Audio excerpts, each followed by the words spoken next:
relentless, empirical proof got 'em feeling defenseless. Curious UK globe with rhymes resounding. Flerfs can't dodge these facts I'm pounding. Gravity's the force pulling truth to the ground. Apples don't fall sideways, we orbit profound. Lunar eclipses drop shadows in curves embrace. Trying to run from the math but it smacks the face. YouTube vids claim conspiracies thrive, but the stars don't lie, they dance and jive. Experiment repeatable, tested done. Flat claims, flat line under the scientific sun. Round we spin, yeah, facts go relentless. Empirical proof got 'em feeling defenseless. Curious UK globe with rhymes resounding. Flerfs can't dodge these facts I'm pounding. Flight paths don't loop for a pancake map. Pilots laugh at the claims, leave them in the gap. Gyroscopes hum truths, keep the planes aligned, while Flerfs play jigsaw with a missing mind.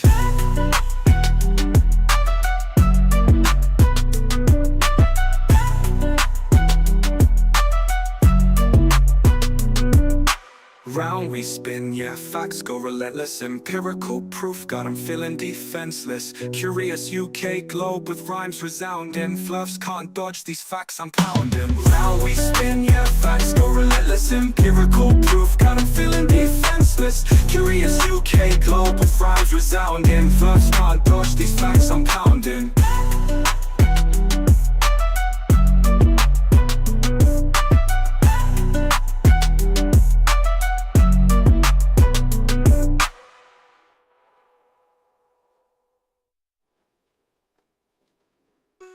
We spin, yeah, facts go relentless. Empirical proof got 'em feeling defenseless. Curious UK globe with rhymes resounding. Flerfs can't dodge these facts I'm pounding.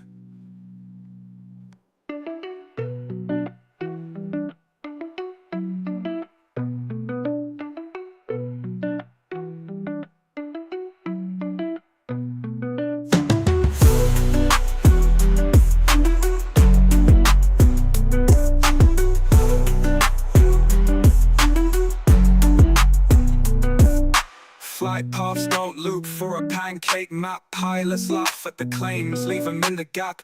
Gyroscopes hum truths, keep the planes aligned, while Flerfs play jigsaw with a missing mind.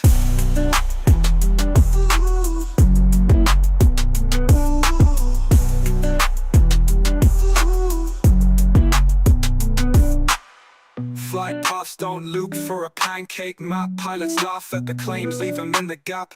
Gyroscopes hum truths, keep the planes aligned, while Flerfs play jigsaw with a missing mind.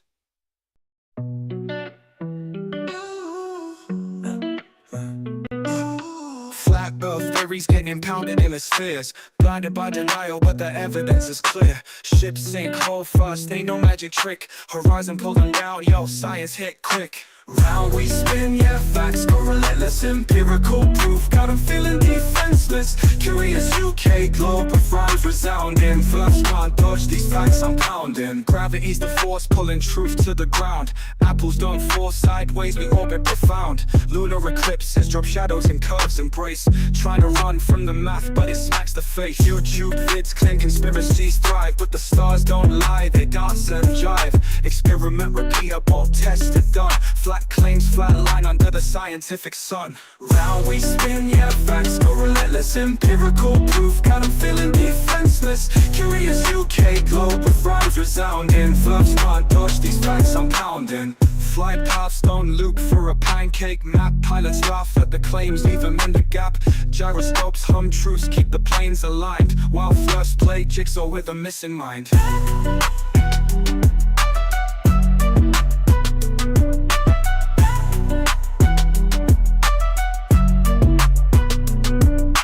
Round we spin, yeah, facts go relentless. Empirical proof got 'em feeling defenseless. Curious UK globe with rhymes resounding. Flerfs can't dodge these facts I'm pounding. Round we spin, yeah, facts go relentless. Empirical proof got 'em feeling defenseless. Curious UK globe with rhymes resounding. Flerfs can't dodge these facts I'm pounding.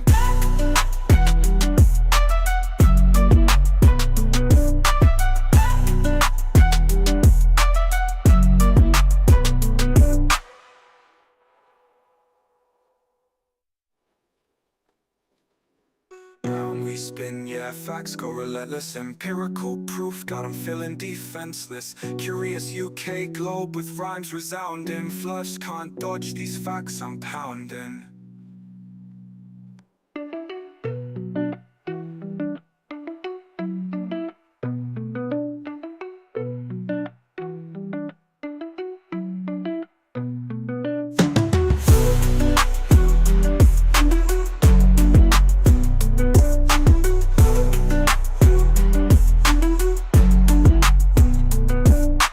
Flight paths don't loop for a pancake map. Pilots laugh at the claims, leave 'em in the gap. Gyroscopes spinning truth round the axis. That's a fact, you won't ride. Flerf's fumbling hard, trying to run and hide. We got that gravity pulling, you just drifting through. Science slaps empirical, stick to the glue. Round pound, sharper minds, we probe for the real. History stacked tall, experiments that steal. Curious minds, globe-trot evidence rolls deep. While Flerf's count shadows, we night sky sweep. Eratosthenes flex with them shadow lines. Measured Earth's curve, no conspiracy signs. Dropping mics like Newton when his apple fell. Maths to beat, y'all theory stale like a cell. Foucault's pendulum swinging to expose. Rotation so true, no Flerf can oppose. Telescopes beaming, Copernican frames. Centuries stacking, Flerf's out of their games. Round pound, sharper minds, we probe for the real. History stacked tall, experiments that steal. Curious minds, globe-trot evidence rolls deep. While Flerf's count shadows, we night sky sweep. Launching satellites, proof in the pics. Flerf screaming tricks, we dropping data bricks. Physics and logic on a level supreme. It's a curved reality, splitting Flerf dreams.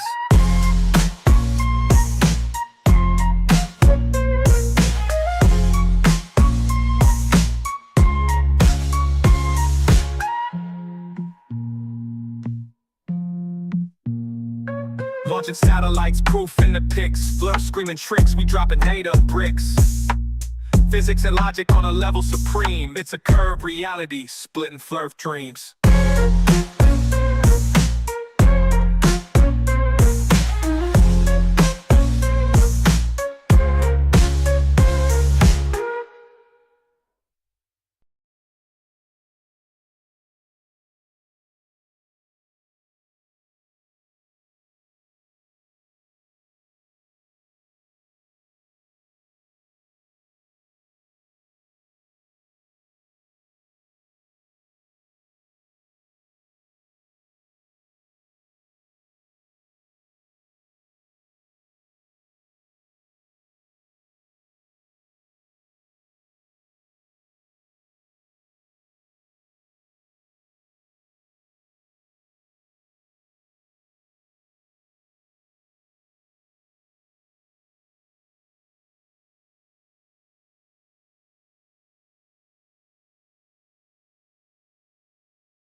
Does that?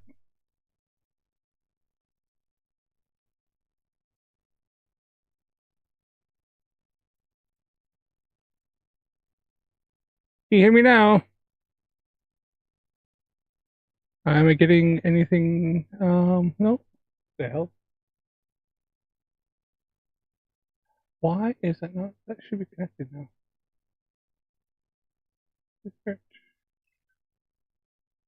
Yeah. Are we getting audio now? No. Let me see here. There we go. All right. Yeah. Okay. I can see it now. Yeah. It helps if I well, OBS hadn't connected my microphone, so it does that every once in a while. Don't fucking know why, but it does that shit. So all right. All right. So like I said, welcome everybody. How's it going, Calder? I see you trying to get that. We have a little bit of an XP fight here. Looks like. Hey. Hey, Lindsay. Hey, Unforticated. How's it going, buddy? Nice to see you, Dano. And it looks like Calder is trying to get up in the XP as much as he can. He's in second place. Look at that. Calder's decided to go to spamming. He's going to spam the comments there so he can try his XP. Yeah, oh, well, you know, normally OBS just connects as long as I have a microphone, my soundboard turned on. It tends to just connect the mic automatically, but the computer just updated, so fucking, you know, shit happens. That's why I was actually trying to come on a little bit early tonight, but earlier than normal. Normally I'm like late, so all right. So a bit of a show on for you here. I've been listening to some of the Flerf Derp today. I've been running around the house, trying to get things done, getting ready for the week. Which actually reminds me, shit, I have to do that. All right. Crap. Yeah. Yeah. So I might have to nip out for just a second here. I'll put something on.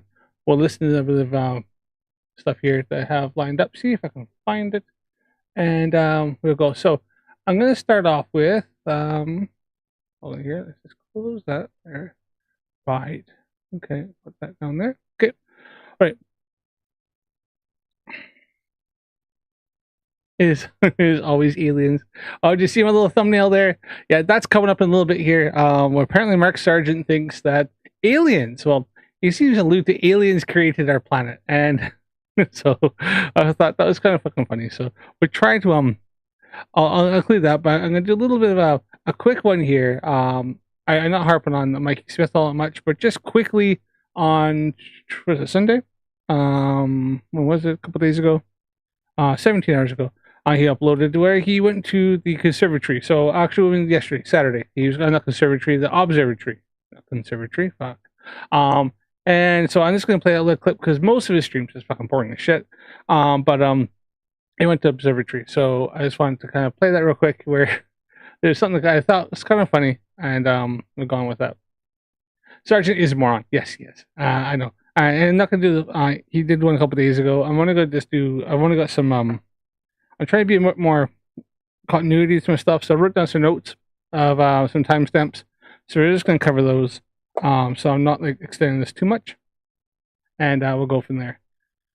So yeah, we're just gonna do a little bit of when Mikey goes to the conservatory, observatory. Fuck, observatory. And I'm just gonna nip just for a second and throw some clothes in the dryer so on this so I can get the kids' uniforms ready. So we'll kind of play this from the beginning. I'll right back. I'll be gone for maybe 30 seconds. So all you working was in front of you working on a couple of merch items. Oh yeah, merch designs. Cool. I will. I'll get you that. I'll fire you the email of my address. I just gotta I'll work something out, and then I'll fire you an address that you can send the stuff to. So I'll do that. All right. Probably this week, if not tomorrow. Probably tomorrow. If not tomorrow, then Tuesday. All right. I'll get that sent out to you. Right, so we're gonna check out here. Let's see, transition over. Let's stick this on. And all right. All right. So that's not what I was looking for. Hold on here. Hold on. Wrong one. Hold on. This one here. I got the wrong one. I got the wrong one. Not that it? Why is that doing that?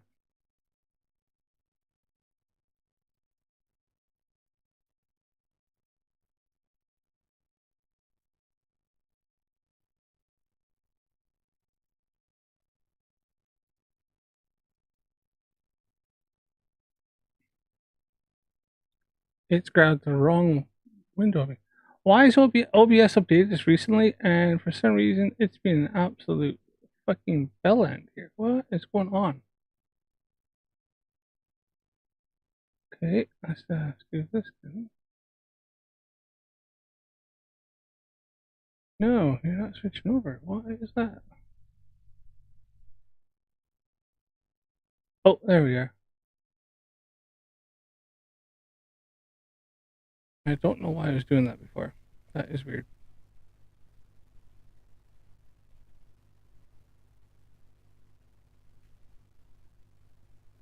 Right. Okay, there we are. Yeah, oh yeah, we got 6 weeks. Yeah, I knew it's got 6 weeks. Oh.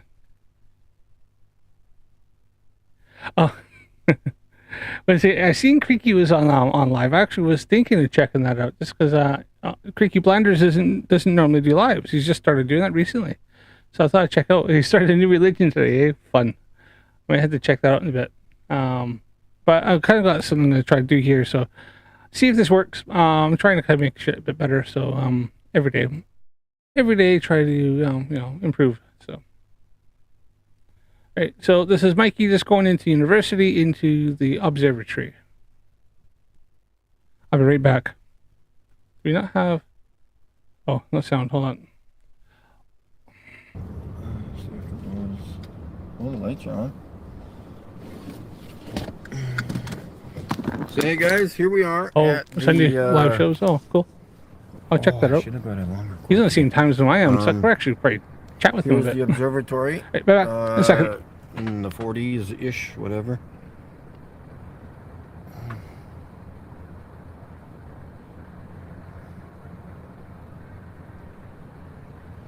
So yeah, we'll see what happens tonight.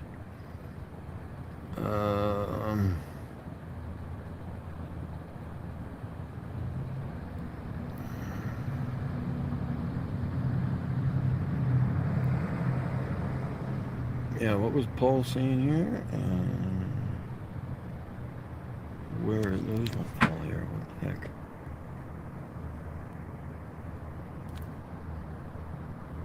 Paul. Oh. There's no Paul in the chat.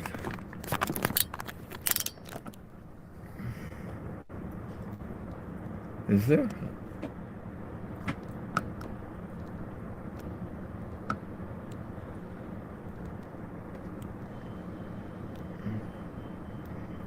Who are we talking about, Paul?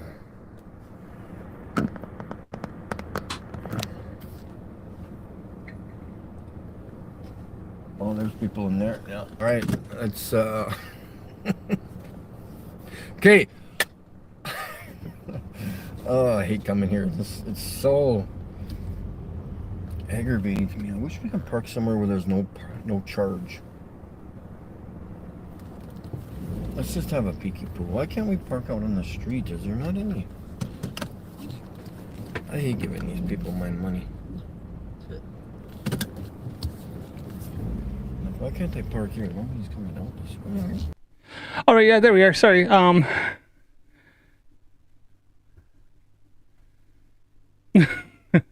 I just seen that on front of kid. Really, I seen a little past this, and I thought he was butthurt the fact that the gay club is closed. I could be wrong, but I'm pretty sure that's him and Patricia were talking about the fact of the gay club is closed. Which and then he started. He also was quite a little bit I don't know if you see racist, but he was definitely doing like impressions of people from India, which I thought, well, that's a bit of cultural appropriation, you know, kind of doing impressions. I mean, the way he was saying it, I don't know. I mean, there may have been a little bit of racism going on there.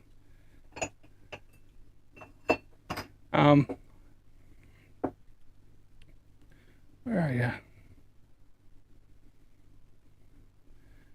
Just quickly. Cheers, everybody here. Got my coffee. Sweeten the flat earth tears. A bit of a tradition I try to do on my channel. All right. Yeah, who's by her? Yeah, well, I'm imagining being by her that the stripper club is closed. I mean, he couldn't go see that girl that was winking at him through the window. Apparently, yeah, he thought was like had a thing for him.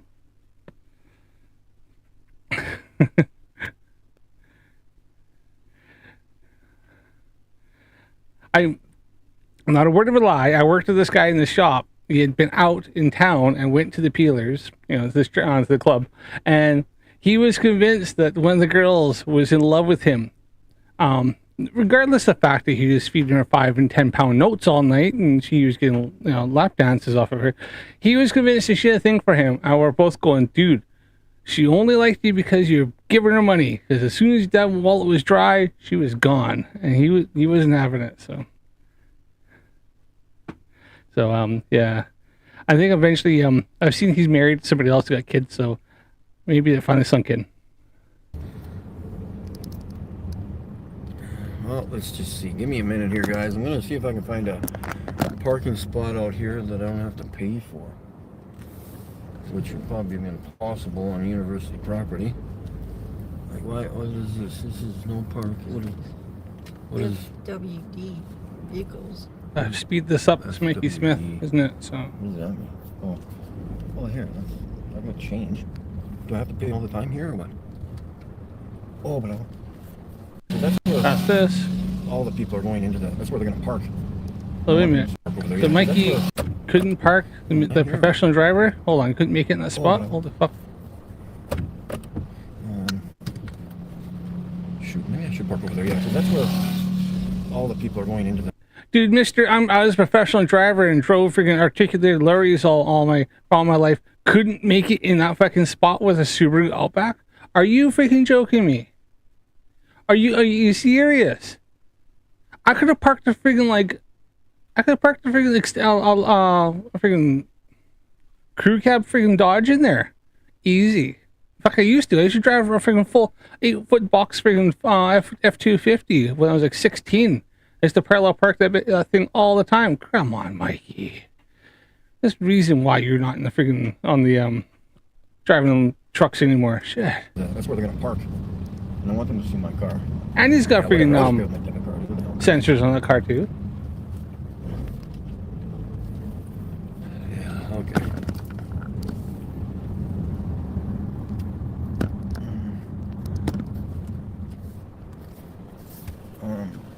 It's a weekend, Actually, probably free yeah, parking there's there as well. cars listed there. Yeah, I can pick up my car. We won't be there long this time. We'll just go in and record, and you can. Want me to stay here?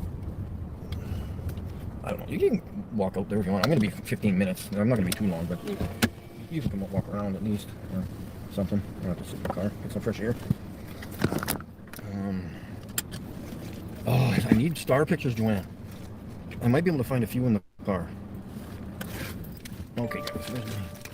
Let's just put that right there. Mikey, nobody wants your garbage of your freaking piece of your freaking out of focus, absolutely freaking chromatic aberration, freaking blurry freaking ass picture of what you think might have been serious.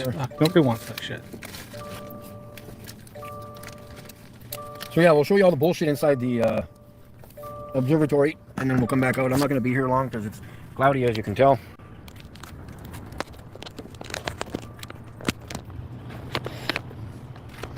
He doesn't know cloudy. Come to the UK. Fucking. I've been trying to get out my telescope for freaking about a month now.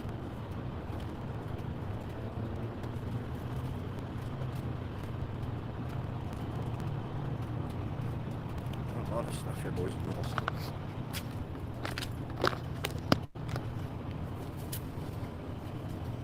Alright, let's see if you can pass this stuff. Even fapping about. Merman rocks, please. I forgot you fannies about. And of course, they got tons of cartoons in there to look at, but I guess I'll bring more. More the merrier, I guess.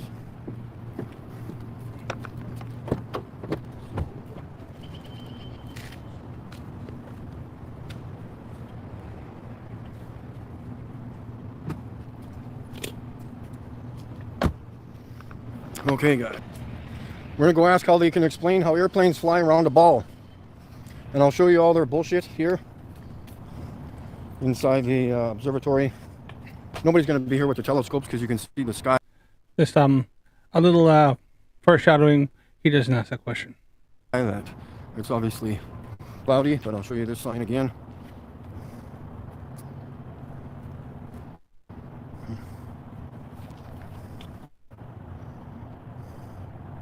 And oh yeah, I'll show you the building, I guess.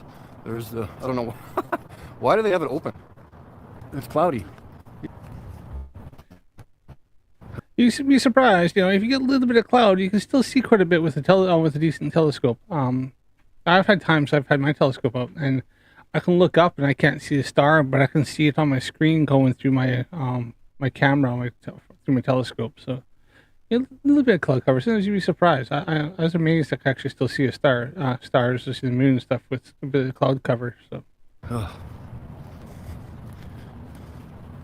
Damn, I need my tablet. I almost walked away. Oh yeah, he forgot his tablet. Apparently he's using a hotspot through his tablet or something like that. So here's the bullshit telescope inside, or the outside, I mean. Not sure why they got that open, but maybe to air it out, I guess. So we've got the... There's an observatory not too far from me, and I think every Wednesday they have different things going on. So I'm gonna actually go there and check it out, see if I can get some pictures. And then on the 23rd, which is a Wednesday, last Wednesday this month, they're having a event at a park close to me, in which they're gonna have a bunch of different telescopes set up, looking at the sun. They're gonna have some hydrogen alpha. They're gonna have obviously just some telescopes with the solar filter over top, the visual one, like the kind of one I have, where this goes over top, and so you can see like sunspots and stuff like that, but you can't see all the solar flares and stuff. And hopefully I'm gonna go there. And if I do, I'm gonna get video of it, and because they probably have better telescopes than I do. Definitely, hydrogen alpha is gonna be so expensive. I'd love to get one of those, but that's something down the road.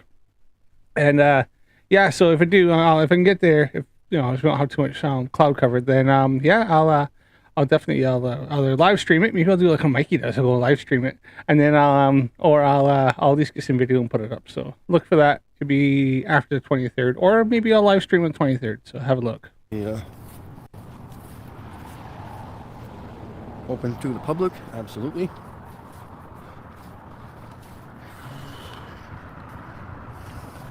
I just want to see something here. Which one is he at? Open to the public, absolutely. Wiggins Road. All right, Wiggins Road, Regina.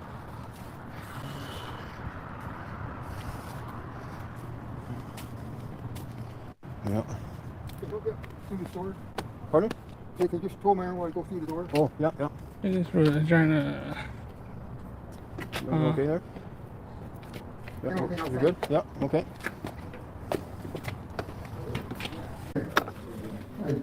Okay, guys. There's all your cartoons. Lots of NASA bullshit cartoons up there. Fake Mars, fake planet Earth. Whatever that is, that's not the sun, but good luck with that one.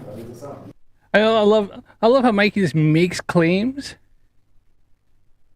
Yeah, Wiggins Road. I just looked it up. You're Victoria. Yeah, I just looked up. It's Wiggins Road. And yeah, I got it on I think it's Wonderlog. Now I just wanted to look something up, see if it had something on the.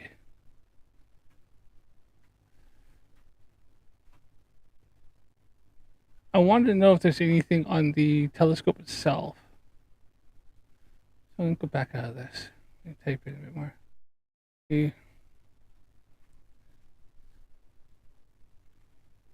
The telescope.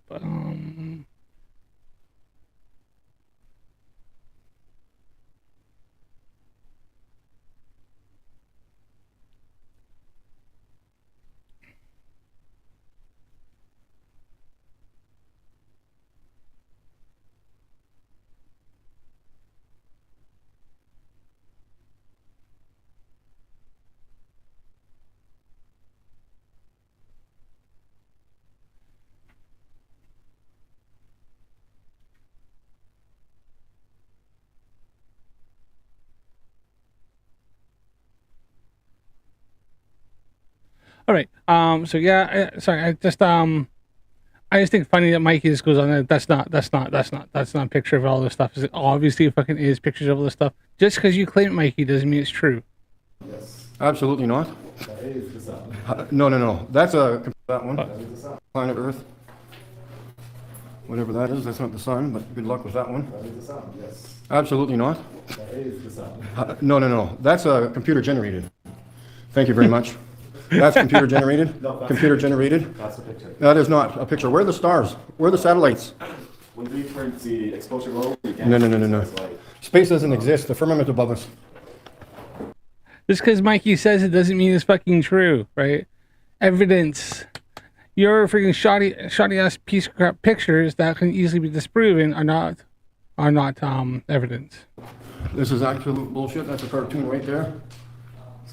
That's been generated by, who Robert Simmons is, who works for NASA? He had to create that blue marble shot. That's not, I don't think that's Robert Simmons' one. Robert Simmons was a little bit different. I have to look at it closer, but I know there is something where Roger Simmons, because they had to use low Earth orbit satellites, low Earth LEO satellites, and they did strips. And there's certain points where the clouds kind of doubled up because by the time going over, the clouds had drifted off. And flat earthers love to use that. It's like, oh look, it can CGI. No, it's called a composite image in which they took a whole bunch of other images and put them all together and make one big image. But flat earthers seem to just not all this because they just don't understand how it works. You understand when you do like a panoramic photograph with your camera, it's the exact same fucking thing. It's taking loads of pictures and it's stitching them all together. That's all it is. It's been generated. No, space doesn't exist. Space does not exist. I think if you say Stanley Kubrick, people may know the name better. Knowing names doesn't provide proof of a vacuum in space. You know how vacuums work. You need air to create fire.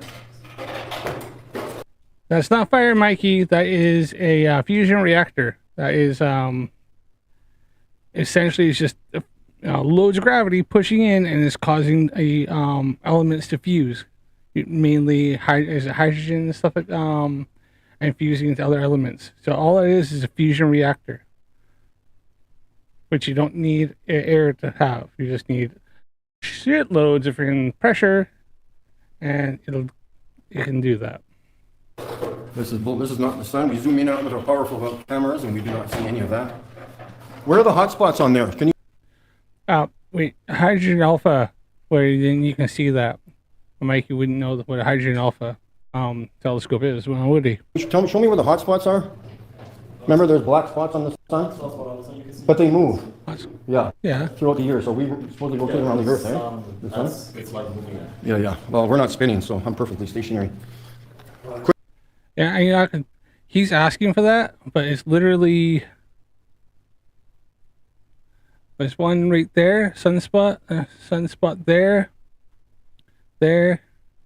and I think what he's actually thinking of sunspots where I think they're actually slightly cooler regions of the surface. That's what he's thinking. But they move. Yeah. Throughout the year, so we supposedly rotate around the Earth, eh? The sun. It's like moving. Yeah. Well, we're not spinning, so I'm perfectly stationary. Quit lying to the public. It'd be good. This does not exist. This is absolute bullshit. All this garbage here. That's more modeling bullshit. So that more modeling bullshit like because he can't model anything. I proved that just the other night. Yeah, just more cartoons here. Lots of cartoons. I don't know. That looks like a marble. That's not Mars. The sun. It's the sun. This is, we got some bullshit here. Like you got More Mercury displays. there. That's all it is displays. Like, dude, these are actually stuff that's factually based. That Mikey hands out his pamphlet, which is all bullshit. By a space nerd. Yeah. Some more bullshit here. Downstairs, the worst. Let's go see this. Well, we can. Stars are only 75 miles away, by the way. Here's some more. This is hilarious, guys. Look at this piece of junk. I know, that's what I thought too. I love it. Mikey's like, look at this piece of junk. Just if anybody wants to know, that telescope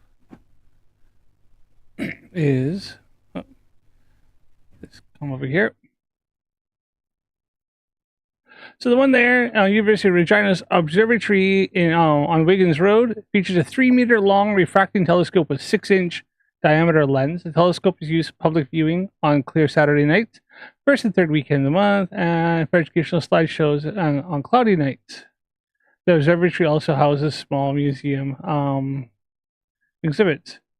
So it's a refracting telescope. 3 meters long with 6-inch diameter lens. So fucking like decent sized lens, 6-inch diameter, 3 meters long.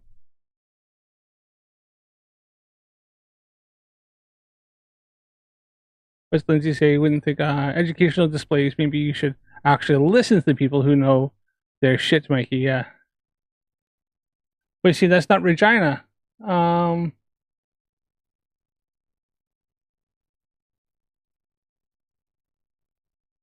University of Regina's and Wiggins Road. That's where he is. There, Victoria.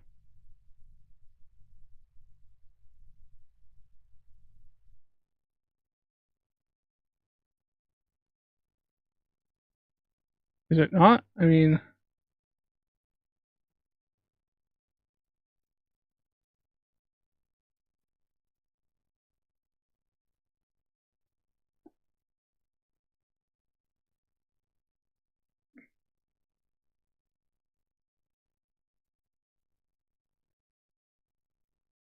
is he?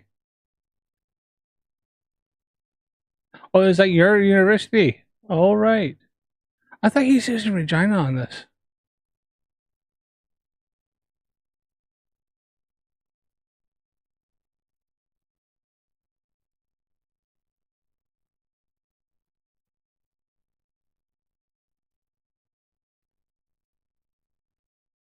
All right. Come on, go back.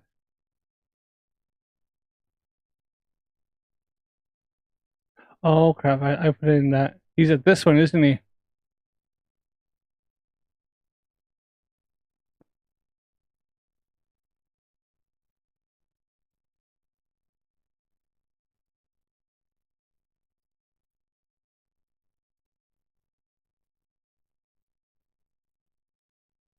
Oh, he's in Saskatoon, right? Okay. What is this thing doing to me? Don't do that. Whatever you're doing. Wiggins Road. There's two Wiggins Roads ones because one is Regina apparently too. Okay.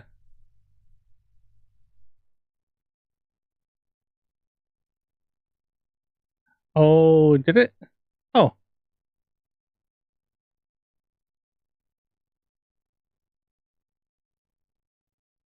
it's Saskatoon. Right. Okay. Observatory. But it was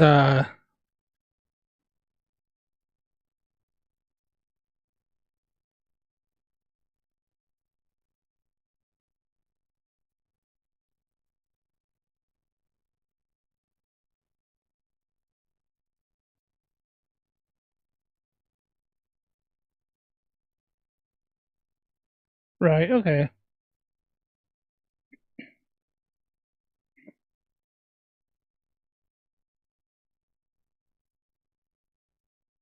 Refracting telescope meaning it uses lenses together. Focus, aperture. Still, yeah. All right. So still that's the same one, but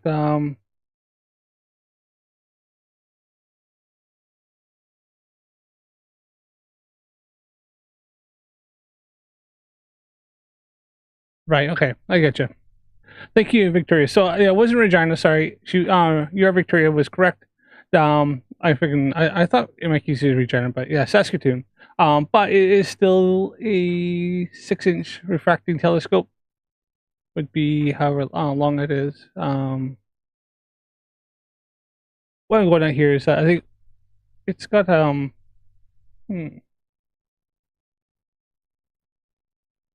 was looking to see if I can give you some specs on it.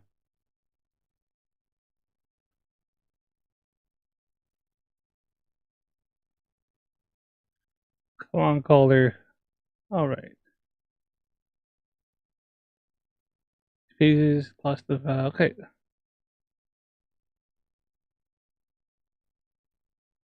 So it's still a 3-meter long refracting telescope with a 6-inch diameter lens. So it's a freaking big ass freaking telescope. That's gonna see some deep sky stuff, right? It's, that's pretty decent.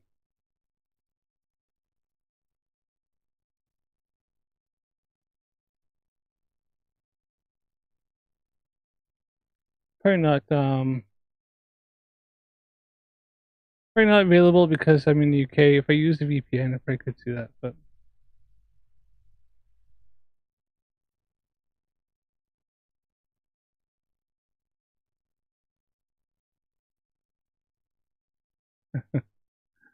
all right. Let's continue on with the Mikey Derp. I love what he says here. It's funny. Yeah, I think so. Off the knee. So now it's so low. You know, it's the tallest in the sky. And now it's probably like that, tallest during the day with heat. It's trying to heat the ground with heat, roll and form clouds. Yeah. Yeah, I don't know. It's kind of annoying that it's so close. Yeah, kind of weird too. Yeah. I think when you're schooling, you I know you feel sunny, right? You're not saying that. But I mean, life it can be perfectly clear all day and then it gets cloudy at night. Yeah, I don't. Yeah, well, I think usually like storms are like that too. They come up towards the nighttime and then they kind of dissipate like once it gets really dark. Yeah, I'm not really sure.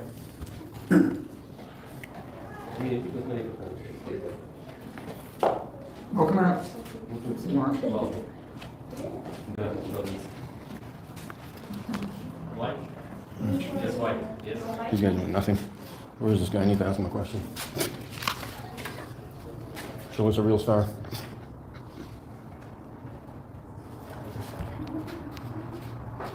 Mikey, you seen pictures of real stars and you would not Has it been on the moon buggy? There is no moon buggy. They didn't go to the moon, so. The moon's a light. It's not. I can prove it. But Mikey Is keeps this running Bugs away Bunny from me. Studios? Yeah, it could be. I believe it.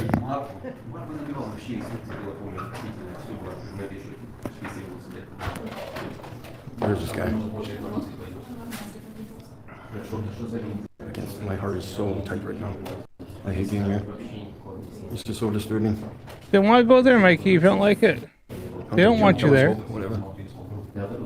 My binoculars are probably more powerful than this thing is. Bullshit.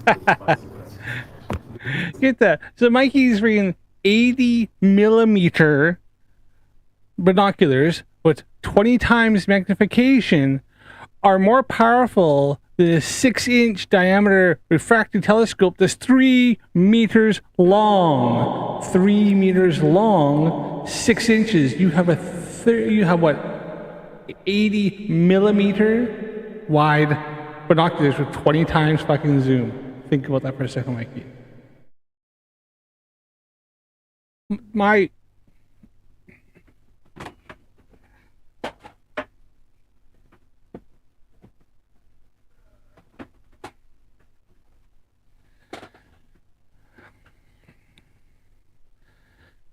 listen, Mikey Smith.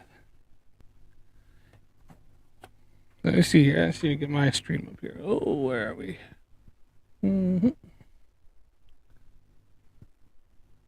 Listen, Mikey. You see this here? This is my daughter's entry-level telescope. It's fairly cheap. It's not good. This is still more powerful than your fucking binoculars. I can't remember exactly what it is. The power on this. It is F360/50 telescope. It's actually quite entry level. This will still get better, or probably still get tighter images than your telescope, than your binoculars, Mikey.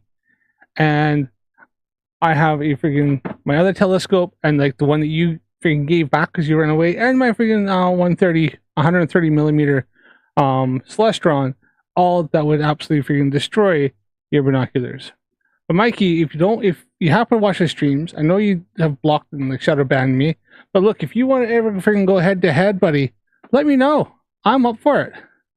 But I just done a video on Mikey where he showed what he thought was Jupiter, which it was Jupiter, but it had so much freaking chromatic aberration, and it was so freaking like shaky and blurry.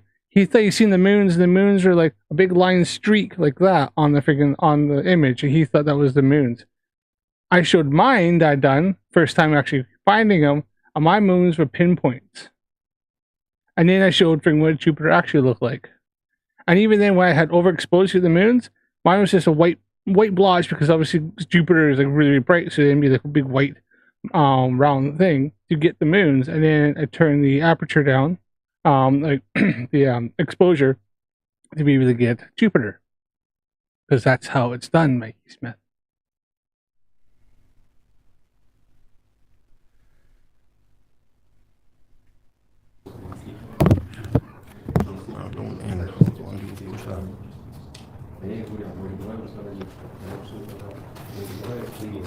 Well, Mikey's so delusional. He thinks this here, that his binoculars get better, are more powerful than this here. Just look. Just have a look again. One more look. Real star. This finder scope here would kick the shit out of Mikey's telescope. This finder scope here probably almost kicked the crap out of mine. It's about the size of my other one, but probably better optics.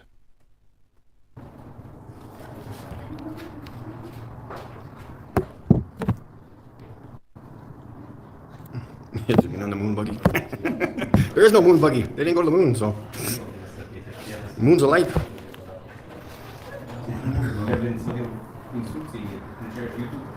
Is this Bugs Bunny Studios? Yeah, it could be. I believe it.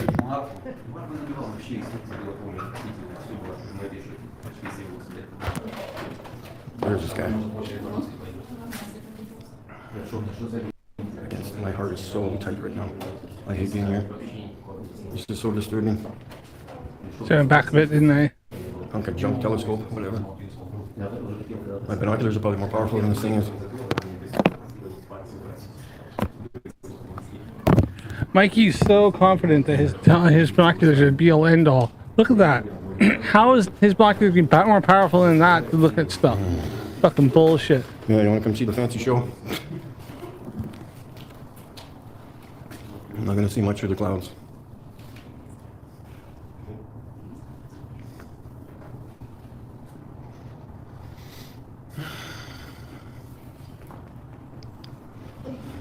Oh, just my heart is just...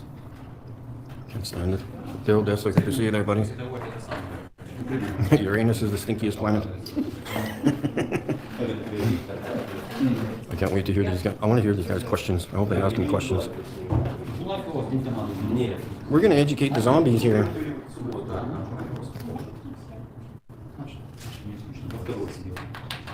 Should have brought my other phone.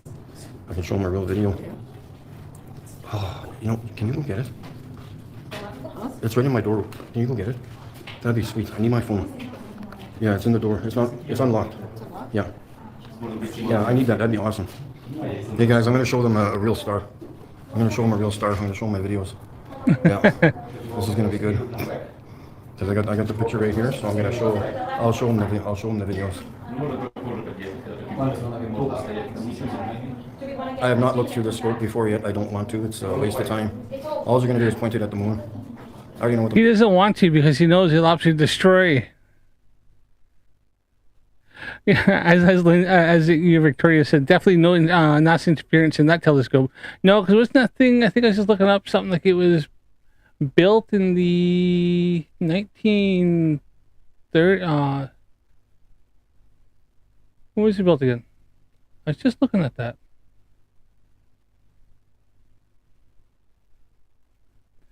Yeah, University of Saskatchewan. Yeah, no NASA interference in that, considering that the telescope was constructed in two phases. The observatory is constructed in two phases between 1928 and 1930.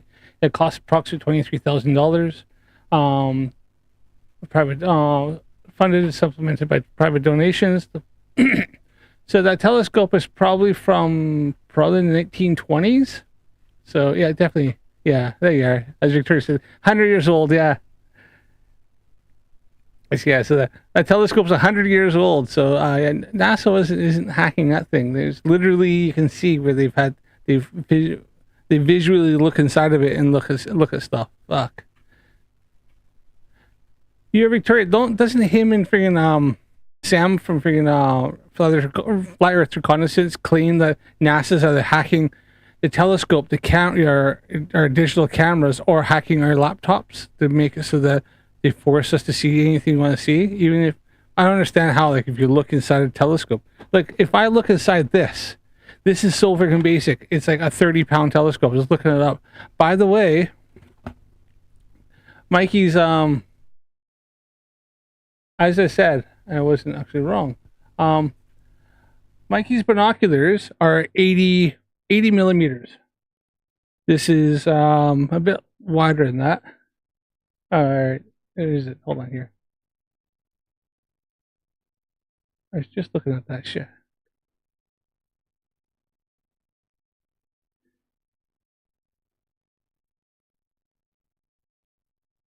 Oh, this is 50 millimeters.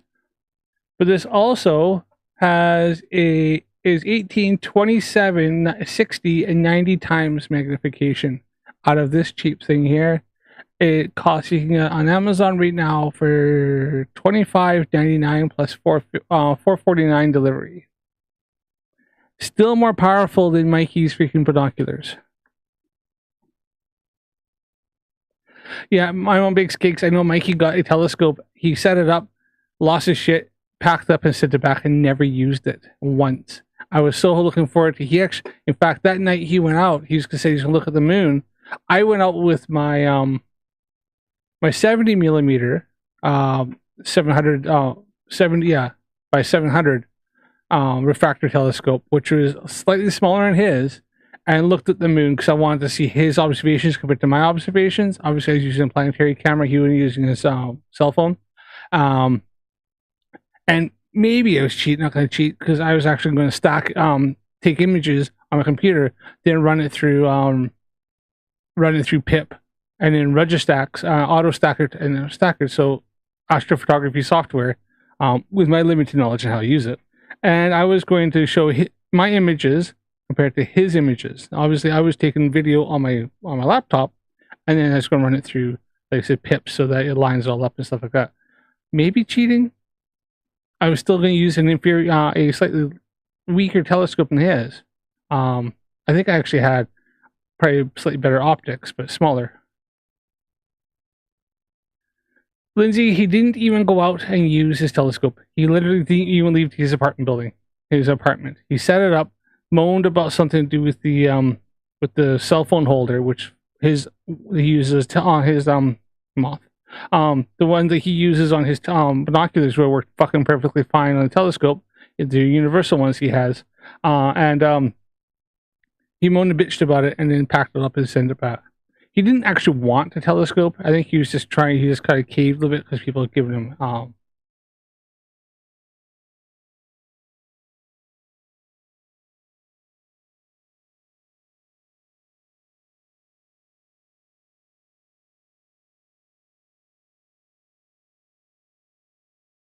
I was looking at Victoria. Yes, I heard. Yes, I heard they put images in. Someone suggested an experiment to do an observation with the lens cap on. All right, yeah. When the lens cap on, let's see. Well, Victoria. I think it was Red's Rhetoric and Astronomy Live. I've invited Mikey to go down to somewhere in the States. I'm blanking on it right now. And where they found a dark sky location. And they're going to use a camera that uses physical film that Astronomy Live is using, as well as have a digital camera, or actually they would have been planning a deep sky camera that Reds has on their telescope. And then also have Mikey go down there with his, and all of them look at the same objects and then say, are they fake or not? And as well as I think they're going to have one telescope where you can visually look at it, or P900 or whatever, 1000, shit like that. And they say that way they had they could physically look at it, had physical film. They also had Mikey down there and also had a digital camera. And Mikey still says he's thinking about it. He'll run away. He won't do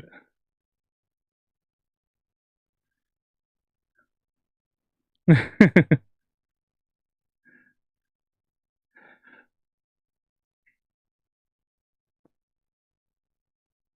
But yeah, so the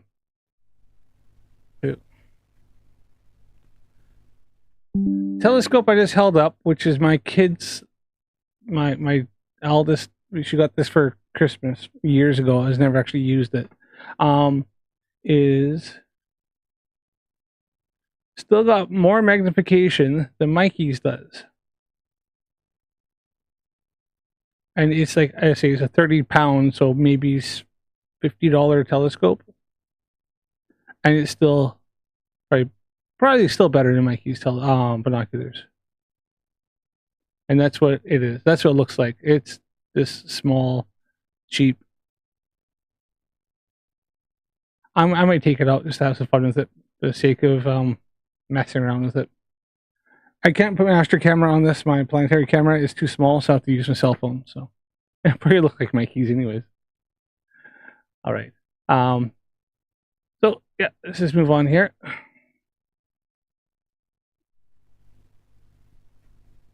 The moon looks like.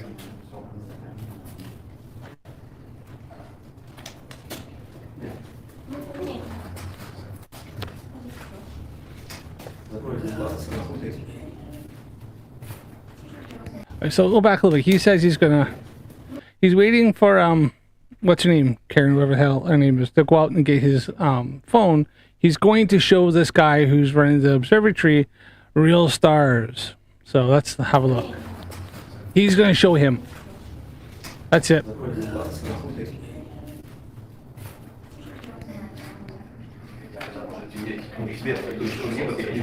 You see how agitated Mikey All is they were being. doing was looking at the moon last time.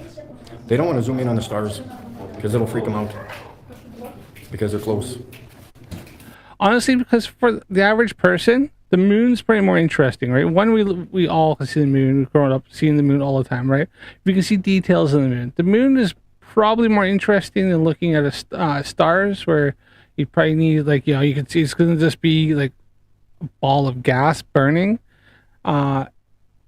Normally, for the average person, the moon or to see the planets and stuff like that, that's what they want to see. Seeing a star, unless you know what you're looking at and stuff like that, then people can go, yeah, okay, that's cool. Like, maybe you see like deep sky or like see a galaxy. Okay, yeah, people want to see that for the average person. But stars aren't. Somebody will look and go, oh yeah, that's a star, that's it. They want to see, so to have the moon, we can look right in, look at the craters, look at the different parts of it, stuff like that. That's what the average person wants to come. They want to see something. We have a lot to see, a lot of detail. So that's why they probably had the moon. That and the moon's easy to find. The moon's dead easy to find. So probably for the observatory is something that they can set up real quick. Get the moon, find the moon, get on it like that. Get the look in the finder scope, around like that, straight on it, focus, good to go, bam. People can look at it and you can track it easily enough. So I'm going to show them my videos of the stars, 100% guaranteed. As Victoria said, that telescope's 100 years old, right? I don't think there's any electronics. Looking at it there, that's all hand. That's all like, you move everything by hand. So yeah, you gotta track everything. So it's probably, to look at a star and sit there and have to do the minor adjustments to try to keep tracking the star, because you think they don't move, but man, you focus on a star or something like that, man, they're moving quick. They're going across that viewfinder fairly fast. Can't wait for this guy to come Unless back. you're looking at like Polaris or something. Yeah, well, because they think they live on a freaking spinning ball, that's why.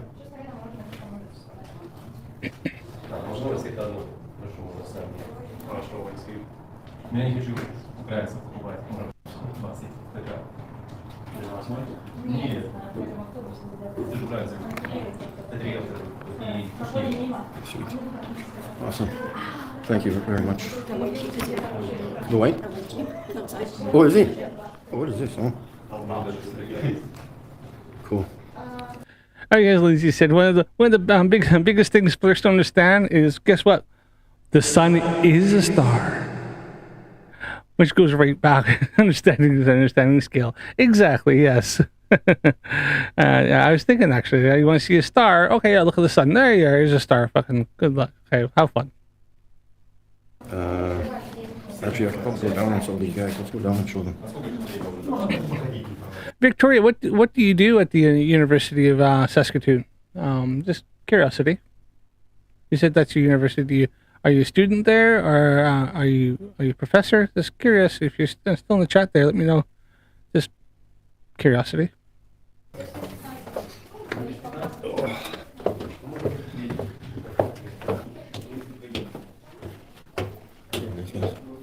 Are they hiding on me?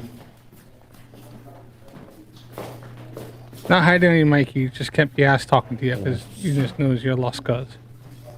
They know you at this place. I'm pretty sure you've been here several Hey, you times. want to see a star, buddy? Look, that's the star Sirius. Oh, All this is cartoons in here. I wouldn't highly recommend not looking at it. Like, did you see that guy's reaction? Oh, this looks away, like just not even engaging. These guys are lying to the public. so the other one's lying. Where are these guys? Are you down there? I got some evidence to show you the stars. If you want to see it. Stars aren't far, about 75 miles. That's it. 75 miles. Who said that? The other guy said that? That I was something about cartoon? Or? Oh, you're a physicist. Very cool. Wow. But you do mostly programming now. Both my kids, my two eldest are they're doing programming in school, and they're getting awards for it. So I got a couple of kids that probably can, that they might actually get into it. My son seems to have a good aptitude for it, and my daughter, she's into doing she wants to do game design and stuff like that. So, and she knows some programming language. She says all sorts of stuff to me. I'm like, whoa, okay, all right.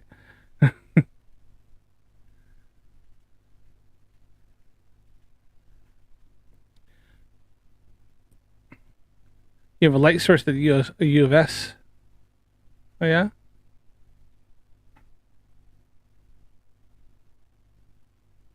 Remember I said spaces? They're all cartoons. What do you mean you have a light source at the U of S, Victoria? Yeah. Did he say that? Oh. It's crazy, man. Let's get ice cream. Where are you guys? Are hiding from me? Nobody in here?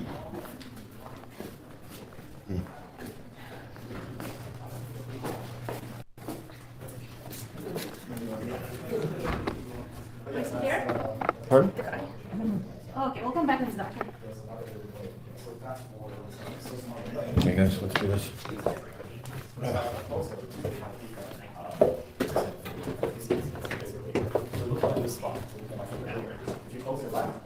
Then closer back. They are at like slightly different locations, right? Because your two eyes are at different points. So on the Earth, because Earth is That's a real star, buddy. under the water. No, under the firmament. I recorded the firmament. I'm suing Canadian Space Agency as we talk. This is all bullshit, man. Quit lying to the public, man. Yeah, I'm suing them for fraud. Right, no, but And for conspiring a story about space. I recorded and documented the firmament, so good luck. Above it, yes. Well, you're looking at all these cartoons. Good luck, guys. Good luck. Space is fake. So Space is a stupid. cartoon. He's so. He doesn't help himself, does he? He just looks like a nutter running These guys need around. help. You guys think space is real? You see, this walks in, goes, it's fake, and then goes in and runs away. Like, he's just he's definitely like the town nut job.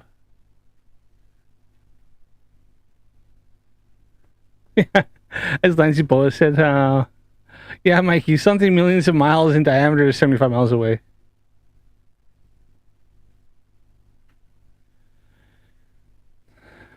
A synchrotron. There is an old linear accelerator here at some point. They decided to build CLS. Also, they use data from CLS. Oh, very cool. Oh, well.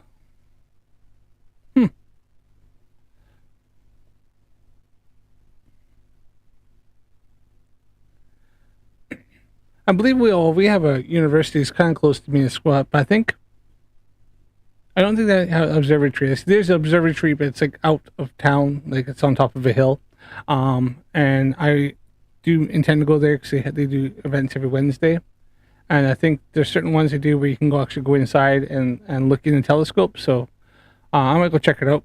And then I might do it for like a live stream, for my Wednesday live stream. Obviously, it won't be Wacko Wednesday. It'll be like something like a Wondrous Wednesday or something like that. So I'll change up a bit. But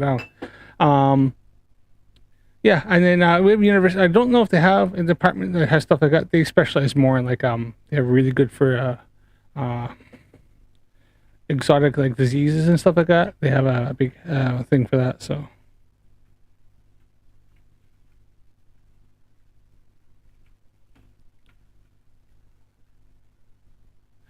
All right, yeah, all right. CLS. Also use the data from the LSAC. Right? I mean gamma rays. Hey, CLS crap. I know what CLS is. So I'm drawing a blank right now.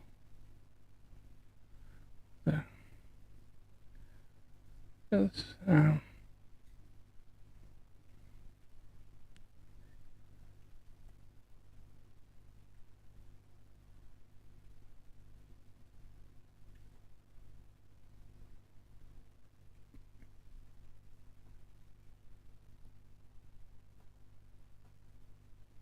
Hey, Big Fish, how's it going, mate? Nice to see ya.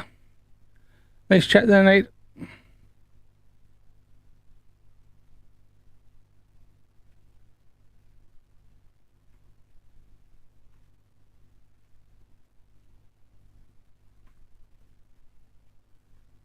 Fuck, I cannot type tonight, can I?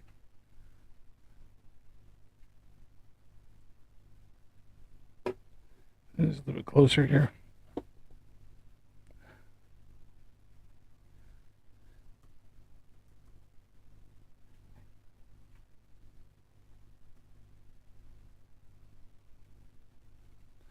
All right, let's go back to Mikey here. These guys need help. You guys think space is real? You know what he tells them to lie. Space is fake, folks. Oh, we got more people over here. This is where he is. The sun would cast a shadow from that needle onto whatever, on the board, and then that would roughly tell you what time it is. Yeah, that only works on a flat Earth, eh? Not on a globe. That's a real star. I've recorded it myself. And I'm suing Canadian Space Agency for conspiring to story about space. There's a dome above us, and I've recorded it. Stop lying to the public about space. Bullshit. Did you get that? Okay, so just quickly here, and this is pretty much the end of it here. This is what I thought was funny. He ran all around looking for this guy, right? So he ran all around. He's upstairs waiting for Patricia, the fucking name is, to go get his phone. I'm gonna show him how real stars. Ran around, ran to somebody, talks to guys, ran upstairs. We're gonna go find this guy. Runs outside. Guy is talking about something. Needle onto whatever, on the board, and then that would roughly tell you what time it is. Yeah, that only works on a flat Earth, eh? Not on a globe. That's a real star. I've recorded it myself. And I'm suing Canadian Space Agency for conspiring to story about space. There's a dome above us, and I've recorded it. Stop lying to the public about space. Bullshit. Keep paying your taxes, folks. Space is fake. Oh yeah, Lindsay, I usually only catch just the end of his as well. I think last time I seen Creaky on live, I did literally just got it. He's like, all right, well that's it. Ta-da. I was like, oh, fuck, I had to get on there earlier, so I had to find out when he's doing it. But back to the scene, just Mikey here. Ran around looking for the guy, runs out, goes, it only works on flat Earth. I'm suing the Canadian Space Agency. Here's a real star, and runs off. Fucking gone. So the whole I'm going to show him was him saying that and then running away. Wasn't even willing to engage because he knows he's just going to get absolutely freaking globe probed. Space is a cartoon. And absolute bullshit, man. These young Asians are here. They just think they know nothing. Unbelievable. Just shit. Just shit. Keep lying to your children. Keep lying.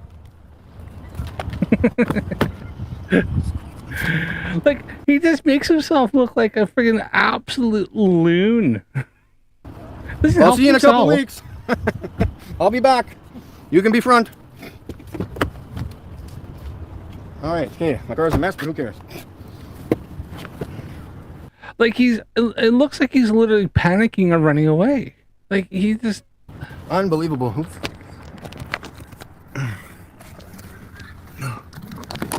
So much these guys. He's explaining the freaking sundial. It only works on a flat Earth.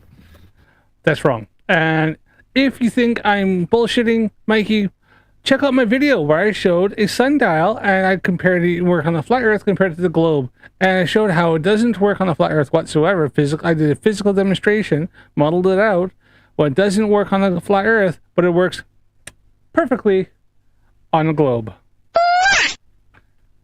So have it that one. So yeah, Mikey, you're wrong, and I have proven you wrong. I already have a video on that. So good luck with that, buddy. But I know you won't fucking have shit on that one. All right.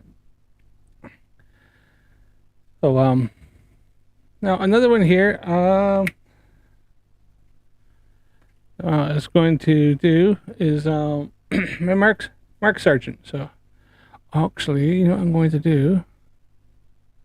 Come on. I was already looking at this, so Studios are going to collapse. Okay. Let's talk about the Jaren. right. Okay, so this is Mark Sargent's stream from a couple days ago. I didn't know he was still around doing this thing, but see when he did this? Crap, I can't see the date. But 2 weeks ago. Sorry, 2 weeks ago.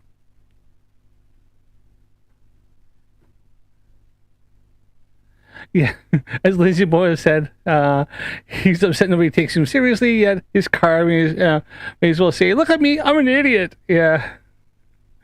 Victoria said, Cyclonotron in Vancouver, but much bigger than ours. Oh, right. Cyclonotron. Okay, that's cool. You know, you're kind of making me think, Victoria, maybe I should look at some of the local university that's near ours. We have a fairly big one, and I should look and see if they have something like that, and if I can kind of go and have a look and talk to somebody, have a few chat. I think it'd be kind of cool. So it kind of inspiring me. So because I do come up with all these freaking things, I got myself a notepad. I'm gonna write it down. So shit. Look into the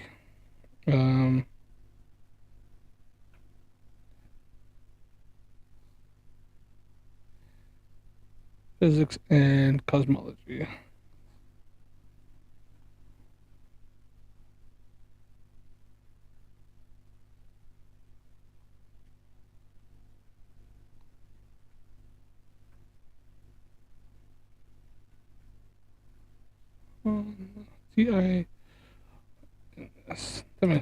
I'm looking at the uni physics and cosmology demonstrations. All right, cool. Okay, so on the next one here, looking at Mark Sargent, right now, this a couple weeks ago, I think he's got something called Strange World. He's always been doing this for a while. The other fellow here is called DJ Curious. Fuck you, for stealing my name, whatever. And then now this guy, Peanut Gallery, ignore him. I think he said all 3 words this whole thing at the very beginning, and then he sits there on silent. So there's a couple of things that's going to show up here in Mark Sargent's live stream here.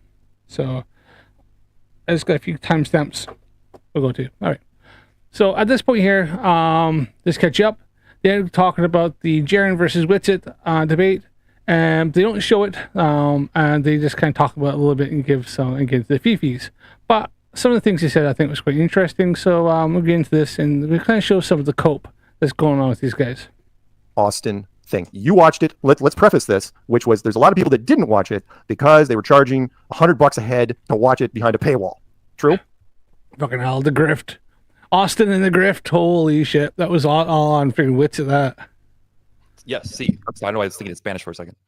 And now you know why Austin didn't give up the flat earth. He knows there's a globe, but he just can't give up that sweet freaking payday. Is it nothing else? He can't get a job now, so.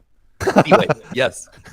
So and so DJ paid for it. I did not. My opinion. So DJ's going to say kind things. I can't really say anything because I didn't watch it. I'm going to have to wait for the bootleg. So DJ, what did you think? Well, hey, I think we will break it down when it's on YouTube. So whenever it gets released, then we'll do maybe a little episode recap of it. That'll be fun. So after you watch it. So we will do that. My brief take, guys, if you saw it, oh God, this is the part that I just hate. Jaren, I don't have anything against you. Don't make me the Dirth Ball of the Week, please. I'm just going to speak my mind here and with respect and love. Actually, I don't care if I'm the Dirth Ball of the Week. It's just kind of like, here we go. Actually, Jaren and I spoke before TFE, and we talked really nothing about Flat Earth, and it was a heart to heart. So I hope that was real. Whatever you've decided is fine with me. But I think it was very clear the way Austin completely he didn't hold back. Austin did a great job. He explained the fallacies that Jaren's been using. He got to the question we all really want to know: is the Earth spinning? And he basically was saying it doesn't matter. And so he's kind of. I think where he's going doesn't matter is the fact that talking about the whole debate was supposed to be if the 24-hour sun disproved the flat Earth, which it did, and Witsit pretty much ran away from it the whole time. And then Jaren actually did bring up different things that proves, like northern and southern star rotations, the different experiments to prove it, like like what Mark Sargent is involved in, what they used the ring laser gyroscope, showed 15 degrees per hour. Thanks, Bob. And all the other experiments. So yeah, he 100% proved that. I mean, even the fact is that the gyroscope was invented to show the rotation of the Earth. Foucault, the one who invented Foucault's pendulum, invented the gyroscope after using Foucault's pendulum, after showing that that demonstration, that experiment, to essentially to show a much better, like more visual observation or demonstration of Earth's rotation. That was the whole point of it. And it's something that flat earthers seem to run away from, but yeah. And we can even do this to this day. This at different universities or science museums have Foucault pendulums. There's not one near me that I know of yet. But yeah, or you can even use like a ring laser gyroscope, or even just an old physical gyroscope, like a vacuum, one that uses like a vacuum, so it keeps up its rotation, and you can see that it shows 15 degrees per hour. So, yeah. My takeaway is that flat Earth to him is just the shape, and maybe that's what he's specifically trying to focus on, and saying that the term isn't good enough for that, when flat Earth to us is the cosmology. It's not just the shape, it's the motion, it's all these things. Austin does an amazing job of just kind of hitting it home. But the interesting part is you could tell these two are friends, and so it didn't come off like anyone was trying to prove point two for their ego as much as you would think. It just came off, I think they had respect for each other, so I like that. And I think that Austin was a champ. You know, he really made it look, he brought back the flat Earth argument. He hit. Austin coped the whole fucking thing, ran away from most of Jaren's observations and his demonstration, anything he brought up, and pretty much whisked it, tried to word salad his way out of it. And Jaren talked to him, pretty much called him out on it when he did, and Jaren just made Austin look like he was, you know, for exactly what he was, that he's just denying all the facts and evidence. He was down there, he's seen it all. He can't explain flat Earth, the 24-hour sun. He can't explain the flight paths. He can't explain any of that stuff without invoking some sort of magic, or we don't know, or the sky does whatever it wants and it doesn't really matter, or any of the other experiments he did down there. And that's all. I said, Jaren just exposed Whitsitt for what he was. He's still a flat earther because he's the one killed what the we were all grift. thinking, and he handled his friend with care, and I just thought that was a stand-up thing. But yeah, so your turn, Mark. It's hard to talk about this for me. I don't know why. Because you just don't want to. It's hard for him because he knows that Jaren is pretty much just destroying the flat Earth, and he's following the facts and evidence, and these guys just have to go, nah. It's the only way they can get out of it. I know you don't have a critical bone in your body. I know that. No, I can, and I do, and I think just it was there's a lot of layers to it, really. Austin cares about Jaren. Jaren obviously cares about Austin. There's this whole other side of the world, like kind of paying attention to this conversation, so it's just tripping me out. But I think overall, Austin made his points very clearly with respect and didn't try to hurt his friend. And I really, really, really admired that. I think that was a great example of what flat Earth is, because again, Austin took so much heat from people within the community. And of course, TFE wants to use all that footage against what FE is. But I wouldn't be sitting here if I didn't think this was actually the side where people are going to have more grace for one another. They're going to actually try to get to the bottom of the truth and speak things with respect. Because when you know that you're in this place that is a completely different. Is he fucking joking with me? Has he not seen how freaking Jaren has this DJ guy not seen how Jaren has been absolutely ostracized and been called everything under the sun? Like, I mean, he's been, all the people he thought who was his friends have turned their backs on him and called him a shill, called him a freaking agent, called him a bunch of other worse things than that, have threatened him and his family. I mean, Flat Earth threatens all the time. You don't believe me? Look at the freaking, like, what's his name? Is it Sanchez? The little freaking, like, skinny ass freaking homeless looking guy from Australia.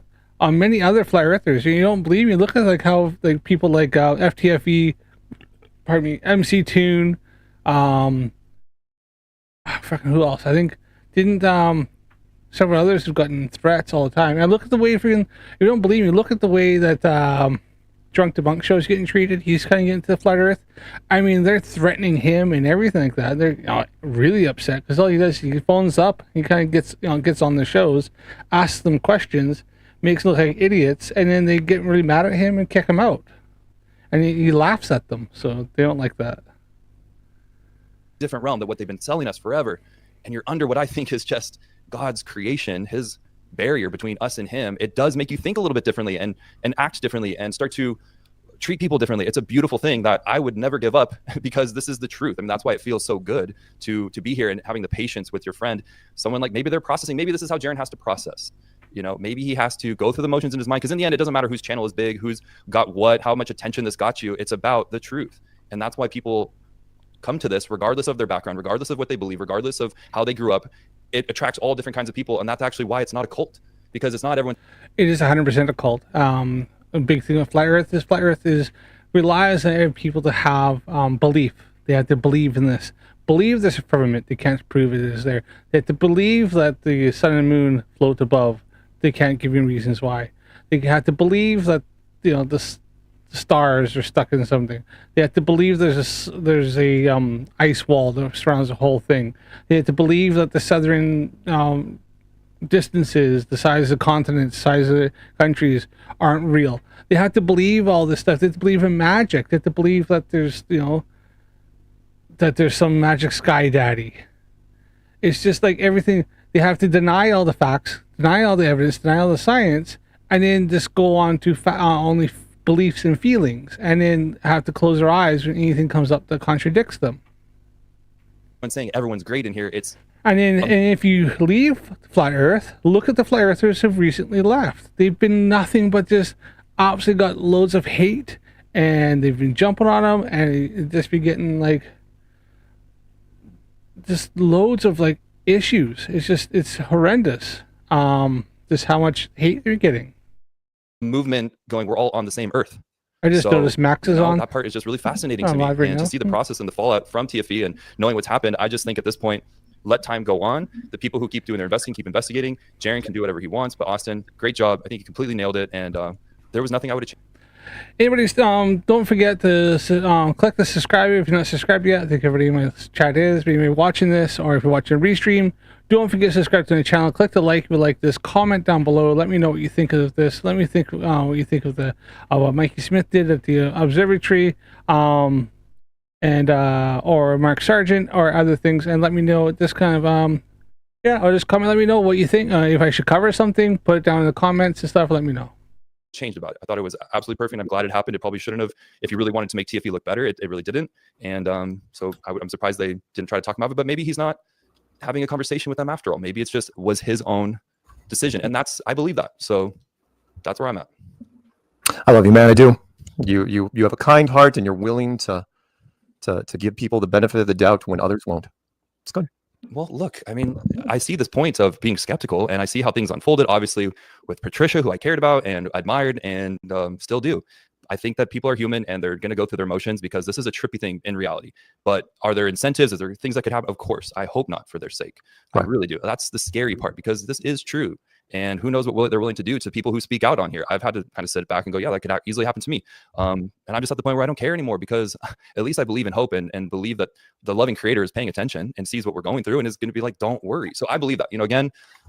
Exactly. That's all Flat Earth is. It's just a belief system. It's a cult. It has no continuity behind it.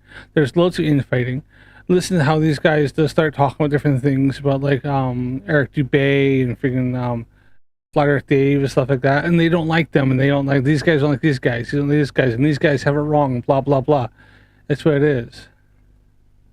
Have peace because we're the fun show. We just get to talk about what the interesting part, and it really was interesting. So I hope that's all right. Well, let's segue into something that's even more interesting, in my opinion. I know. Yeah. And thank you, by the way, for sending it to me. I would have missed it, which was, let me give a little backstory on this. As you guys know, I went over to Ironworks 92,000 and got beat up a few times, because I went into a room that was a bit more critical and suspicious of me than I was anticipating, which is fine. Again, you can have your own opinion, and I've been suspicious for 10 years, roughly. That's one of my nature. It's one of my things.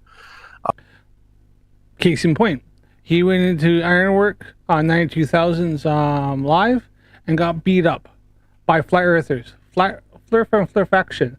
If I went into Max's Yamete Talks live stream right now and wanted to go up, I would probably get nothing but welcome to open arms. And we sit there and probably shoot the shit. That's the difference.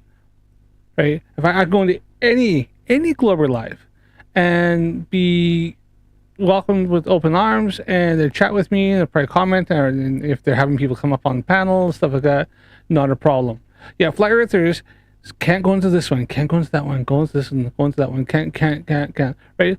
Like, they can't. I can, any Glober is welcome to coming here. Yes, Ironworks. Big Fish, I'm actually covering some stuff that he's put up from, I think it was this Friday one. There's a few things just that he said on that.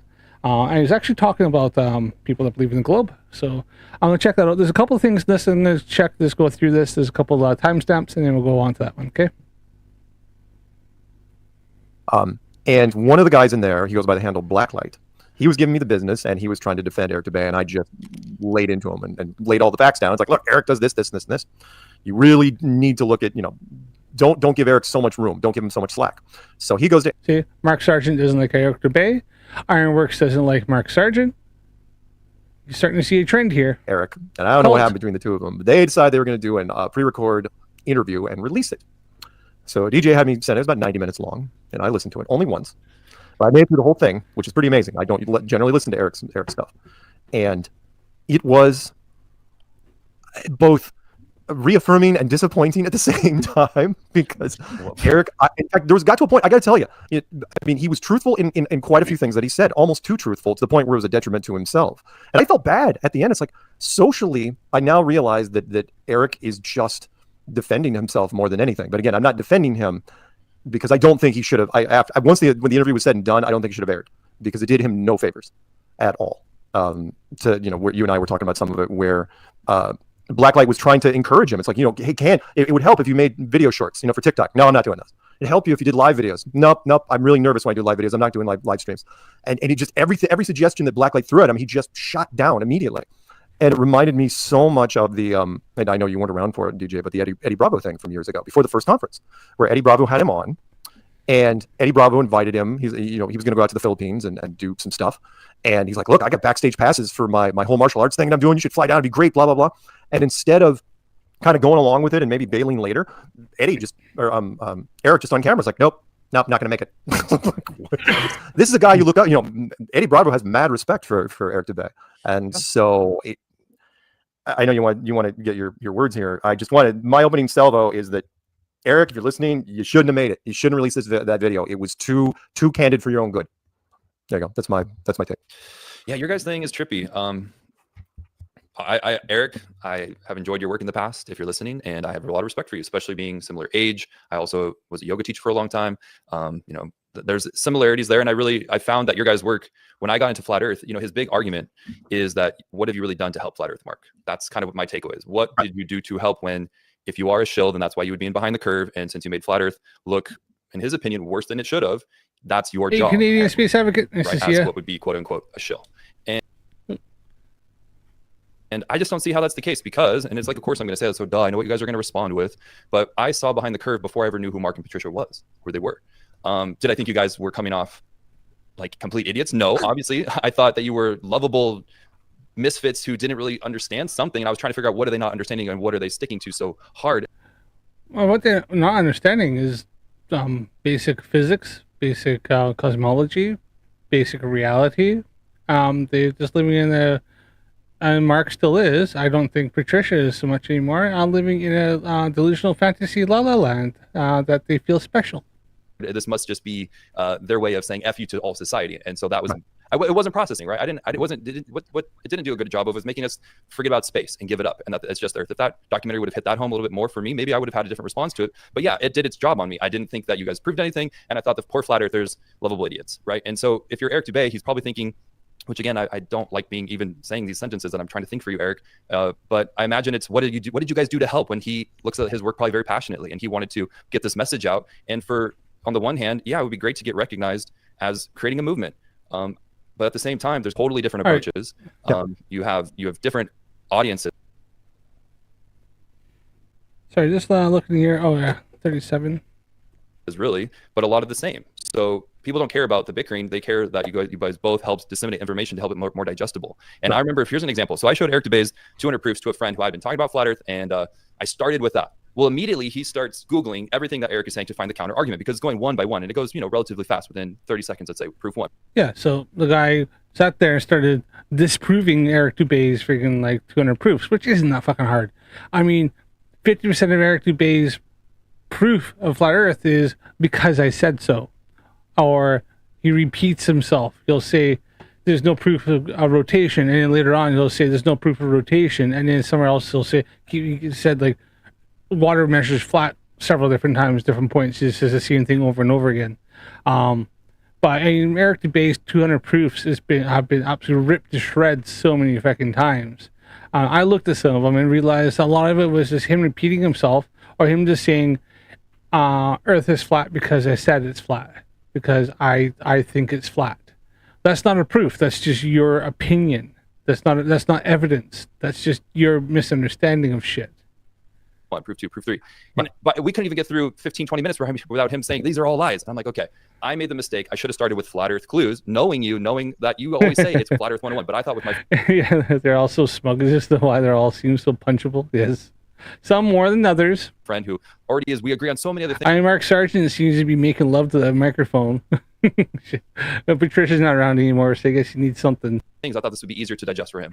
Right. No, I go back to the clues, and he's sitting there. He's not making me shut it off, because you're using more anecdotes. You have a way with words to use pop culture. You're taking your time. You're not nailing them with the facts, right? Now he's probably sitting there listening, kind of going, "What is this absolute bellend on about? Like, holy fuck! Why is this DJ guy freaking showing me this shit still more? It's. I've already disproved. He's probably sat there going, I've already disproved that. I've already disproved that. I've already disproved that." Oh.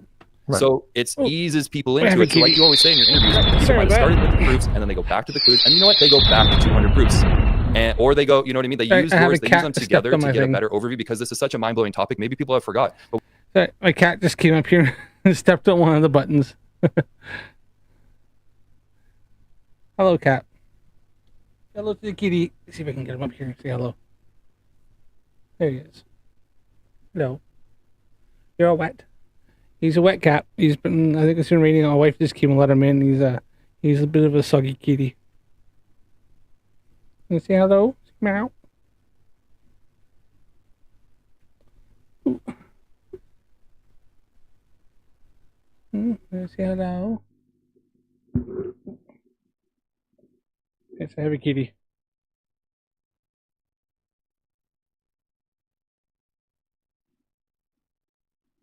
Ooh. He's just seen the dog. They do get along pretty well. Sometimes the dog tries to bite him, but all right, back to this.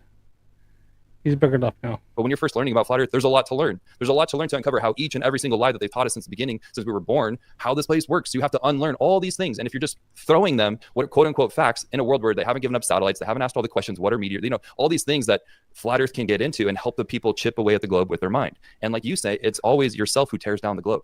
So the people who helped from the beginning, yeah, you guys deserve your recognition, but I don't think this world is ever going to give a medal to anyone for starting a movement with flat Earth. This world is not going to allow this information to be known. I know, Dano, I get it, mate. Oh, yeah, I know. Freaking 3 meals, a roof, and clean clothes. I mean, they ask for so much. And feed the kids.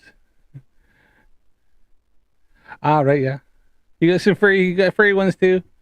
And I just had the cat on there. He was just coming for his dinner and a dry place because it's raining outside, and he's not too impressed. So.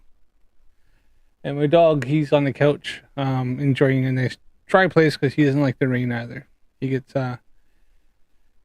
really soggy. He's a big sponge. He's with being a husky, his fur really soaks it up. So known widely, I don't think, but maybe Eric has a different hope. Maybe he thinks that this will wake society up. Maybe this will be the Enlightenment, the Age of Enlightenment. But I mean, look, this is how we're going to know. But Dano, I see it this way. There's going to be a time where we're old, and maybe not doing so good. Body's starting to kind of things are catching up, and well, hopefully the kids are there to give us our 3 square meals and not stick us in a care home somewhere. Right. Biblical narrative is that no, this is until God steps back in, they do not wake up. Not everybody. Some people stay in this headspace of deception, even though I believe they're given every opportunity in the world because God knows all of us. He's going to reach each and every single person and give them opportunities to say, hey, are you ready to have a conversation? Yeah, man. Don't take it easy, mate. You know, the last thing you want to do is like from going out there and then you get sunstroke and heat stroke, and it's better off to stay inside, watch the live stream, and crack open a beer, a nice cold one. It'd be better. I think that this seems like a much better idea. With me. Are you ready to acknowledge me? Are you ready to build a relationship? And the people who are building that relationship with the creator, in my opinion, they're going to see more and more truth. And this is the craziest thing I could say, but that's what it's got to be, because what is happening here? Look at the AI around us. We can't trust already what we're being shown with our own eyes. And so the truth, thank God for you and Eric Debate to come and have the balls to put it out there on the internet at the time when most people thought this was crazy. All right, I'm gonna skip through this scramble on, and then Mark Sargent does his grifty thing, where he decides to put out, try to hawk the Flat Earth app. So we're gonna get past all that shit. He's obviously trying to get his kickback for putting that out. It's 116, I think, is when I need to go to. There we are. All right. Let's crank this baby up. What am I doing? Oh, I gotta get rid of the brake. Duh. Get rid of the brake. And do you see it yet? No. Hang on. We have to go to your playlist. Unfortunately, I think it's because Patricia's left him, and he's still like trying to pretend like he's making love to something, or I don't know. Is DJ? I could be wrong, but is DJ a little? Does he play for the same team, or does he play for the other team? I know. Maybe I'm wrong. Maybe he's just a bit camp, but he seems a little bit. Yes, everything he says is grifty. I don't know. Mark seems to be making love to that mic. Whatever way it is, he seems to be, like holding it. No. All right, there it is. Okay. That Let's makes maximize sense. this baby. And we are on clue 6. C. Depth perception. Did you say you were going to build clues for this or thumbnails for this, or were you doing thumbs for something else? That's what our thumbnail is. No, but you were. I got you. I was wondering if you were gonna... They're trying to dig the deepest hole ever dug. It's a construction crew, and they've hit some barrier impenetrable that they can't get past. What is it? They're scratching their heads. Yep. This was, of course, world-class graphics 10 years ago. No, it wasn't. It was using Windows Live Movie Maker, which they haven't even supported since, for a number of years. So if that ever dies, I might be in trouble. I may have to open up something else. Anyway, so it's called depth perception. It's pretty short, but I'll probably pause it a whole bunch of times. You ready? Let's go. Let's do it. That's even better. This is part of a series of clues that can help you get your head around both the design of the flat Earth system we live in and who has been involved in the deception to hide it from you. This clue looks into the inevitable design question. Okay, let's right off the bat, which is I have mentioned this in interviews many, many times, and let's set the record straight right now. This diagram is false. It is a lie. It is an untruth, and we have been pushing it off on people for decades. The deepest hole ever drilled, well, I know this clue's going to talk about it, but we're going to talk a little bit more, which is the bands, right? In fact, this one's not even completely accurate. I think his clues there and Fornicator on his channel. So I think these are like videos and stuff that Mark Sargent has done himself. Because there's usually a red band and then an orange band and then a yellow band and a white check band. them out, though. First time I've heard of them. And they're each of these bands like 1,000 miles thick. And everybody knows, it's a molten core. And yet we can't. Yeah, how do they know? Come on. They don't. They absolutely do not know. And there's something I didn't talk about in this clue, which was in the fine print of the science books back in the day. It used to say, we're extrapolating this based on volcanic activity, blah, blah, blah. Short version is they don't know what's down there. Again, even if it was a globe, they don't know what's down there. But science will never, this diagram should just have a giant question mark in the middle of it. But science will never do that. They're going to take their best guess and it's like, this is what it is, until they're proven absolutely wrong. And then they change it to, this is now what it is. And they do this. That is factually untrue. So we have a pretty good clue of what's down there, and one way is knowing is seismic waves from the let's see here, from earthquakes. Sorry. So how do we know? We know from measurements of different P and S waves going through the Earth.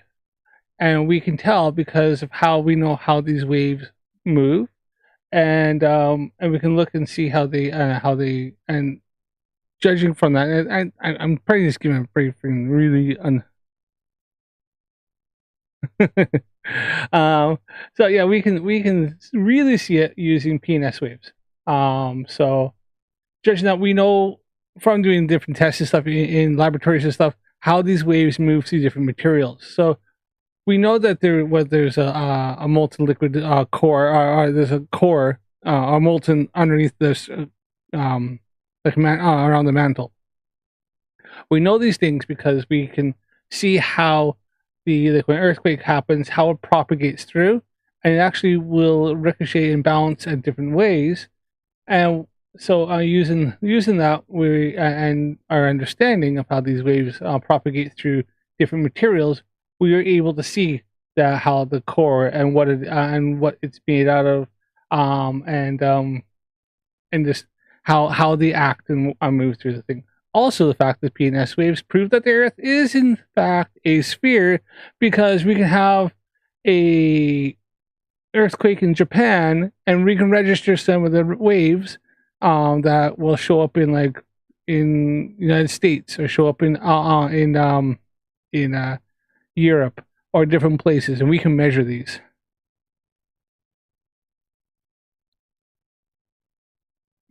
Yes, exactly. Why? Good point. Yeah, why seismic waves? Why do they skip over some stations if the Earth is flat? Why is there skip zones?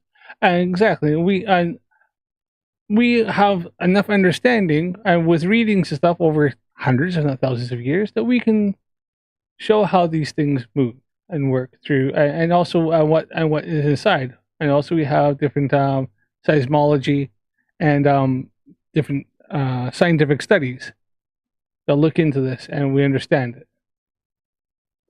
I think that is something else, isn't it?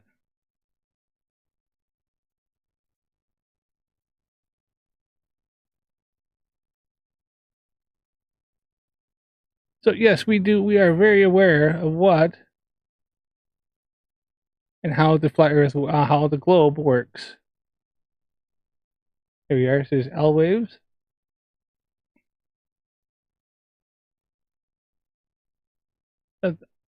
Flat Earthers, they don't actually look into this shit. They just kind of make up their stuff because you go nah, and they don't understand it. It's over and over. So moving on. Below the surface, or more specifically, how thick the flat Earth design would need to be. To start, let's. And that's, by the way, that's just a stock. That's not one of ours. That's just a stock shot of. Oh yeah, that was down at Family Values. That's a Christian family center down in Colorado Springs, in Colorado.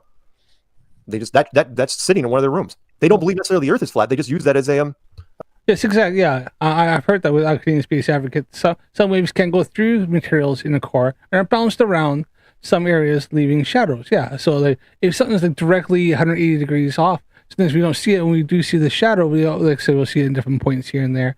Or I think does it not sometimes some hit and then they come off. So as the wave goes through, it hits and it is deflected at certain points, and they can tell.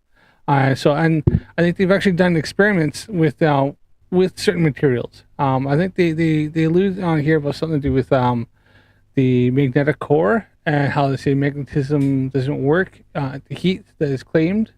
And then Mark Sargent, just wait for it, I'm not gonna break it, but he tries to explain why there is liquid rock, like magma stuff that comes from volcanoes, why it's there and where it comes from. And this is beautiful. What he says is fucking awesome. Just wait for it. you will love this. It's just, I don't know. I had to listen to it a couple times. So instead,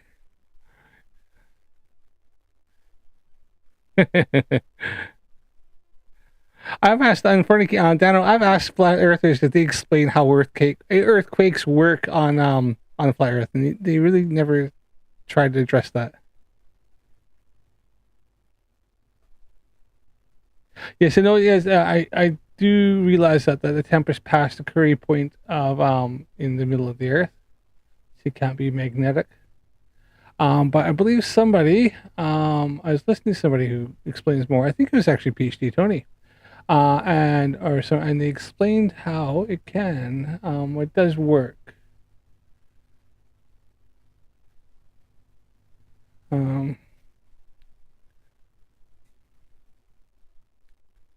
So let's go back to this here for a second on that screen.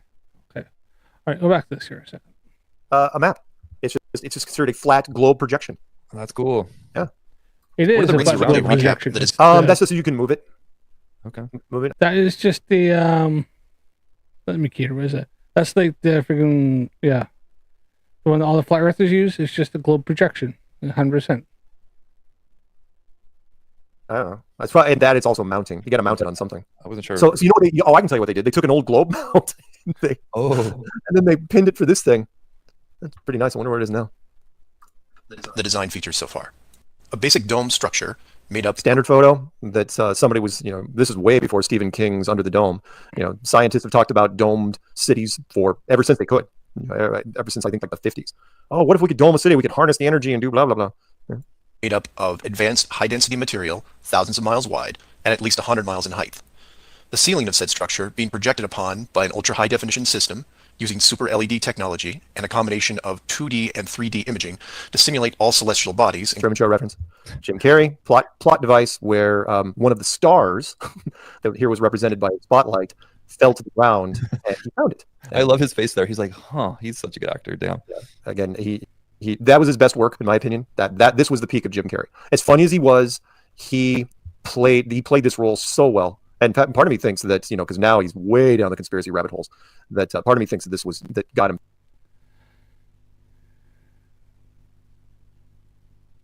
Yeah. I do remember. I was actually kind of looking it up because I do remember. It is that the Earth's core, because it spins, creates. It's like a I don't know, what is it called again? Not a stator, but I'm a Flerf now. Oh no. That makes perfect sense. I'm convinced. The whole thing with it, I was bringing this up, and I think somebody else had brought it up. Well, actually, even this Mikey Smith, he always brings up the whole thing. The firmament's like 76 miles away. Now we know planes and stuff can go quite high up. So why is it that as they go higher up, you can still see stars and stuff? I've seen stars. I've been up on the plane. I looked outside. I've done like midnight. I've done the red eyes and stuff. Why is it the stars don't get drastically bigger? You're like 5-6 miles up or higher, or even like different spaceships. You get like, what is it, freaking Blue Origins and shit like that. Why is it that when you see the stars, they don't look really, really big? Suddenly you go really close. If the firmament's that close, and we can see the stars from this far away, they must be really big. They must be really big light sources. So you go high up, they must get bigger.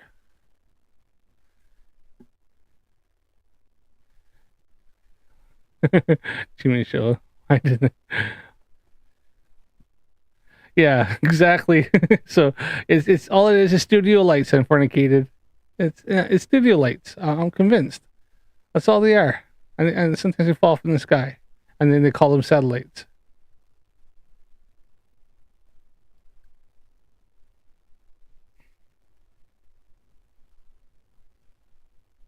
I'm thinking, why wouldn't it? But yes, Dynamo, that's it. Yes, thank you, American Space Advocate. I could not think of it. It comes and goes in my head sometimes. I was thinking stator and stuff like that because I was thinking I had my mother-in-law's car broke down, and it's the alternator is cooked out of it. I think it's actually the regulator and the stuff in it is gone and just broke down the day. Just driving it and it freaking gave up. And something I need to look into. But I'm pretty sure the electrics are probably cooked in it. Or the battery is cooked out of it, so we'll see. Because I think the alternator was pumping out like on the highway they're going, and I'm pretty sure the alternator wasn't like stopping at 14.7 volts. I'm pretty sure it was cooking out from whatever it could at full field. So, yeah, that's gonna be fun. Look at that one. But yes, that's it. So yeah, as I said, because of the rotation of the core, it creates this a dynamo, which creates electrical field, which electrical field causes a magnetic field. Yes, thank you. You can easily show this on just the electrical wire. You plug it in, you have electricity running through it. You get a magnetic field around the wire. So the whole movie was centered around a deception. How could you hide the world from one man? So, bodies, including sun, moon, stars, and so on. The ceiling is then protected by a scaling decrease in temperature and oxygen levels to the point where human life isn't naturally sustainable above 4 miles. also a great design point. You know, I've talked about the oceans. If we have the pressure gradient and it gets to a point where you can't sustain human life because all the air and stuff is way farther down, and you go further up and you don't have that, what's the point of the dome? You don't need a dome to create to cause air pressure because there's no air pressure at the dome. So there's no pressure there that's being pushed down that's causing it. So you can actually have air pressure without a container because the container that the flat earthers claim is there isn't fucking doing anything. It's just there because all the air pressure is away from it. So is that not air pressure without physical containment because the physical container isn't causing the air pressure? Time and time again, how you add a 3% salt solution to the oceans, and therefore human beings cannot travel on them unlimited, which I think I talk about here, which is if you could drink the water you were sailing on, ship exploration would go way, way further because most old time. We have the technology now to actually filter out the salt content of the water. You can bring it up and actually filter it out and continue on. So we've had that for a very long time. So what's stopping us from going further? I'm pretty sure there's cruise ships that will stay on the sea for weeks, if not months.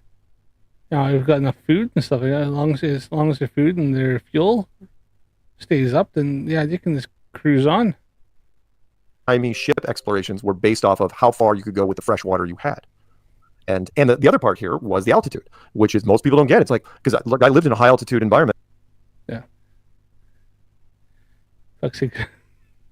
Yeah, I know. And he's saying that, and as unfornicated would know this fucking personally that ships have a filtration. They can filter it out. Yes, the salation. I didn't even know how. I assume most likely because it fucking makes sense. We have the technology. We can just filter that shit out, and you got pure water. Yeah. Unfornicated is a bit triggered in the comments now from that comment. Oh fucking hell! I think I've set Dano onto freaking onto Mark Sargent now. Up in Colorado, and that was most of the homes were built. I was in the foothills, so it was sitting 5,400 feet. Hey, come on, hey Dano! I just gave you another idea from a video here. At 7,000 feet, there's a certain percentage of the people get altitude sickness. If you don't know what that was, you turn blue and you just can't get enough air for whatever reason and get altitude sickness. If you don't know what that was, how high? At 7,000 feet, there's a certain percentage of the people get altitude sickness. 7,000? No, isn't the Gurkhas are freaking from Gurkhas from crap, like Himalayas and stuff? Don't they live higher than that? Is it Peru, isn't it?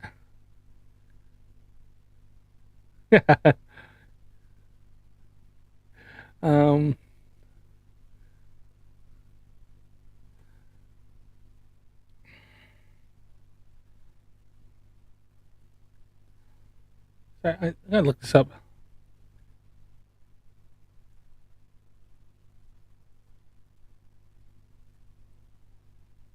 Oh shit. Fuck. I cannot, my fingers aren't working tonight. Fucking hit the right button. Oh.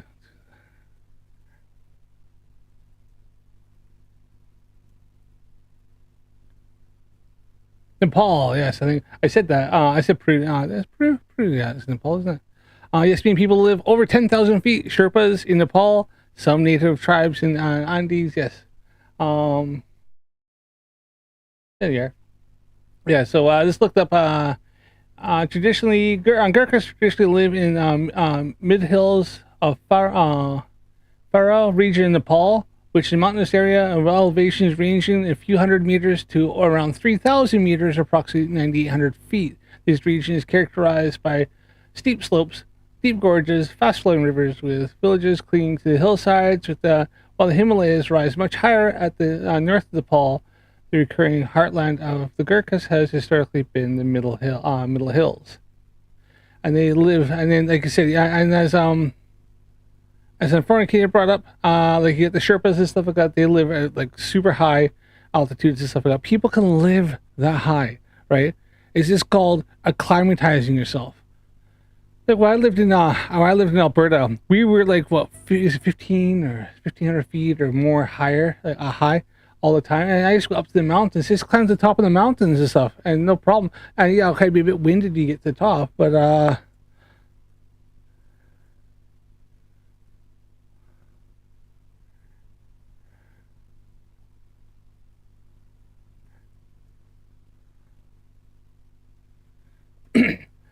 but yeah, if I had stayed there, I would have got better. There you are.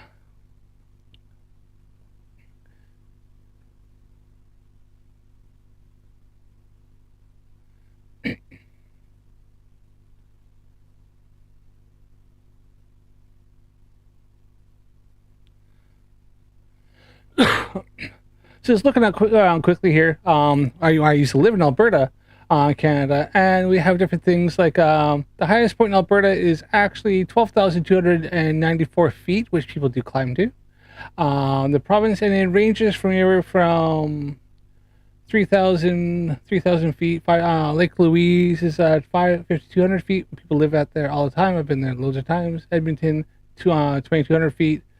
Jasper is at 3,480 feet. There's like obviously a town there. Hinton, Peace River, stuff like that. The Highwood Pass. I've been up there. I biked the Highwood Pass when I was a freaking kid. That is at 7,239 feet. And I went up there. I was 14 years old, and I went up there, and with all my gear, I did a 100-mile bike trip over the Highwood Pass. So if you don't know what that was, you turn at 7,000 feet. There's a certain percentage of the people get altitude sickness. If you don't know what that was, you turn blue. Bull fucking shit. Because like I said, I went up the summit of the Highwood Pass when I was 14 years old on a bike, on a push bike, like, bicycle, with all my gear in the back, me and my whole scout troop, and we biked that, and none of us died. None of us got altitude sickness. Not a problem. And then we went and climbed the freaking mountain. Then we went higher than that. So, Mark Sargent, you're talking other bollocks. I was 14 years old and fucking had no problem going that high. And yes, I did. Highwood Pass, Kananaskis country, reaches 7,239 feet. I've been there. I've been higher than that as well. So. And you just can't get enough air for whatever reason. And, you got to be rushed to a hospital. You got to get to a lower altitude. I've known people that run into. Sorry, what? But I like the way that you word that. It's a design feature. Yes, you're 100% correct. I fornicated. Yeah, the Gurkhas and the Sherpas did. Aren't their lungs actually a little bit bigger than the average person? Like they've evolved. Like they have a larger lung capacity to bring in more air to help feed the circulatory system. As Lindsay said, ears pop, but you don't die. Yeah, exactly. The best way, swallow. There you are. Chew some gum. Easy. Of being a human, just like when you say the salt water, the water in the ocean, we can't drink it because it limited how fast, the humans could spread across the earth. How high can we go? I mean, these are these divine limitations. Yeah, limiting what we are allowed to do. And why wouldn't you? You don't want, we do that with certain species, with our own stuff. You limit what they can do. Now, ours are a little more abrupt. They're not as subtle as this. But the altitude thing... I imagine some people may have some sort of medical condition where you can get altitude sickness at lower altitudes. But yeah, up to 10,000 feet, yeah. I think a lot, there is like, training. The people who do a lot of mountain climbing, imagine, you do have training and you're accustomed to it, but... All right, there you go, yeah. I thought was great. In fact, there's a little small thing a lot of people don't know. Here's a little trivia for you. I did enough business travel that I thought I was really into watches, but I found this cool altimeter watch. And I thought I bored every once because I was in high altitude. It's like, it's kind of fun. And I was on an airplane and I flew a bunch of business travel things. And when you fly up on it, you can look this up. It's not secret information. They pressurize the cabin to about 5,000 feet altitude, just a hair under sometimes. And that, relieves less stress on the airplane and so on and so on. And, also makes you a little more docile. But the reason why they don't make it anymore, it's like, why don't they pressurize the plane to 10,000 feet? It's like, well, because you'd have a percentage of people that would pass out. So 5,000 is the limit. that you can do safely. That's a close enough. You don't want to go 6 or 7. You're just pushing the envelope. But anyway, this is a little chart most people never read. In fact, I don't know if I've ever read the whole damn thing. Shows what people run into when they're climbing at altitude. A quick question then: if you're a quote unquote an astronaut and you're going up in a rocket, they have to have the pressurized cabin would be extremely important, right, at all times? Oh yes, it would, DJ. A pressurized cabin would be super important, which is why one of the questions, if ever I got to talk to an astronaut for more than 10 seconds, would be, tell me what the ISS is pressurized at. Love to see it. I almost guarantee it. They have to say 5,000. Quickly, just looked it up here. Doesn't take long. Correct me if I'm wrong, but pressure inside of the airplane cabin is usually maintained to simulate altitude between 6,000 and 8,000 feet above sea level. Even though the plane is flying much higher, this is achieved through pressurization systems that induce compressed air. So let's double check, because that obviously is the AI one.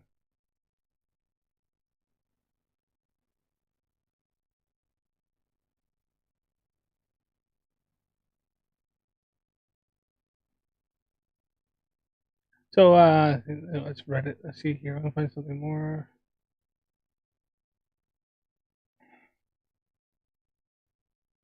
National Institute of Health. What's to say? Other external environment. Hold on here. Ambient pressure from about let's see. Pressure from about 10.1 kPa, 1.5 psi to height. So I was just gonna find if it actually brings up in here.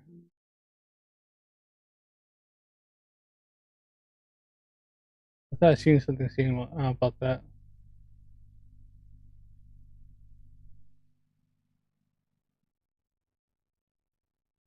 I'm just trying to skim real quick here.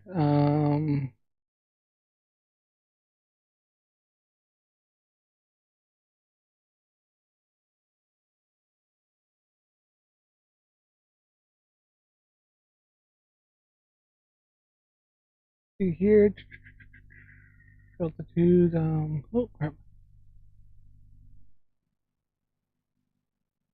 Pressure equivalents to So the air pressure aircraft cabins is commonly expressed as pressure altitude.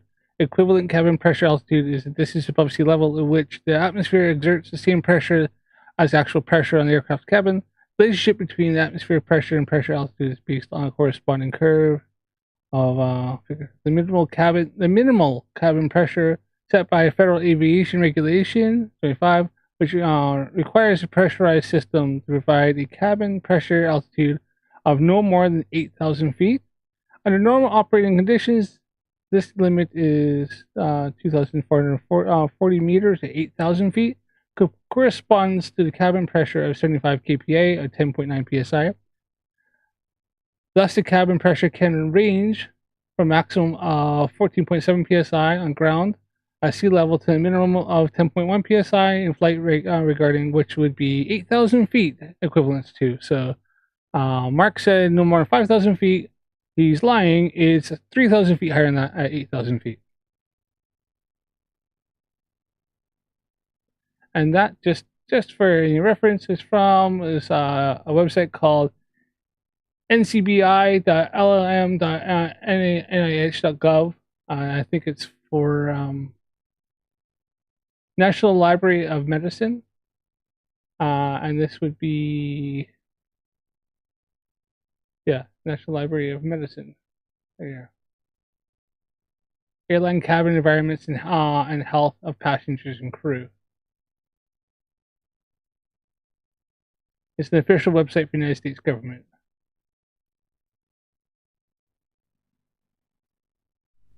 See, Mark Sargent is called fucking citations, you freaking knobhead.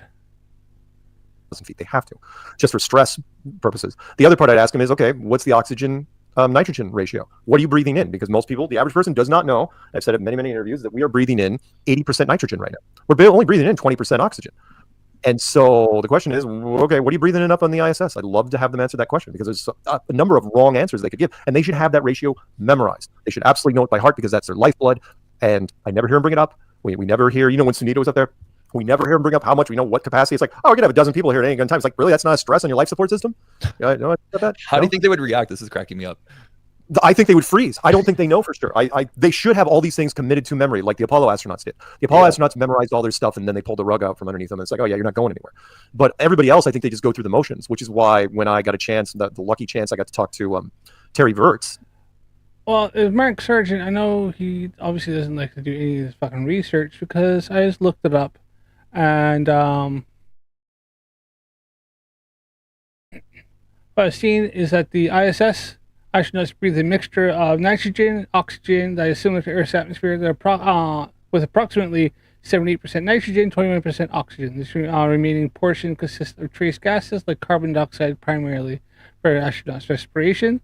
While their overall composition mirrors Earth's atmosphere, the ISS also has systems to manage and recycle these gases, including removing carbon dioxide and replenishing the oxygen. Because they have free breathers like fucking the suits do.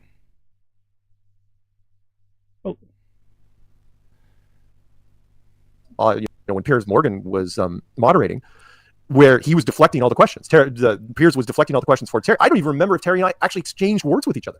It was supposed to be this little debate, and Terry was tight-lipped the entire time. I think he was a pro, where he's like told, like, don't say as little as humanly possible, just promote the book and get the hell out of there. See, that's a trippy thing, Globe friends. These He probably didn't want to fucking engage with your stupid questions. astronauts don't do a lot of interviews. They don't want to take a lot of questions. And if you watch the videos of them, they're like sweating and their armpits are freaking drenched, and they can't really go off script. They say the same things. But I would love to see someone like you, Mark, or people who know how all this kind of technically should work, like Peanut, who had military experience and knows cabin pressure, or how scuba divers need to check their oxygen tanks. Yeah, these astronauts should know. And when you watch them in interviews, it's kind of trippy. Yeah, they don't come off like they know all this stuff. And again, I don't think we talk about. They'll probably just say, because they'll just think you're a common person, they'll say, is at the same ratio as we breathe on Earth. This clue, we'll get to it down the road, but the whole pressure suit, which is what happens in an astronaut suit. What magical thing is in the backpack of that astronaut suit that counteracts the pressure difference between the vacuum outside and the air that you're breathing inside the suit? Tell me what it is. No one has even attempted. I've never even gotten an email from anyone saying, even theoretically. And I know this because I can't come up with a theoretical reason. I'm a pretty creative guy.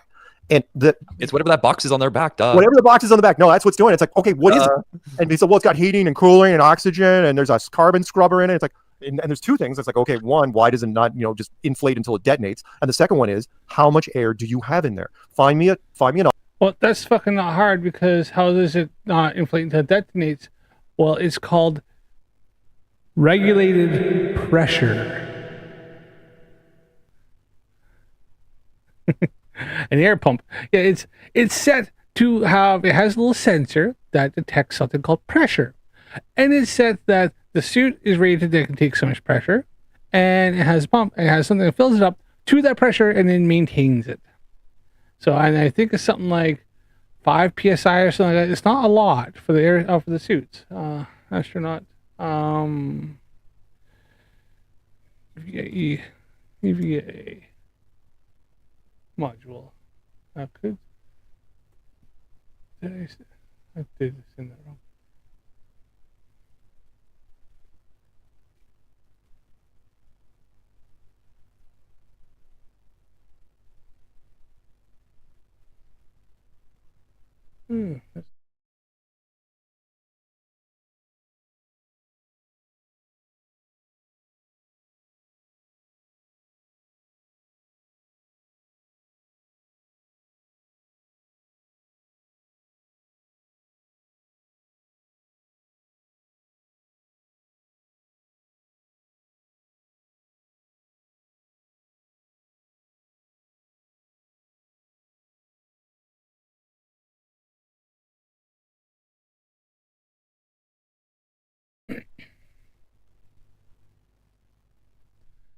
So flat earthers never like to do the fucking research. Look, it took you 2 seconds here. I just want to hear an extravehicular activity EVA hardware and operation overview. Holy shit, look at this. Fucking hell.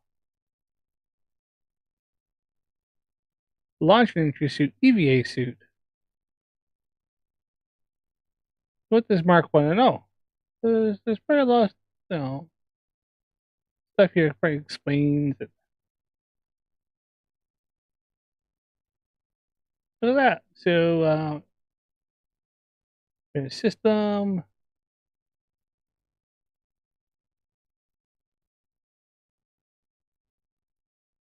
So they've got the PLSS. Right, suit.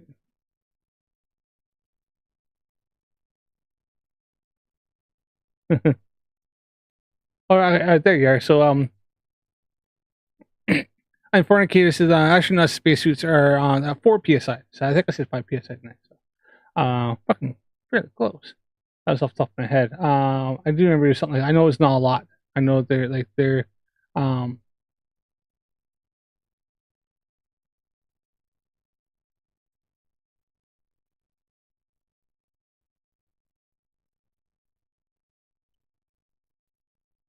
he's asking all this stuff, but like there you are, spacesuit assembly components, EVA, spacesuit assembly.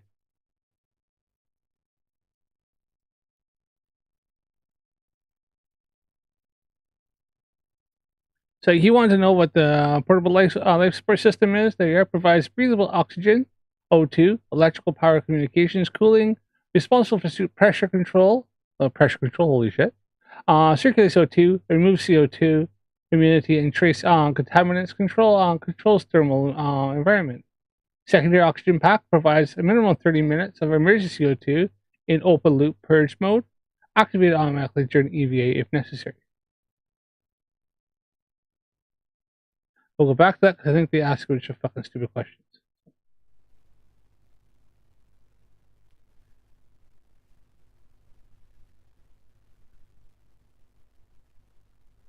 Even I can enough credit to engineers to figure stuff out like that. Yeah, exactly. I mean, as Unfornicated said, like we literally have rebreathers that people use for fucking going scuba diving. We don't want to have any bubbles coming up. Like say maybe like I don't know the friggin' Navy SEALs and stuff like that, right?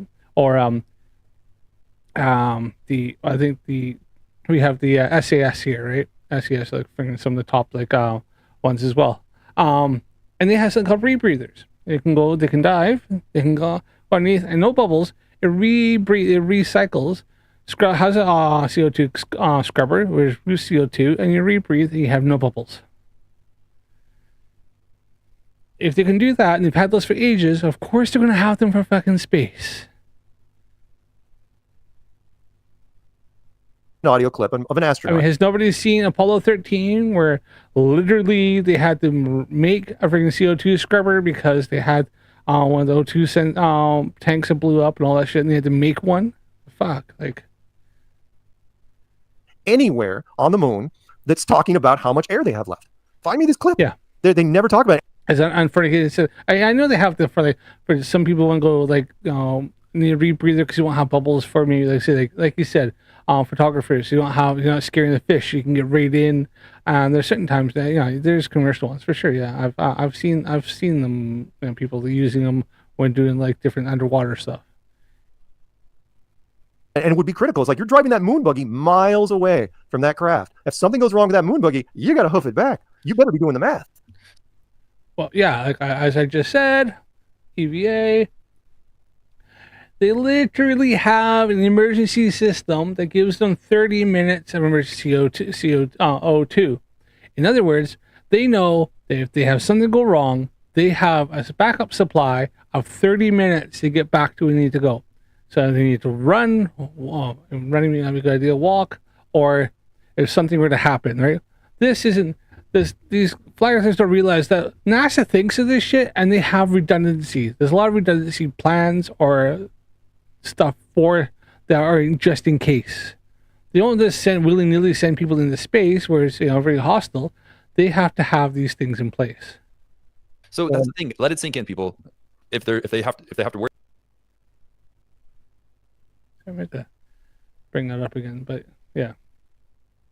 Never mind. About their oxygen levels, right? But more importantly, they have to worry about the cabin pressure, because what would happen in this situation, theoretically, Mark, if the pressure went? Unfortunately, you better be doing the math, something Sargent or any other Flerf has never done.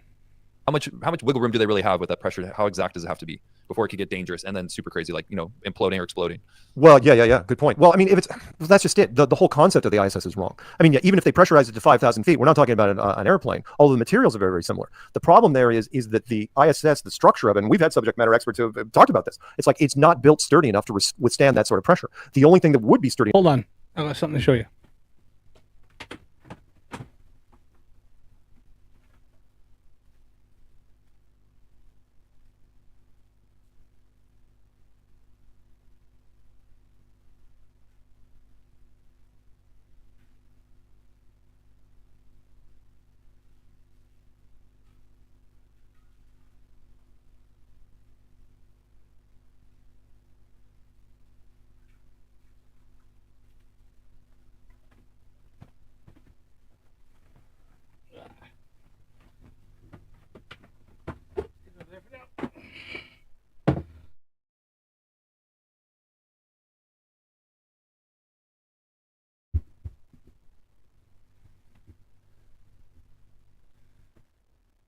Yes, I know. Yeah, they go miles away. Okay.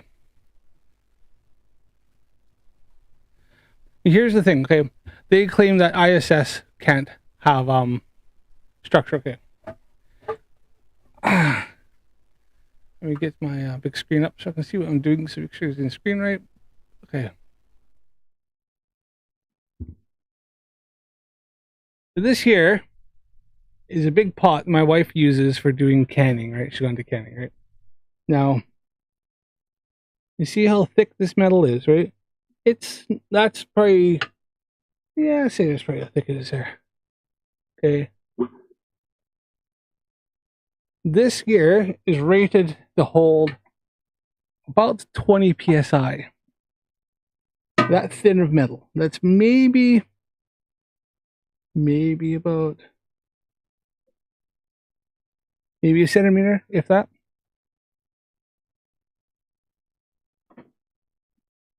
This can hold more psi than ISS needs to hold. Remember, ISS is only holding 14.7 psi max. It's probably holding less. I got stuff in my hand for that.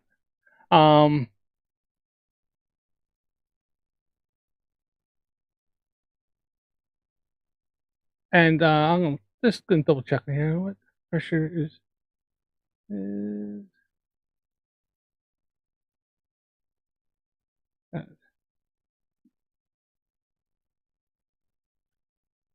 all right, so the ISS says it's at 14.7 psi, right? So they're at sea level atmospheric pressure.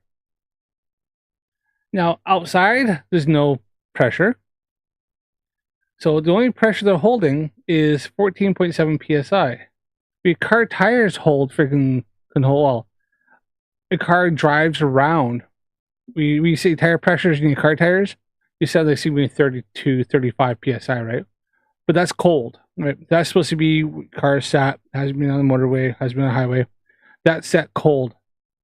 That pressure climbs. When you drive your vehicle on a hot day or you just do a long trip, that pressure goes up. And those tires, which are rubber with steel bands inside, radial tires and stuff like that.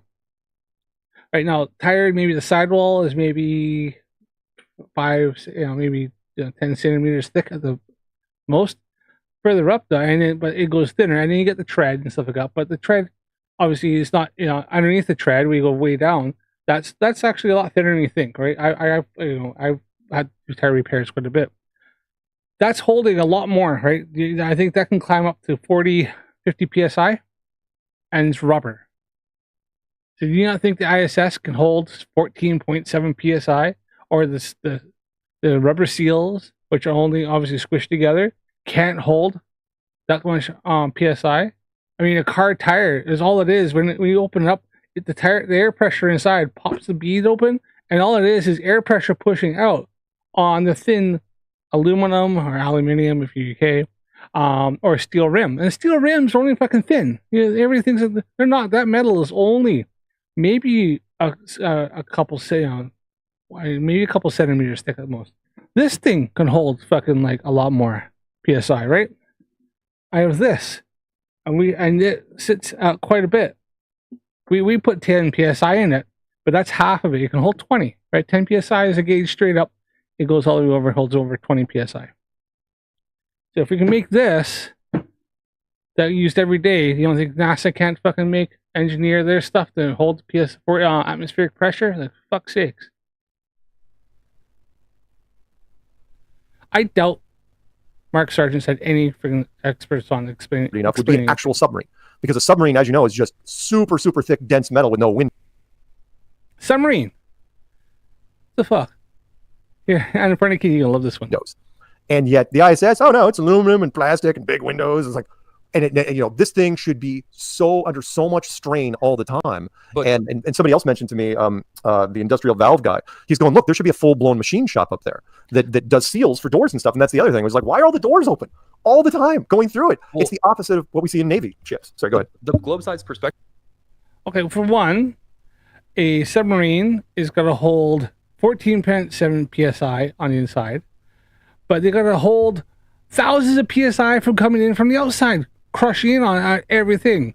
So it has to deal with a lot more fucking pressure than the ISS. ISS has 14.7 psi on the inside pushing out and nothing pushing in, right? Or very, very, very little. I wouldn't say nothing, but nearly next to nothing, right? Where they are. There's never not nothing. This is like, what? Minus. Exactly. Submarines are different than ISS. That's apples and broccoli. Yes, thank you. Unfornicated. Right? But when you're dealing with submarines are dealing with thousands of psi on the fucking outside and then 14 psi pushing out on the inside. Right? So they have to deal with all this crushing, trying to crush in on them, and they fucking do. Back me up on this, Unfornicated. Correct me if I'm not wrong, but I'm sure submarines, when they have to dive down deep and stuff like that, legit can actually measure and see what the hull actually closes in. Like actually, technically, the pressure actually pushes in a little bit, and the submarine is designed to have a little bit of that movement. I know the old PS. I could be wrong. Maybe I've seen something like that where the old submarines, the U-boats and stuff like that, they'd put a string up, and as it went down, they'd actually watch the string start to bow. That's a lot of freaking pressure that they're dealing with on the outside. What do you think that whole thing with those millionaires went down? It wasn't like, when that thing went, it was an extent, like pop, gone. Like it was freaking like a lot of pressure going in very fast. Yes, yeah. I think even the new ones do that a little bit, don't they? Unfornicated, isn't that not nearly as much as the old World War II U-boats and on submarines, but I'm pretty sure somebody. My wife's got a friend. We haven't seen them in ages. Her husband is a nuclear engineer on the nuclear subs for the UK. I'm sure he told me something like that. Like they do something for some of the new guys where like you can actually see with the hole. It does actually come in a bit more, and not nearly as much, but.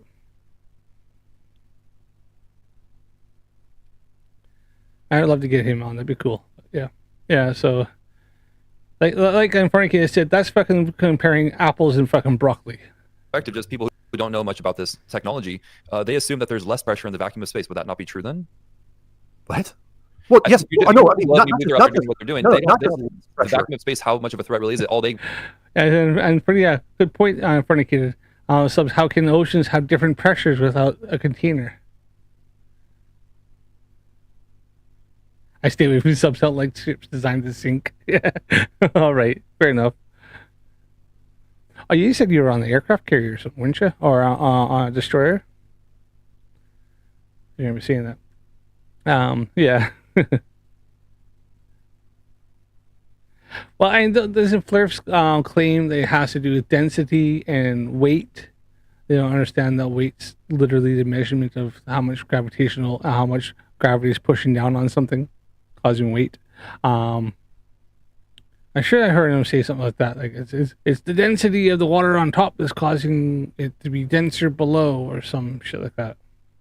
Really think about is if there's an air leak. They don't really think about cabin pressure. So okay, so pressure. It's honestly just quickly here. I was going to cover the ADHD projects versus Iron Horse debate, but I seen that Craig McNeil had covered that like yesterday, and he's already covered that. I'm just gonna I'm just gonna be probably reiterating all the shit he's brought up, and I just didn't see the point in covering it tonight.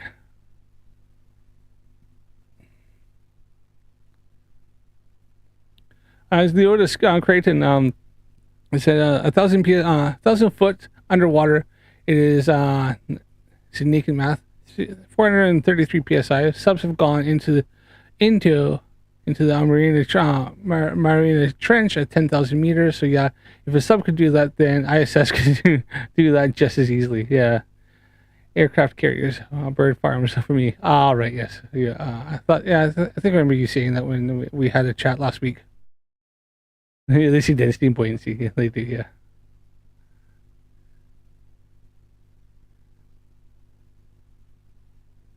No, exactly. ISS is not going underwater. The ISS is like 250 miles above the surface, and all the pressure has to deal with is 14.7 psi on the inside. That's easy. Like I said, my wife does canning. She has a little pot here. This thing can hold 20 psi. It's aluminum and with a steel bottom in it.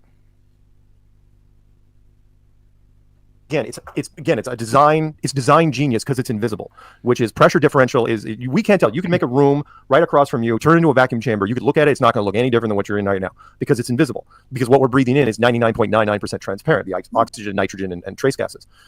The problem is, and again, this is basic physics, which is when you introduce a pressurized system next to non-pressurized, it has to equalize. And it's not a slow process. It's incredibly fast. Incredibly fast. In fact, you can look up submarine pressure accidents, deep sea oil rig pressure accidents. They're horrifying. They're worse than a horror movie you ever imagine because it happens in a fraction of a second. There's a video circulating of AI of what happened to those people in the that rich billionaire's submersible that imploded. There's a video of AI of what happens to the body, and it's just like it's so hard to watch, turns your stomach, but it's complete just vapor basically at some point. And that's the opposite. That's pressure coming in. But the same effect goes the other way, which is, so imagine the pressure coming at you from all angles in a submarine, which is why a submarine has to be super, super thick. The opposite is true, which is if there's no pressure on the other side, all the pressure is on the inside trying to get out. And something has to hold it in. And you can look at anything you want on the internet. Every object that is a soft object that's pressurized on the inside, which is why the Tesla Roadster in space was such a joke, expands until it explodes. I don't care if it's a volleyball, basketball, can of soda, whatever it is, it expands until it explodes. Why does the IS... Not necessarily. It won't expand until it explodes because you have something called failure points, and depending on the material you have, is how much pressure is, and is that past the failure point of that particular object, right? So say something like my wife's freaking pot here for that. Its failure point is probably higher than what is rated on the gauge. The gauge goes around 20 some psi, right? Now obviously it's got 20 some psi on the inside pushing out this rating, and it also got 14.7 pushing in, right? But it's probably designed to take more than that, right? It's probably this failure point of the material, being if the longest material is in good shape and hasn't been damaged or hasn't been compromised in some sort of way, either overheated or damaged, then it can probably hold that and not fail, right? He's talking about something like in the I just want to 40 can, it says like soda can has 50 psi. Papa's hope. Does it explode? Rest of the case, exactly. And there's even things that go up, like now even go higher up altitude, like you got pop here in the UK, or like let's just say potato chip bags, right? Now, if you have a potato chip bag here up higher up, like let's say, I don't know, if I brought one from Canada, right, from Alberta, which is like, let's just say I was about 1,000 feet in altitude. I brought it here where I'm only like maybe, 20 foot or 50 foot above sea level. It's going to go in because you got all the air in there. But then the opposite way, you can go up higher and you can go from and go from here, have a potato chip bag, take it back, and you might go out there, it might be expanded out, but it's still going to hold that pressure until I open it up. It's got a certain failure point that maybe not hasn't exceeded. You can talk about the Tesla Roadster. For one, I'm pretty sure like the tires they had on it, because it wasn't driving, they just put the no psi, or they would have took it down, so it had 14.7 psi. But then up in space, those tires are holding 14.7 psi. Well, that's because a flat tire still. It's only 14.7 psi inside. That's not no big deal. That tire can hold friggin' in excess of 90 psi. So that's no big deal. As for the rest of the vehicle, it probably didn't have any fuel in it, because they wouldn't have. They said they stripped it down a bit, but yeah, it's fucking like stupid that. ISS is only got full hold 15 psi at the most. That's 14.7, rounded up a bit. ISS. In fact, well, hell, DJ, you've seen videos of people that are in airplanes. Remember, mid 35, 40,000 feet, right? And a window goes. You see what happens there, right? People get sucked out of windows. And that's just a difference between 40,000 feet and 5,000 feet inside the cabin. If it's 5,000 feet and infinite, no pressure on the outside, the pressure differential is amazingly extreme. And one of our guys back in the day, he was talking. You need to hit home. It's extremely. It would be.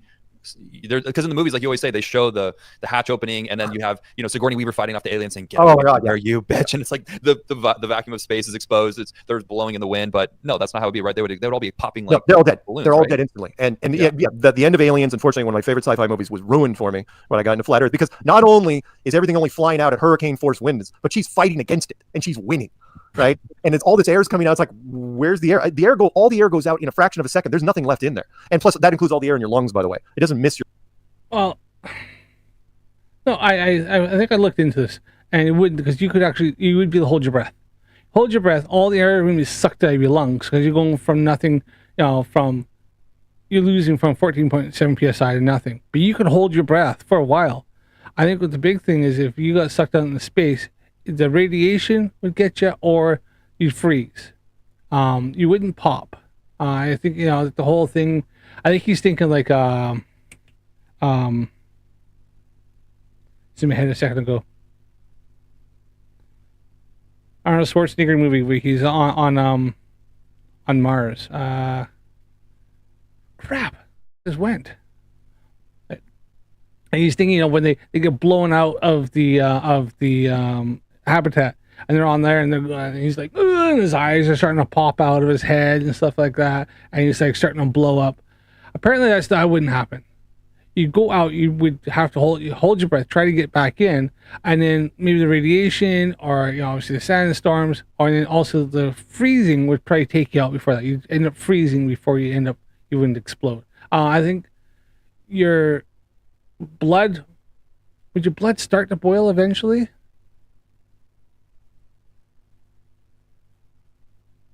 I think your blood would start to boil eventually, or the gases would start to expand. But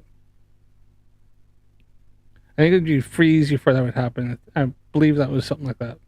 Your lungs, empty instantly, and then the rest, everything else. Remember, your body is a pressurized system. That doesn't go well. Again, look up there's a reason why when people come up from deep sea oil rigs, they have to stay in those chambers, those pressure chambers, and they have to turn it up. That's really, really slow to get them back up to normal, because otherwise it gets really, really bad. Total Recall, thank you. Yes, fuck hell. I've seen that movie many times, as well as the new one. That's actually, I know he's talking. That's not actually why he's talking about the bends. Where you go from you're doing deep. You've done like deep sea diving, and you come up, and that has to do with thanks, called you back in. That has to do with the fact is that your body different gases get absorbed into your muscles and stuff like that, and as you come up, you have to allow your body for those gases, as the pressure releases on you, those gases have to come out of your tissues and stuff. If you come too fast, and all those gases are coming out too fast, because from the pressure being down there, all those gases are being pressed in, and they end up getting pressed into the tissues, your muscles and stuff like that. So you come slowly to allow those gases to be released back into your bloodstream, and then you breathe it out through your breath, and goes out there in the bubbles or rebreather or whatever. So you have to go up slowly, unless they said you have the ones that are like deep sea, they're doing oil rigs or stuff like that. And they go into the bell where they're in a pressurized system, which keeps them at the pressure they're working at. But then they have to go through the whole thing of depressurization. They got to go through the whole stage where this pressure is done, and it allows all those gases to be released back into your blood, and for your body to be able to process them and get rid of them. Outgassing, isn't it? Of nitrogen from your body tissues, yeah. So I know Mark Sargent is trying to claim that if you come up too fast, you're going to explode. You won't. You'll have loads of nitrogen being released into your body at one time, and you can get the bends. It makes you sick, and you could actually die, or get really, really ill. Yeah. Well, and you said apples and broccoli. Yeah. I had this big discussion with a flat earther who claimed that, and you'll love this one. He claimed that if I was in a room filled with helium, my can or a cup would start to float. because helium's lighter than air. And I said to him, bull fucking shit. It wouldn't happen because we have something called gravity, and this is, in fact, because helium is lighter and less denser than air, everything around me would be more apt to fall because it would be less resistance. And I even showed him videos of people in one of those the deep sea diving bells, the pressurized systems, and they're talking and sound like Smurfs because they all the helium in their helium-rich environment, and they're using cans, cups, everything else, and you wouldn't believe me.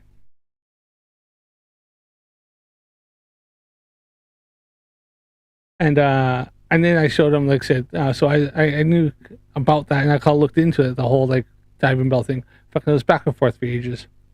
Eventually, he deleted his videos because I embarrassed him that bad. Okay. Anyway, That's the thing. It's like morbid, but they don't show that in the movies. Part of the brainwashing is that no, you could semi-exist in space like they had in Guardians of the Galaxy, or Leia Poppins when she's flown into space and she kind of uses the Force and flies back into the.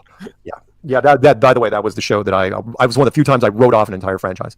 That's when I walked away. I walked away from Star Wars. I said, nope. It's like you screwed it all up.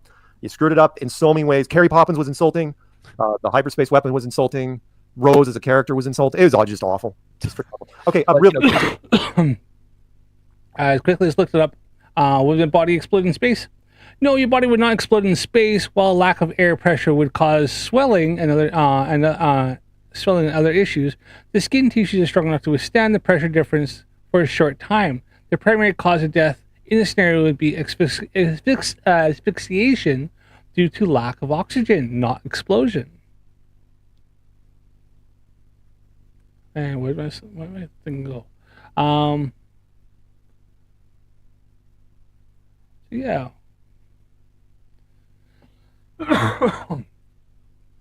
I just look up, and that was the AI one. This is a thing called Live Science. And they want a bunch of shite. I like to bring in facts and evidence. So here we are.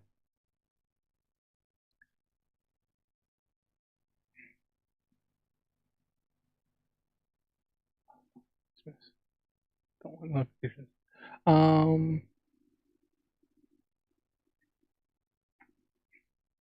There you go. So this is it. Talk about all the stuff you see. What happened? Your body was exposed to vacuum of space. We weren't wearing a spacesuit. The first thing you note in many Hollywood depictions and scenarios are overblown. They show people unprotected by helmets and spacesuits exploding or instantly freezing to death. In reality, the effects would be the same but less exaggerated. An astronaut floating without a suit in space wouldn't survive, but their demise would happen within minutes, not seconds, and it would be a gnarly exit with boiling blood fluids and nearly frozen nose and mouth. Space is a vacuum devoid of air, meaning that unlike Earth, there's no atmosphere and no pressure exerted by air molecules. Atmospheric pressure determines the temperature of the liquids that boil and turn gaseous.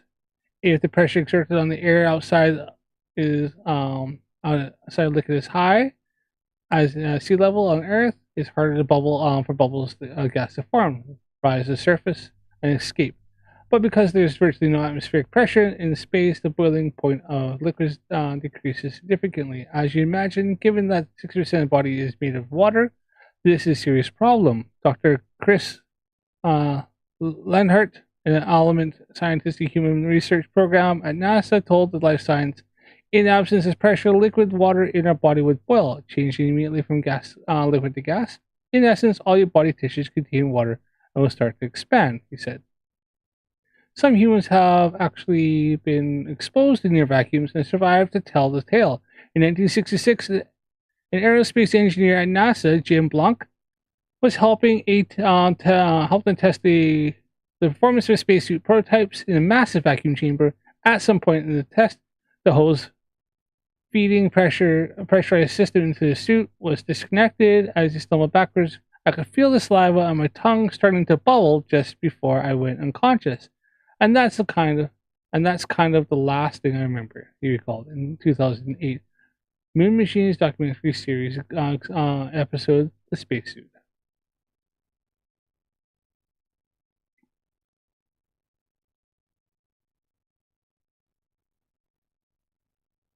So yeah, it would happen maybe in minutes, not in seconds.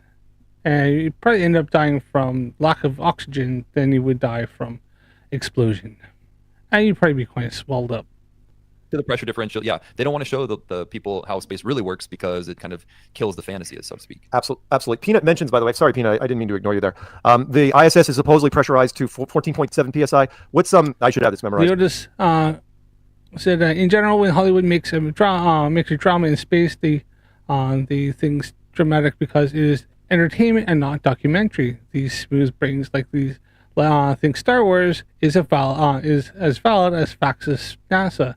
Yeah, I mean, like, they don't think like the fact that they're just watching like a sci-fi and they're gonna have creative liberties and it's gonna in that world, like the whole thing with like Scotty Weaver fighting against the aliens and all that stuff like that, and we should blew the alien out the airlock or something like that, and she's like fighting. If you can hold on, it would be a massive rush of air, but depending how big that is, it would be going out.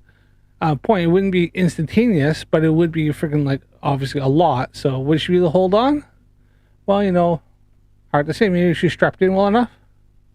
Obviously, the alien and that was a lot closer to the opening, so it would have freaking things would have gone further. Most likely, you had to watch this from the stuff coming and hitting you and taking you out.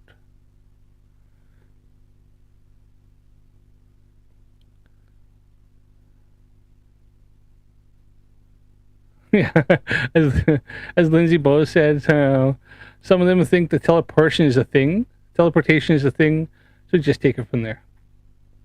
There's a flat earther on TikTok that claims he's a 4,000-year-old immortal, and he has certain different powers like telekinesis, and he does stuff like puts a felt marker on a whiteboard that's like kind of angled a bit, and then he goes like this. And brings his hand like that, and then you see go this way and then roll back towards him, and he says that's telekinesis. I did the same exact thing and showed that it was just me wafting my hand around. That's all it was. He was less than impressed when I kind of took everything he did the exact same thing he did, and then did a bunch of AI stuff, like I had fire and stuff on me just to take the piss out of them.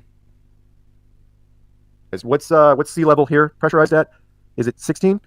What is it? What's it here? And of course, the ISS atmosphere supposedly is 79 nitrogen and 21 oxygen, which is almost identical to what we are here. And by the way, also what they put in scuba tanks is a little more, by the way, which is a whole other thing. They take scuba tanks up to about 30% oxygen, so you get more oxygen. But you can't go higher, and it's a trick thing. I know the astronauts. I'm hoping I run into one that just screws this up. You can't go higher. It's like, why don't you just make it 80% oxygen? It's like because over 40% oxygen ratio, and it becomes toxic to humans. It starts burning our lungs, which is why you can't do it. Average sea level pressure. I think it does not depend on how deep you're diving on what the mixture of gases are in the in a scuba tank. So I'm pretty sure like there's certain ones that depending to stop for having the bend so much, you have to raise the amount of helium and stuff in there, because helium being a lighter gas, and you can stop from having so much nitrogen being in your sucked into absorbed into your body tissues. There's another immortal. It could only be one. I think the new movie's coming out of that. Yes, Mark is an idiot, unfornicated. Yes, he is, Dano. Pressure is about what is that PSI though? Give me PSI if you get a chance. Anyway, let's crank this up. I know we haven't done much, but let's keep going. And I will look for Peanut's thing. 4 miles. The lower surface of the dome structure consists of an organic layout of continents, grouped at the center, ensuring that no land bridge exists to the outer ring. This is then surrounded by hundreds of miles of salt water in order to limit sea travel. The salt oceans are then adjusted with a scaling decrease in temperature as the outer area is approached, to the point where salt water freezes, forming icebergs, further reducing sea travel. The outer ring is then elevated to a height of 10,000 feet, reducing oxygen levels. And by the way, I was off by that. The and I was going to comment and say, brilliant design features all. The colder temperatures until you get icebergs, which all. That I was saying, it replaces some of the oxygen. Are you talking like I know they put a bit of helium in, like depending on how deep down you are. Like I said, we got like people that do like under ski like repairs on like deep sea things would be like maybe oil rigs and stuff like that. I know they are like the Bell and stuff is a high helium environment, isn't it? It's got other stuff too, but and I believe that's something to do with the help offset the amount of gases that are absorbed into your There's a reason. There's an exact reason. I remember hearing it, but I'm probably fucking it up.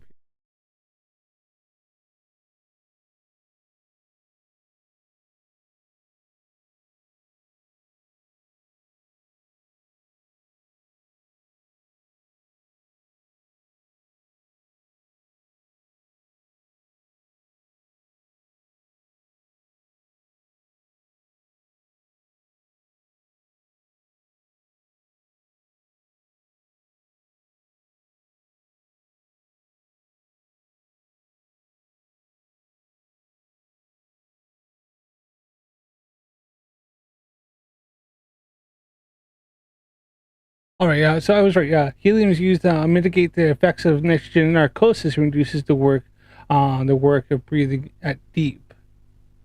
Helium's inert nature prevents narcosis, and its lower density makes it easier to breathe than nitrogen at higher pressures, which is critical for deep strenuous dives. All right. Deep divers are helium-based. Cuts nitrogen and oxygen. Nitrogen gives you narcosis at deep depth. Nitrogen, oxygen gets toxic at depth. All right. Yeah, sorry. I asked the question and I looked it up. Thanks, Dano. All sea captains are afraid to death of. And then the average altitude of Antarctica is 14,000 feet, which is double altitude sickness for a number of people. So just get screams go. For a number of people, but most people are fine at that. You might be a bit more sleepier. I might get a breath a bit quicker, but you'd be fine. Away. And a buffer zone of 300 miles is created. This zone is devoid of all life forms that could be used as food, further discouraging land travel. That all sounds pretty good, but we left out one thing: depth. There's loads of people who have gone across Antarctica. There's the people that have done it solo. There's people that have done it in groups. Obviously, you had stuff like Amberson and Scott, who had gone to found the geographic South Pole.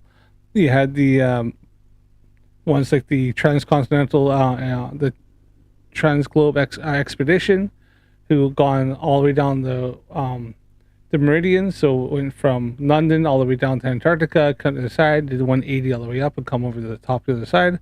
There's many people that have gone. People that have gone across Antarctica either by car, by dog sled at one point when they're allowed to be down there, different vehicles. I've flown across it, fucking like this, or done skis or shit like that. So I walked. Yeah, so that's bullshit. People have done it for over 100 years. Keeping human beings away from the ceiling is easy because it requires higher technology. Protecting the outer ring is a little more difficult, but can be accomplished with layers of negative reinforcement. Protecting the actual common ground is a different challenge because digging is basic. Everyone knows how to use a shovel, and most construction requires a generous amount of digging. In addition, natural resources such as coal, oil, minerals are harvested through large-scale digging operations. So it's safe to say that any human population is going to be digging a lot of holes because it's easy and it's necessary to continue their way of life. That being said, how thick would you need to make the flat Earth model so that people didn't accidentally dig their way through? You could use the same method as the outside barrier and create a series of undesirable layers, ending in a solid barrier, but the ever-expanding increases in general population would create an unnecessary risk. If the bottom of the flat Earth was composed of, say, an unbreakable material, this would pique the digger's curiosity, and if repeated all over the world, would raise suspicions of design. While a solid barrier works at the end of a frozen wasteland where no one is venturing, or allowed, it doesn't do much if it's found in a mining quarry, or someone's backyard. For that, you need something that hasn't been used up to this point. Those top-notch graphics I've been using for this. That is quality work right there. I know, these pictures sometimes are hilarious. I don't even remember this The production you show. You think the government could have spent $5 on the production? I know, right? I mean, that is some great hand-drawn stuff, and increase in temperature, all the way fire to an ignition flashpoint, and then beyond. Now you will jump in and say, well, of course, we all know that there is molten rock below the surface. We see it in volcanoes and, well, volcanoes. Yes, you do. There you go, another part of it. Notice you don't see any measurements here. It's just, oh, here's the mantle, blah, blah, blah. And the stuff that our community pointed out later, which was, okay, you have a magnetic core, except that the magnetism, when it reaches a certain temperature, becomes useless. Magnetism fails. And yeah, it's like, okay, so it's a spinning molten magnet, even though we've already shown again and again and again and again that magnets do not work at higher temperatures, let alone molten. This is stupid. And we've all seen Well, we've already addressed that with a whole point that it's actually a dynamo, and it has to do with the rotation that causes an electrical field, which then causes a magnetic field. The flow of electricity causes a, and this has been literally proven and tested and modeled in laboratory, if I'm not mistaken. Huh? It's stupid. It's stupid. cross-section diagram of the globe Earth, which shows ever brighter bands of molten structure and so on, which is why I included the wiki link in the description that covers the official view of the Earth's structure. And I quote, "Scientific understanding of the internal structure of the Earth is based on observations of rock in outcrop, samples I brought have no idea what that graph meant. to the surface from greater depths by volcanoes, analysis of seismic waves, measurements of gravitational and magnetic fields, and experiments with crystals at pressure and temperatures characteristic of the Earth's deep interior. In short, they have no clue on what's below them. None. In fact, the deepest holes ever drilled, which I've also linked in the description, only go down 8 miles. To repeat, no one has gone below..." Russia actually had a stamp for that, for their deepest hole ever drilled. By the way, I'm going to take credit for it. I think I was the first one to call this. This was back in early 2015. Just had to throw it out there. Tickles me when anyone brings it up. Below 8 miles, anywhere. And every drilling survey is the same. A scaling increase in temperature to the point where drill bits stop. That's the actual hole, if I'm not mistaken. They bolted that thing up and abandoned the site. Haven't been back since. What was the material? What? What kind of barrier do you think they had? Did they They don't know. Only that it was really, really hot and really, really hard. And that isn't supposed to sound dirty in any way, but it's true. Yeah, it's true. So yeah, interesting. Yeah. So they didn't. Nobody knew. They just kept trying, and we're not talking like they tried for weeks and or months. They tried for years. Just quickly here, just because I like debunking him. Just to say, we don't know what's in there and how it works. Well, here we are. We got modeling Earth's magnetosphere in laboratory. Scientists report a method of studying smaller magnetospheres, sometimes just millimeters thick. Laboratory. This new experimental platform combines the magnetic field of a large plasma device with a fast laser-driven plasma and a current-driven dipole magnet. LAPD, the LAPD magnetic field provides a model of the solar system's interplanetary magnetic field, while the laser-driven plasma models the solar, wind, and dipole magnet provides a model of Earth's inert magnetic field. Motorized probes allow systems scan the 3 dimensions, combining data from tens of thousands of laser shots. Also, I've seen something about Coventry University, something called the Little Earth Experiment, and they said they created a laboratory model of Earth's magnetic field, specifically focusing on replicating the conditions within Earth's liquid outer core that generate the magnetic field. These models, like their Little Earth Experiment at Coventry University, uses liquid metal, often sodium or sodium potassium alloy, within a rotating tank, mimicking the convective and rotational forces within the Earth. The goal is to better understand the geodynamo and the process that generates the magnetic field and how it fluctuates or reverses. Yes, Canadian Space Advocate. What happens? The Russians, they were doing that, and they were having some problems because at a certain point, and I think it was just different rock, and then obviously they had some. I think their tubus was they're having problems with breaking or things wearing out, and eventually got to the point where Russia just stopped funding the project, and it was just costing too much money. And what they started seeing where this wasn't. It didn't seem financially viable for them to keep doing that. So they started melting the drill bits, and they had to stop because of it. I think it was just costing too much money, and Russia just didn't want to fund the project anymore. So they just kind of axed it. So, but yeah, their drill bits did start kind of getting melted, which is funny because maybe it's getting closer to where it's getting really hot down there, and it was and then the metal just wasn't able to deal with the pressure. and as well as like the heat, and obviously and whatever, you know. So yeah. Yeah, they were like starting to drill bits up at some point. So here we are. This is one covering scale model of Earth reveals clues about the planet's magnetic field. This was done at Coventry University.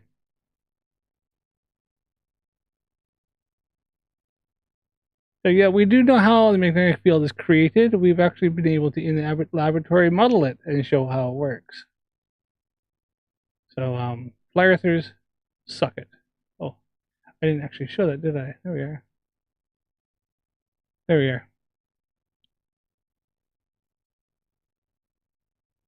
So this is the scale model of Earth reveals clues about this.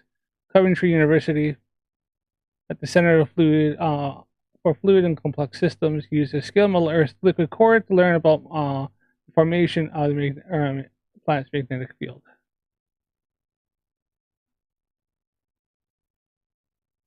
There you are, yeah.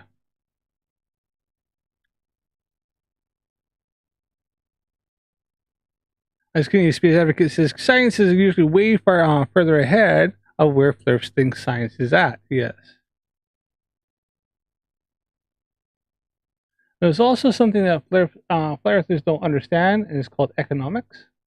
And sometimes, you know, places like governments or or companies, whatever, sometimes they look at it and realize how much it's going to cost and the return on investment, and it's just not worth it for them. To broach that, to punch through it, and they couldn't do it. And yeah, I always thought it's like, well, if you really wanted to see if you get past it, you just make the hole super wide and go down with massive amounts of explosives, but you're not going to get more than a couple chances before the rest of it potentially caves in. Or I don't. But if you're going super wide, then you're obviously taking, and you have to have a bigger surface area that you have to try to drill through, and you're not able to apply as much pressure, so you either have to ramp up the pressure, or you're not going to get as far. If you ever drilled through really hard material, sometimes you're better off to have a small drill bit and a small point, and, you know, do a pilot hole, open it up, and then you can go from there, work your way up. And what you do is you're working on less and less material. You've already got down to a certain point. So yeah, or politics, yeah. I don't know. Lasers might work. Laser beams. Lasers. You come back and say, but Kiwi Brush is exactly what flat earthers. The fact is the whole premise. The whole thing is I don't understand. Therefore, conspiracy or fake. volcanoes. Yes, there are volcanoes, holes in the earth where molten rock is produced, under pressure, I might add. Certainly that can't be artificially created. No? We can melt rock right now. By the way, this for whatever reason, but Hey, here, you love this. Get on this. This is Mark Sargent. He's going to try to explain why we have molten rock and magma and stuff under the surface of the earth. People. This bugged the trolls more than about anything because I just trying to drive the point home. It's like we can make molten rock just like volcanoes can, and if you had technology that was better than ours, you could make a whole bunch of molten rock. That's all I'm saying. And people are like, molten rock volcano machines? He's crazy. Yeah, well, we use them. Look, we melt rock, we make cars out of them. So, and boats. No, it's called a smelting plant. What do you think your car is made out of? Melted, reformed, and polished rock. We have the technology to do this. It all comes down to scale. Create a large set of furnaces at, say, 50 miles below the surface that can melt and pump molten rock. And you say, what will the furnaces be made out of? Oh, I don't know. How about the same dome material that can withstand nuclear weapons? Whoever, I want to clarify here, whoever built this place has access to tech that we don't. Just because you can't comprehend a smelting plant that's massive in scale doesn't mean that it can't happen. We've improved. So Mark Sargent believes in aliens. Aliens built this thing. That's why we have a firmament you can't go through because, you know, let's not get into. I'll deal with the whole freaking thing of Project Fishbowl and how flat earthers freaking misconstrue all of that shit. Because that's fucking easily explained. And when you look into it, you realize how stupid their freaking argument is. That's dumb. Let's go past that. And as well as we had loads of rockets go way past whatever freaking flat earthers claim that how high the firmament is. And now he's claiming that there is big, huge furnaces that are smelting rock and then pumping it out into something that are made from the same magical material. Moving By wrong. the way, Eric did bring up he doesn't like how you say whoever built this place. It's hello, you're talking about intelligent design. It's super obvious. Yeah, as opposed to AKA what? God, whoever is created, if it's a simulation, whoever designed that, whoever, if you want to get super biblical, God the creator. I still stand by that, which is I've yet to meet an atheist flat earther. I've met some agnostic flat earthers, but not atheists. It's like you cannot, and Eric's listening, you cannot have this place randomly. This place absolutely screams to high heaven, no play on words there, intelligent design. So don't give me that crap. It's like, yeah, when I say whoever built this place, yeah, whoever built this place, I don't know who it is. I don't got their phone number. That's terrible English. It's I just don't a simple have way of saying designer, architect, creator. Yeah. Whoever it is, better than us. That's right. So you take the molten rock, locate a few random access points on the surface, and the rest comes naturally. Volcanoes also reinforce the Earth structure model that the molten rock goes all the way to the core, which then in turn reinforces the globe model. And then we're back. That wasn't a real shot, that previous one. This one is Apollo 17. The only shot of the Earth you could find on the internet all the way up until 2015. The only one. Oh, really? Because, well, not there's loads of them. I mean, he's claiming there's no shots of, like, the Earth. But, I'm pretty sure...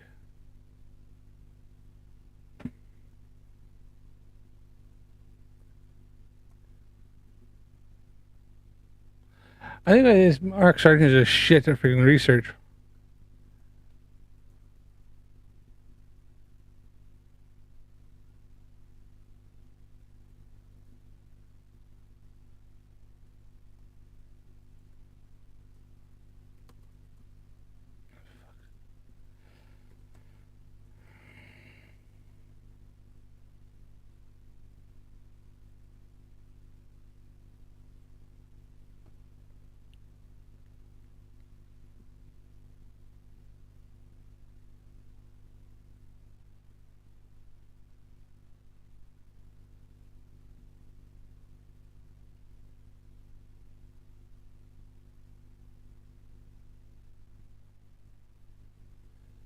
If Mark Sargent took 2 seconds to research stuff, here is from, I think it's 1946. It is a picture of the Earth from a V-2 rocket.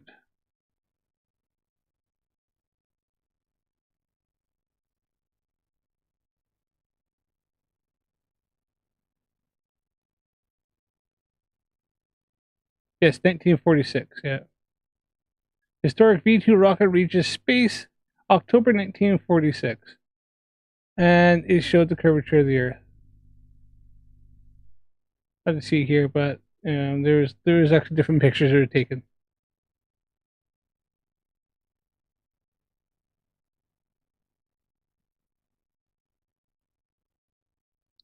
So yeah, Mark doesn't take fucking much research. Look at all that. Holy shit, that took me 30 seconds. And then there's obviously the March to the Moon website that has about 30,000 different pictures of the Earth.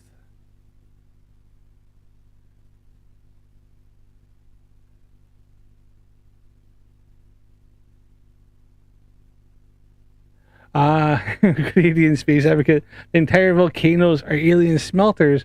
Remind me of a certain sci-fi religion that we do not want to name, but does start with psi. Yes, it actually kind of does. Is it the one where they dumped the aliens into the volcanoes and then the spirits came out and they inhabited certain people's bodies? Is that the one you're talking about? 43 years. This was the only shot. And I got it. Since we have it on screen, I want to clarify.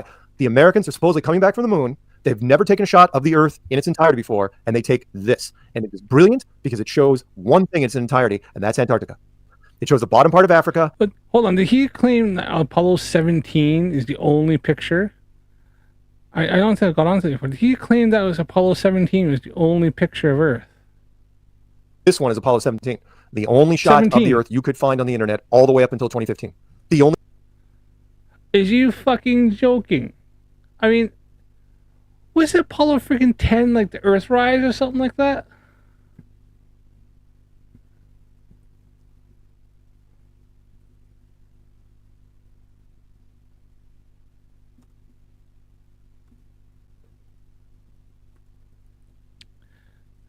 Don't quote me on that, but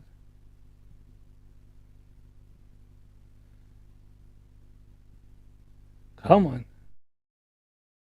Earthrise, wasn't it from...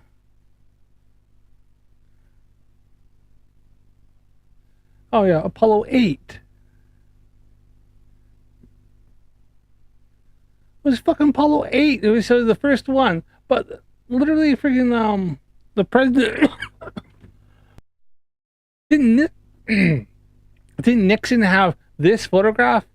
Fucking let me bring it up here. Hold on. Didn't Nixon have the fucking Earthrise? Didn't he have this photograph on his freaking like wall?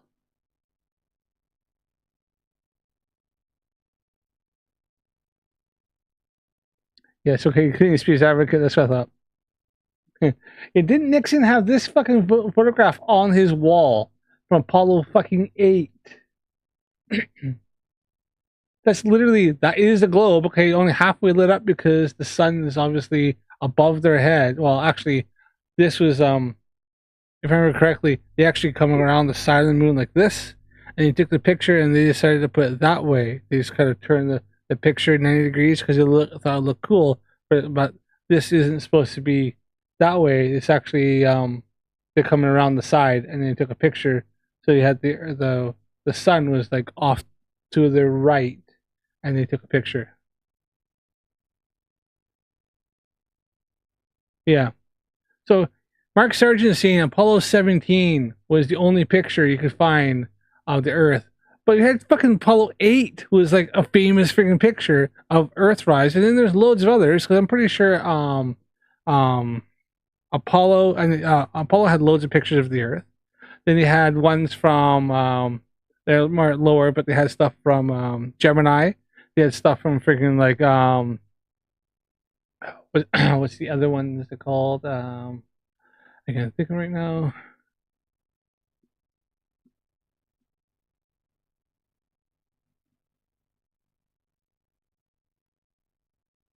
Is the one? Let's see here. The Gemini missions. They had the Mercury. That's it. Mercury before Gemini. I knew there's another one there. The Mercury missions had pictures of the fucking Earth, like here. Gemini had ones, and then fucking Apollo had them. So yeah. Now, I know this is probably before 2015. I think March to the Moon. But yeah, and you see, there's loads of pictures. Fuck it, that was not hard. Okay, continue on. I'm getting stuck on this, aren't I? Only one. 43 years. This was the only shot. And I got it. Since we have it on screen, I want to clarify. The Americans are supposedly coming back from the moon. They've never taken a shot of the Earth in its entirety before, and they take this, and it is brilliant. That's a fucking lie. Apollo 17. Are you fucking joking? I mean, is he really fucking joking?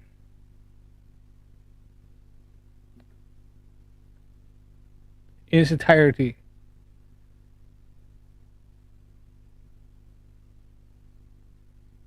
But you fucking, we know fucking. I'm not even gonna bring it up. I was gonna bring up fucking like some of the Apollo missions, but fuck, like, is it even worth it?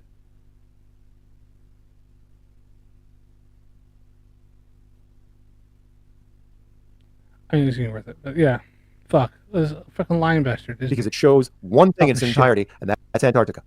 It shows the bottom part of Africa, but all of Antarctica, heavy cloud cover, no stars, and this was the only shot you could find on the internet for decades. Well, as soon as the internet came out, but yes.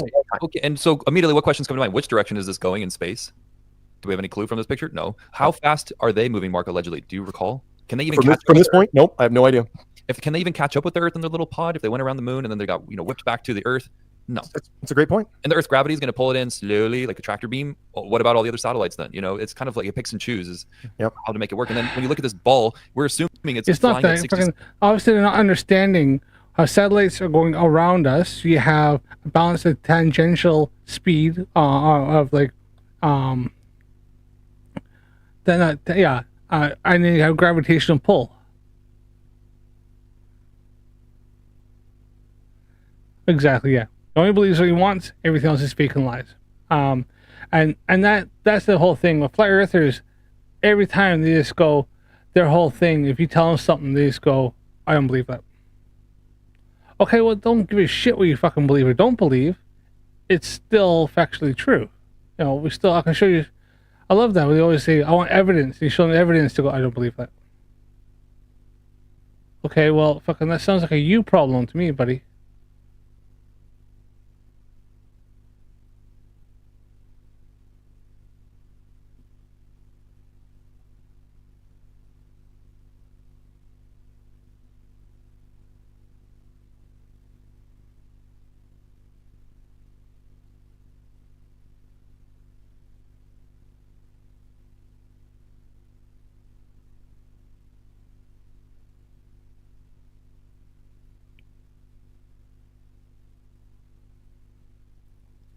I just stuck doing something here for a second. Yeah. Science doesn't give a fuck what you believe or don't believe. And just to freaking this drive it home, Mark Sargent, if you happen to fucking see this, I did tag you in this. Right. Here's from Apollo fucking 4. And what do you call this here? Because it certainly looks like the Earth is all this fucking glory right there. And you can go on because there's 758 of these fucking photos on this reel alone. Every single one of them I looked at, well, nearly every single one of them is of the Earth at different phases. Look at this. Now my computer's decided to freaking lag a little bit here, but or the website is, but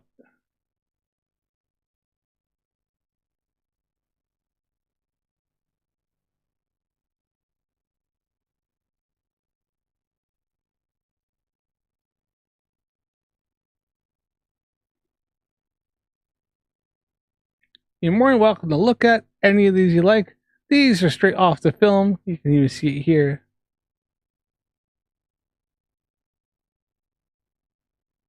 And this gives you all of the information on these here. If you don't believe it, but there you are. It tells you what film is on physical film and everything. We all know about this because when we look it up.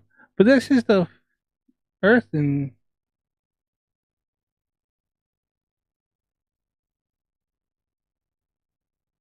I should go another way with these actually. I didn't realize there's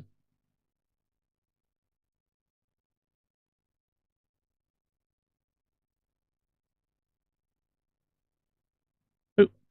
Looks like they're moving away.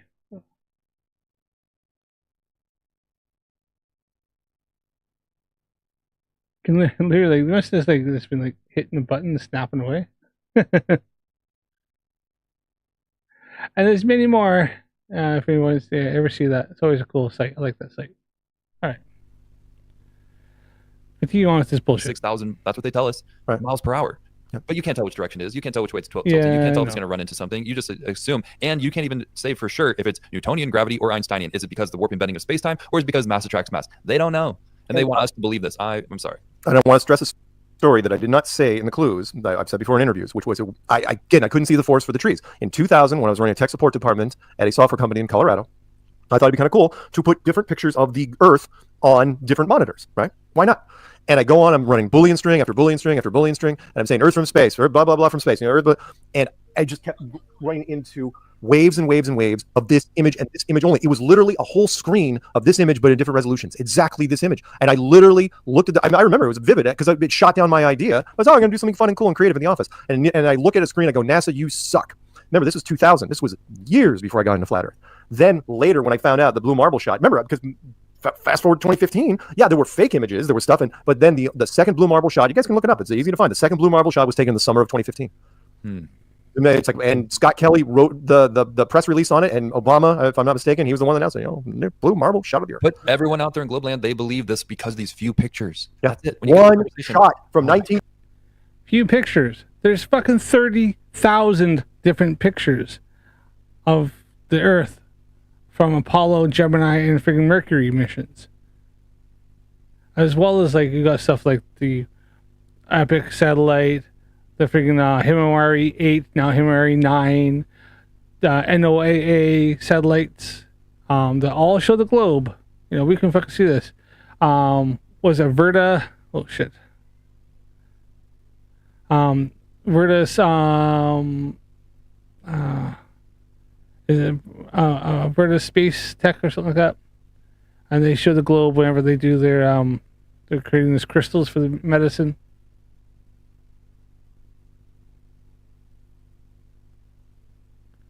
So yeah, it's fucking not hard. Point he's like, we gotta get some satellites out there and take another picture so I can get something version. It's the freaking 90s. Why wouldn't you have another version? And that point he's like, we gotta get some satellites out there and take another picture so I can get something cool for my office. And they dragged their feet, and it never happened. It was a good move. Smart, NASA. Played that one well. Back to where But they had loads of LEO satellites that could take pictures, but they had to be strips, and then you had to put it all together as a composite image.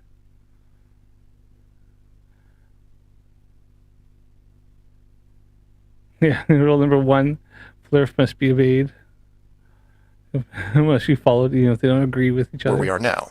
A smoldering globe flying through space at high speeds that, from a design standpoint, makes no sense. So how thick would the flat Earth model floor need to be? Oh, for common use, say less than 100 miles, similar to the ceiling in scale. Large heat generators placed in a pattern, a thin layer of molten rock 10 to 20 miles down, which is really just a geologic pipe system to help with the generation of terrain. And there you have it, an efficient way of discouraging all those digging humans from reaching too far, combining a physical barrier with a mental one. 8 miles down, and you're going to tell me what the entire core looks like? That's an actual science image right there. That is what they're putting out. Look at those bands.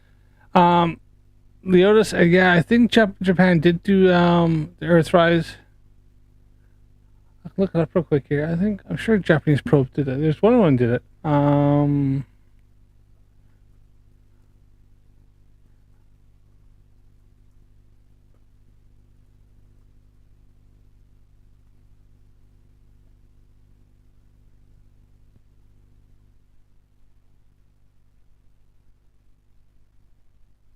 You know what actually did the Earthrise? Was Artemis. Artemis 2 actually did Earthrise live stream.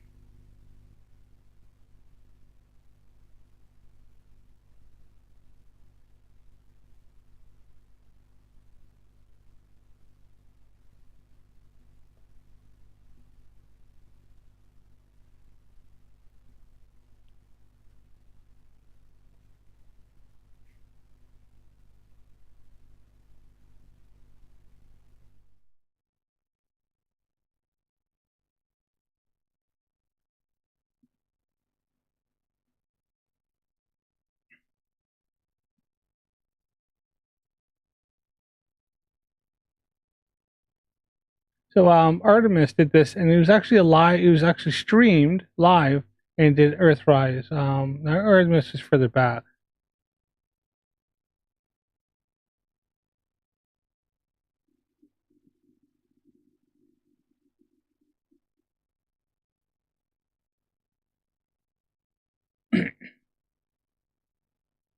This was done in what 2019? No, Artemis.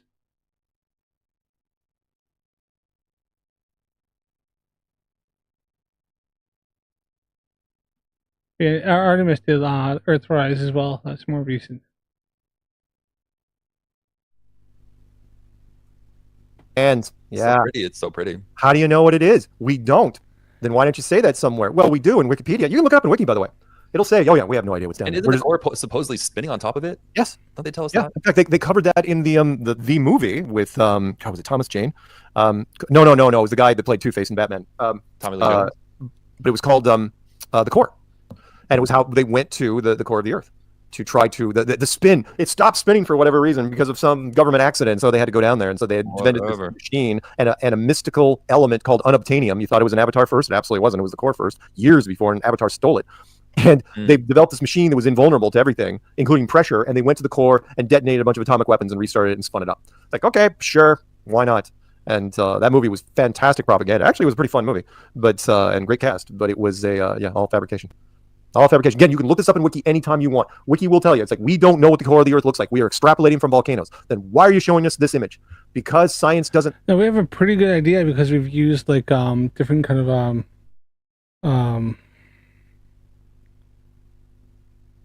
we send. Can't think of it right now. Different geographic experiments and stuff like that, and like I said, using like PNS waves, stuff like that. We know pretty much what it is. It's like a combination of nickel and stuff like that. And we can tell because of using seismology, and our eyes are getting much better understanding and realizing the elements and how through seismology and the waves and stuff how they reflect and what goes through, what doesn't go through, and stuff like that. That we have a pretty good idea of what it is. A lot better than flat earthers who go, we don't know. Like questions. They don't like question marks. It's like, this is what we think it is. And because we think it is, it is. And so that's our stand. This is what it is. It's not what thinking is. We have a pretty good idea, and this is why. Here's the evidence. Here's the test. Here's our understanding. So we have a pretty good idea. This is what it is. Now, it might be off a little bit, obviously, as we get better technology and better understanding, but we still know what it is. We now have a pretty good fucking idea. Yeah, but what if you're wrong? Well, when we're wrong, we're going to change it then. Until then, this is it. And then people just accept it. Hello. Right. Crazy. Like, give me a break. Give me a break. So do some of your own research and ask questions, please. Well, it's quite easy. Flat earthers prove it wrong. Fucking come up with something to show it. Oh, wait, you fucking can't.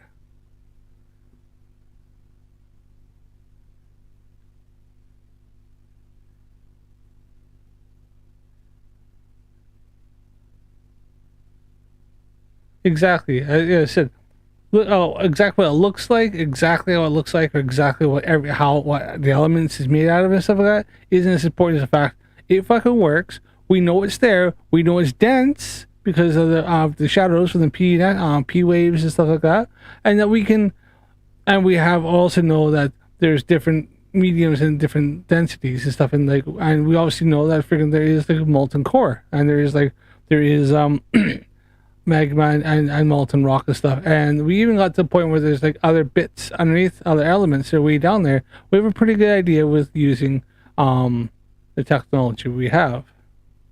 Two things. One, I stand by, I haven't watched this video in years. I still stand by everything in this argument. I wouldn't change a damn thing. Second, all that information, still valid. That's my real email address. That's my phone number. I know I've gotten 3 calls since the show started. I can't possibly answer them. Hopefully it's not trolls. But yeah, 303-494-6631, msargent23 at Comcast. Hey, anybody wants to know, there's Mark Sargent's freaking phone number, doxing himself, and his email. Done, yeah. Please feel free to email me at msargent23 at comcast.net or 303-494. 66 is his phone number. There you go. Hey, Jay. Nicely done. Still City Why, DW. thank you, DJ. What is interesting? Yeah. Because, when you're... Right. That was a little shite. I was going to cover Vlad tonight. I don't know. I might cover real quick just something at the beginning of his video. He's proper having a freaking cry over something. I won't go too deep into it.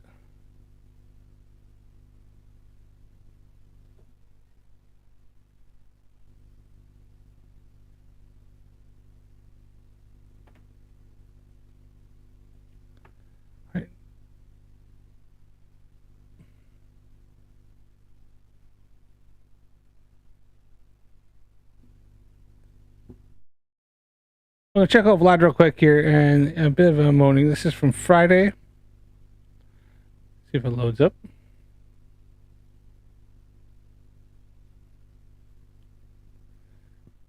Should do.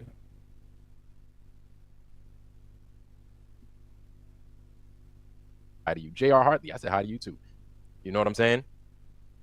You know what I'm saying? It's good to see y'all, for real. Wolf Child.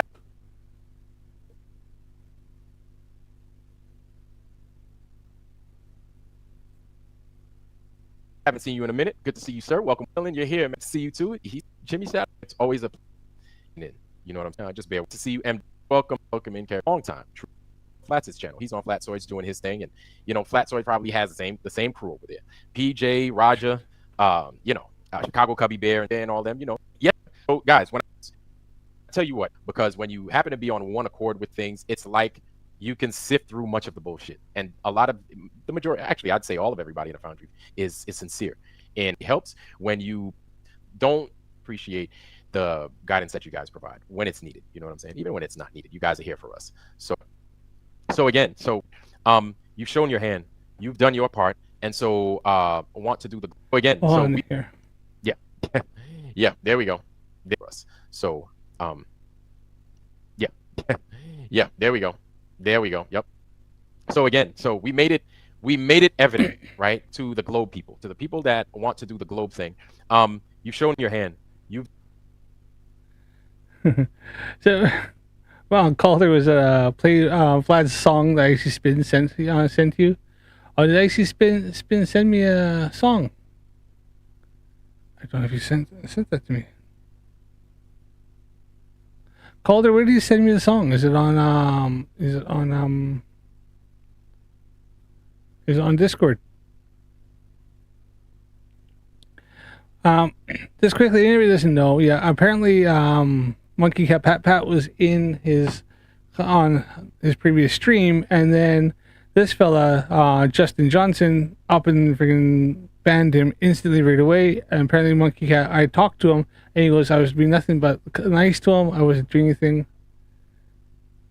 Oh yeah, are you gonna send it on Discord there, Calder? Let me know, and I'll open Discord up. I don't have it up. You've done your part, and so now we don't have any. There's no love for anybody of the globe in here. We can't trust you, just like I predicted. And you've done this to yourself. Okay, I didn't do anything to you. You've done it to yourself. I'm not even going to go into detail with anything, but what I am going to do is. So there we go. So let me just read you these last couple of comments before I continue. And again, post anything too. I didn't give you much love, but I'm giving you all the love in the world right now, family. Good to see you. Good to see you. JJ says, Ironwork, I banned Monkey Cat. Oh, Monkey Cat, Monkey Cat, whatever. At the start, coming in here acting friendly. Exactly. Pretending to be nice. Meanwhile, they're just sitting here taking notes so they could go back to, you know, their boyfriend over there at that channel. So we're not going to speak about, we're not even going to give that channel no power anymore. We're done with them. He right? says that, and then he fucking does. He's bitching about Drunk Debunk Show.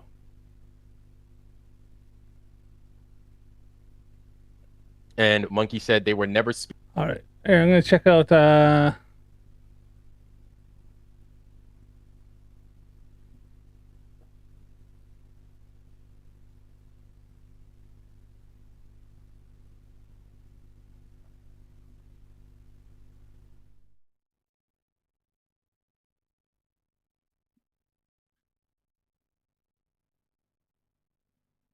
Error, application error, client-side exception has occurred.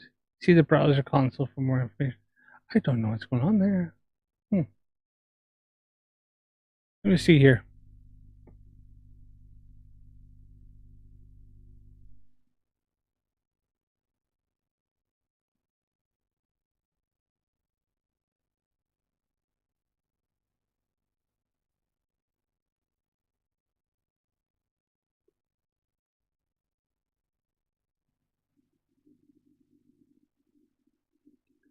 Yeah, I'm looking at it. Messages. Hold on, I called her.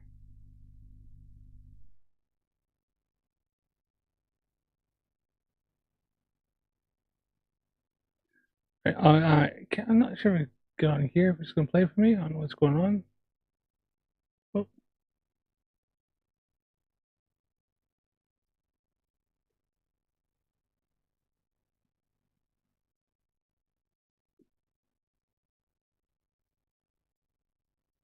All right, I got it now.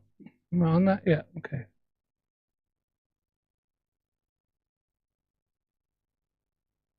Yo, it's Vlad on the mic, the flat plane preacher. No curve, no spin, just rage in a speaker.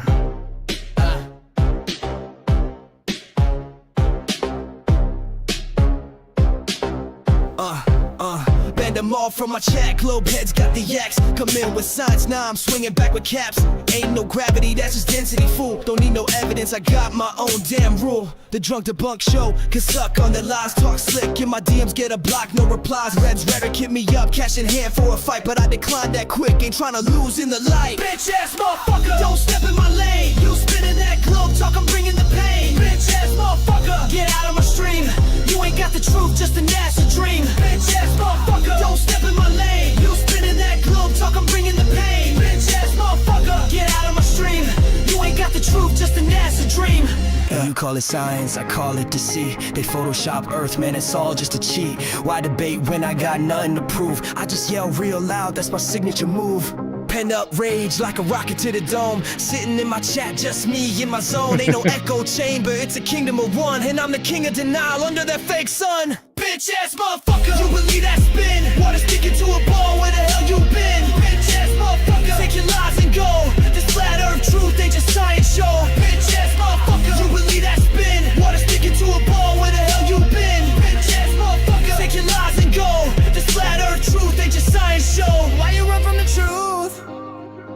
got no proof.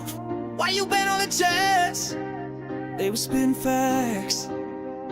I ain't wrong, I'm just loud, yelling to the void, standing proud. So take your globe and shove it, nerd. This plane's my world, spread the word. Bitch ass motherfucker!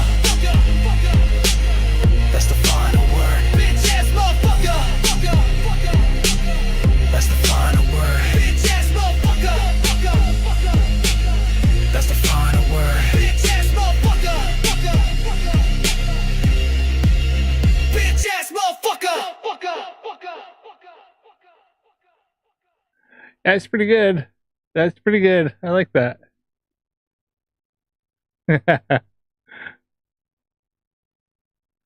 Nice. Thanks, Calder.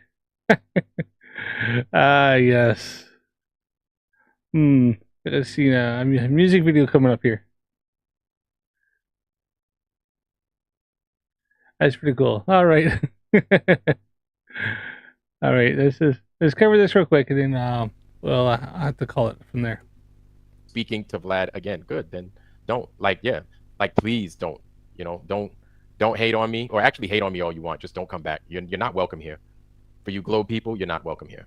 What that does is this causes a problem, right? Because we can't have the discourse. Because, like I said, we're done with the whole debates. The debates, to me, they're weak. We don't need them. If you want to go, you have. Why is because Vlad can't debate. I've seen it. He can't answer the questions. Start asking questions, start poking holes, and he just falls apart. Matthew Hakeem. Matthew Hakeem is one of those flat earthers that will debate you, and that's cool, right? Matthew Hakeem is an absolute dumbass. He can't fucking debate with. All he does is sit there like that, going. Fucking hell, he can't explain anything. He goes, well, God made it that way. And that's all he does is sit there and smile at you. I like how he tried to butter me up yesterday. Hey, Vlad, you know what? You'd be good at debating. You're smart. I'm like, yeah, Matthew, I ain't debating. I ain't doing it. I don't give a damn if I'm damn Benjamin Benneker. I am not debating, okay? I'm just not doing it. So for anybody that wants to debate, look for Matthew Hakeem. No, yeah. Pretty much what comes down to this is that Vlad has decided that he wants to purify the echo chamber. He doesn't want anybody in there who's going to start questioning him and stuff, because he doesn't want to have people question him. He knows he looks stupid. He knows he's getting made a fool of, and so he's decided that he's going to purify the echo chamber, and that's it. And he's just running away, running and hiding. He is a flat earther, very good at debates. He loves the debates. Them shits on this channel, them shits is played out. We don't do no more debates. What we're doing is we're moving the needle, and we are looking for a way forward. Now we're asking genuine questions, right? Not the typical shit like what makes you say that the earth is curved. We already know what the answers are. So one of the things that you need to understand, people of the globe, if you're listening to me and you're just not making yourself known, that's fine. It is what it is. Know that here and the other channels, there are no debates, right? It's going to be, why are you here? What brings you to the Flat Earth channel? Like, you're going to try and lure us to some place so you could do whatever it is. It ain't happening, right? Because there are a lot of things that we're going to discuss. Lindsay, I've never been on their stuff, and I imagine if I even popped in, if I even commented one thing, like they said hi, they'd probably ban me instantly right away, if I'm not banned already. So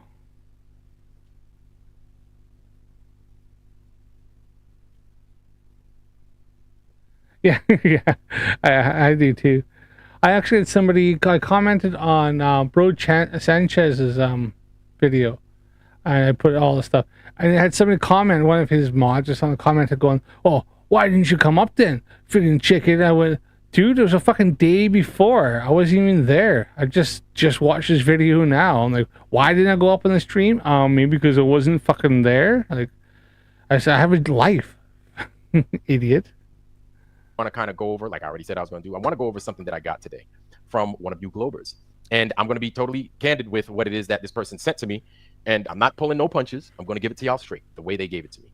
I don't feel any shame when I read these letters. I don't feel bad when people call me outside my name, because one, it ain't true. Two, when you do, you need to show me where, even when I don't think I'm making a mistake. So in the process, he just cries. That's one of the big takeaways from this whole flat earth thing, is that I'm not trying to brag. I'm not trying to brag. I take it as something to make you feel good, right? Is the ego, is checking our ego, our own ego. And that all comes with the whole honesty package. You understand? All Vlad is fucking ego. Say the honesty package was like a kid's meal or something. Owe me no more, welcome, goodness. And it is what it is, because I still respect him for the information. No, he has the option. He challenges me right back. I respect it. So, because obviously, at the end of the day, what I want to do is deliver this news of the true earth, flat earth, as best as I corruption. Excuse me. That's what happens when I try to use big words. You know what I'm saying? Minus the disruptions, right?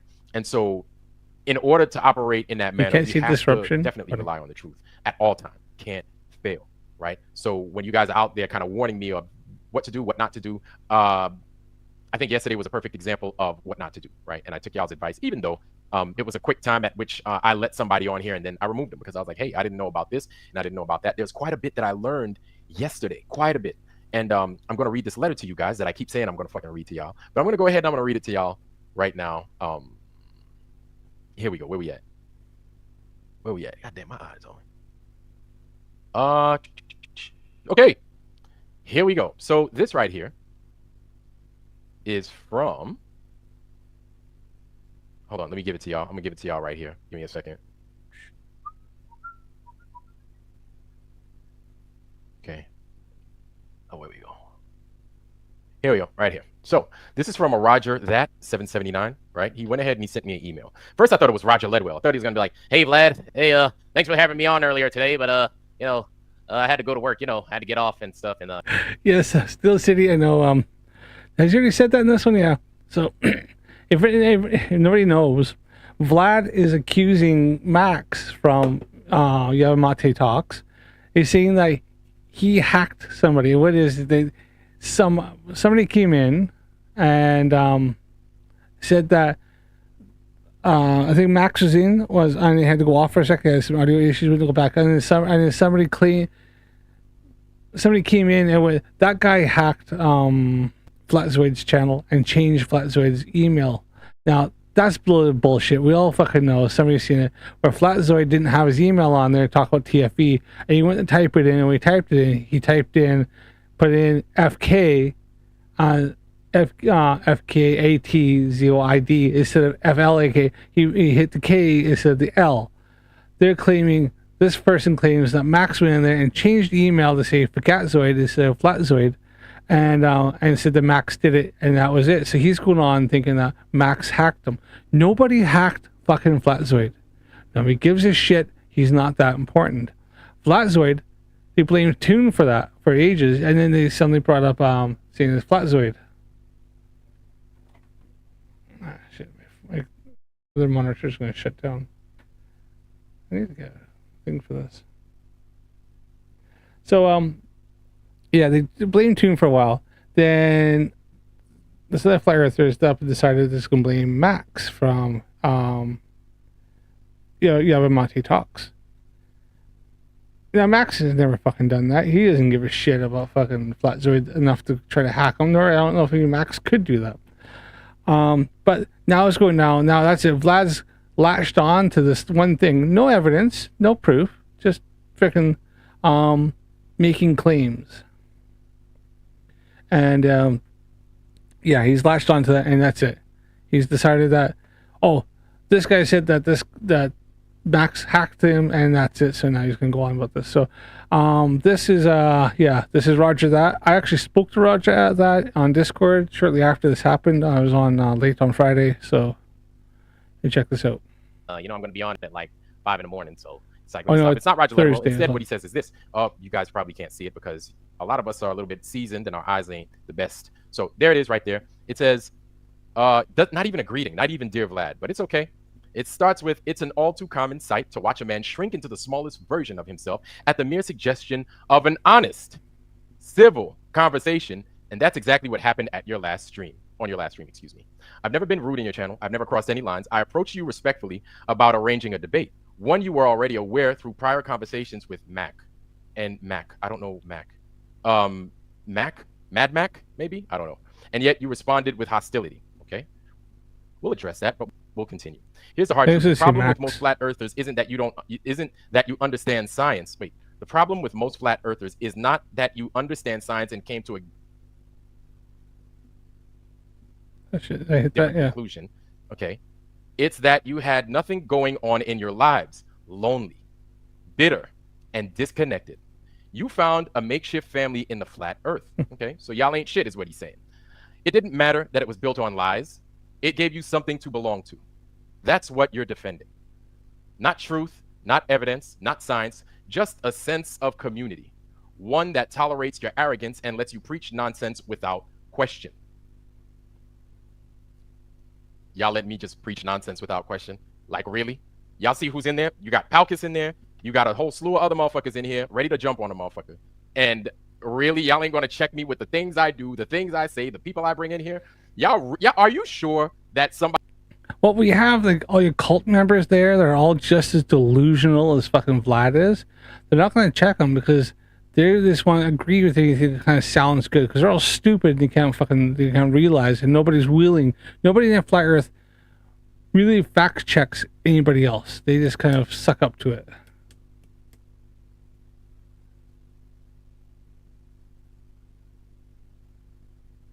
I'm going to check out Calder's got another video, song about Witsit. Let's check it out.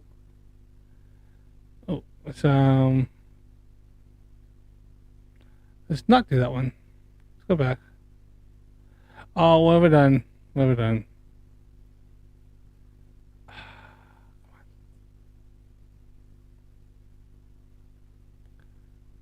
should have clicked on another one.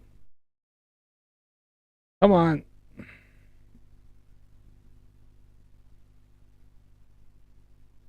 So it probably has the same crew over there. PJ, Roger. Fuck.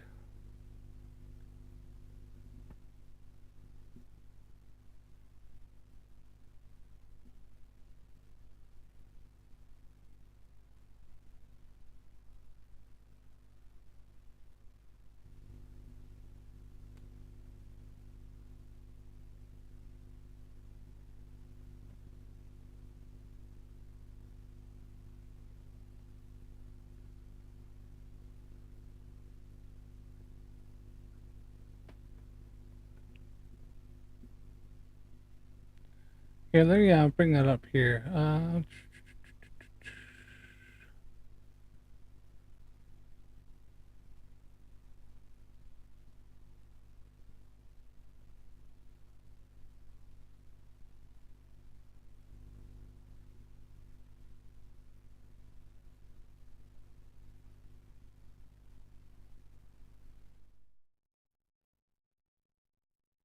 Song about Witsit.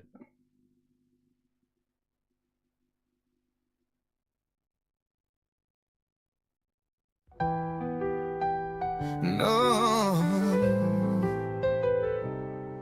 Austin Witsit is striding, boots on the gravel, South America calling, a new path to unravel, a quest for the truth, the horizon he chases, gyroscope dreams in faraway places. Spinning, twisted, the balance of the earth, searching for the answer, for knowledge it's worth. Round and round, the scope don't lie, Witsit in the jungle under southern skies. Market streets buzzing, colors collide, locals barter whispers, secrets worldwide. Through the chaos he spots it, that gleam in the stall, a gyroscope golden, the answer to it all. Spinning, twisted, the balance of the earth, searching for the answer, for knowledge it's worth. Round and round, the scope don't lie, Witsit in the jungle under southern skies. The vendor grins sly, a deal's gotta be made, coins clink like rhythms, a melody replayed. This tool ain't just science, it's proof in disguise, a compass for the soul through truth and lies. He walks off with purpose, the weight in his hand, each step humming truths about the shape of the land. Gyro spinning, spitting tales untold, Witsit holding answers, the future unfolds. Spinning, twisted, the balance of the earth, searching for the answer, for knowledge it's worth. Round and round, the scope don't lie, Witsit in the jungle under southern skies.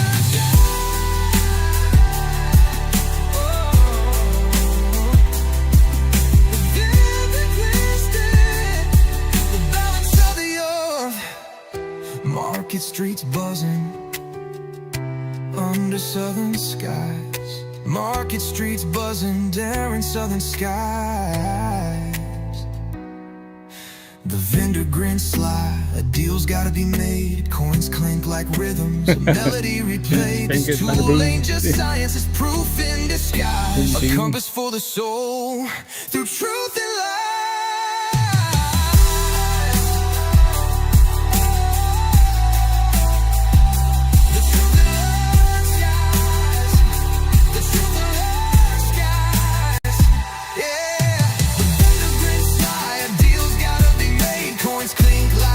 A melody replayed. This tool ain't just science, it's proof in disguise. A compass for the soul, through truth and lies. He walks off with purpose, the weight in his hand. Each step humming truths about the shape of the land. Gyro spinning, spitting tales untold. Wits it holding answers, the future unfolds.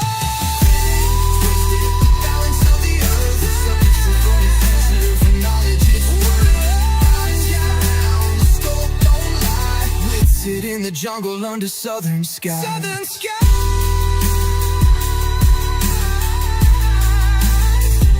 The truth and love skies. The truth and love skies. He walks off with purpose, the weight in his hand. Each step humming truths about the shape of the land. Gyro spinning, spitting tales untold. Wits it holding answers, the future unfolds. Oh, Calder, it was pretty good. I liked it. I liked it. That was good. I've done a few Sono as well.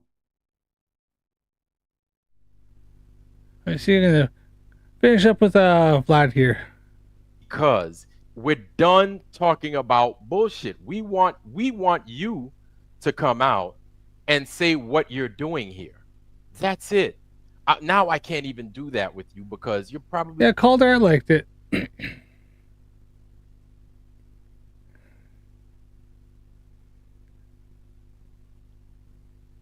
going to try and hack my channel. And I here's the thing. Any flat earther with a channel, the JJs, ABCs, Heron Songs, and the like, Oh Me No More, Black Light, all you guys, you can't let these guys, you can't trust them no more. You can't. Yesterday I was the litmus test.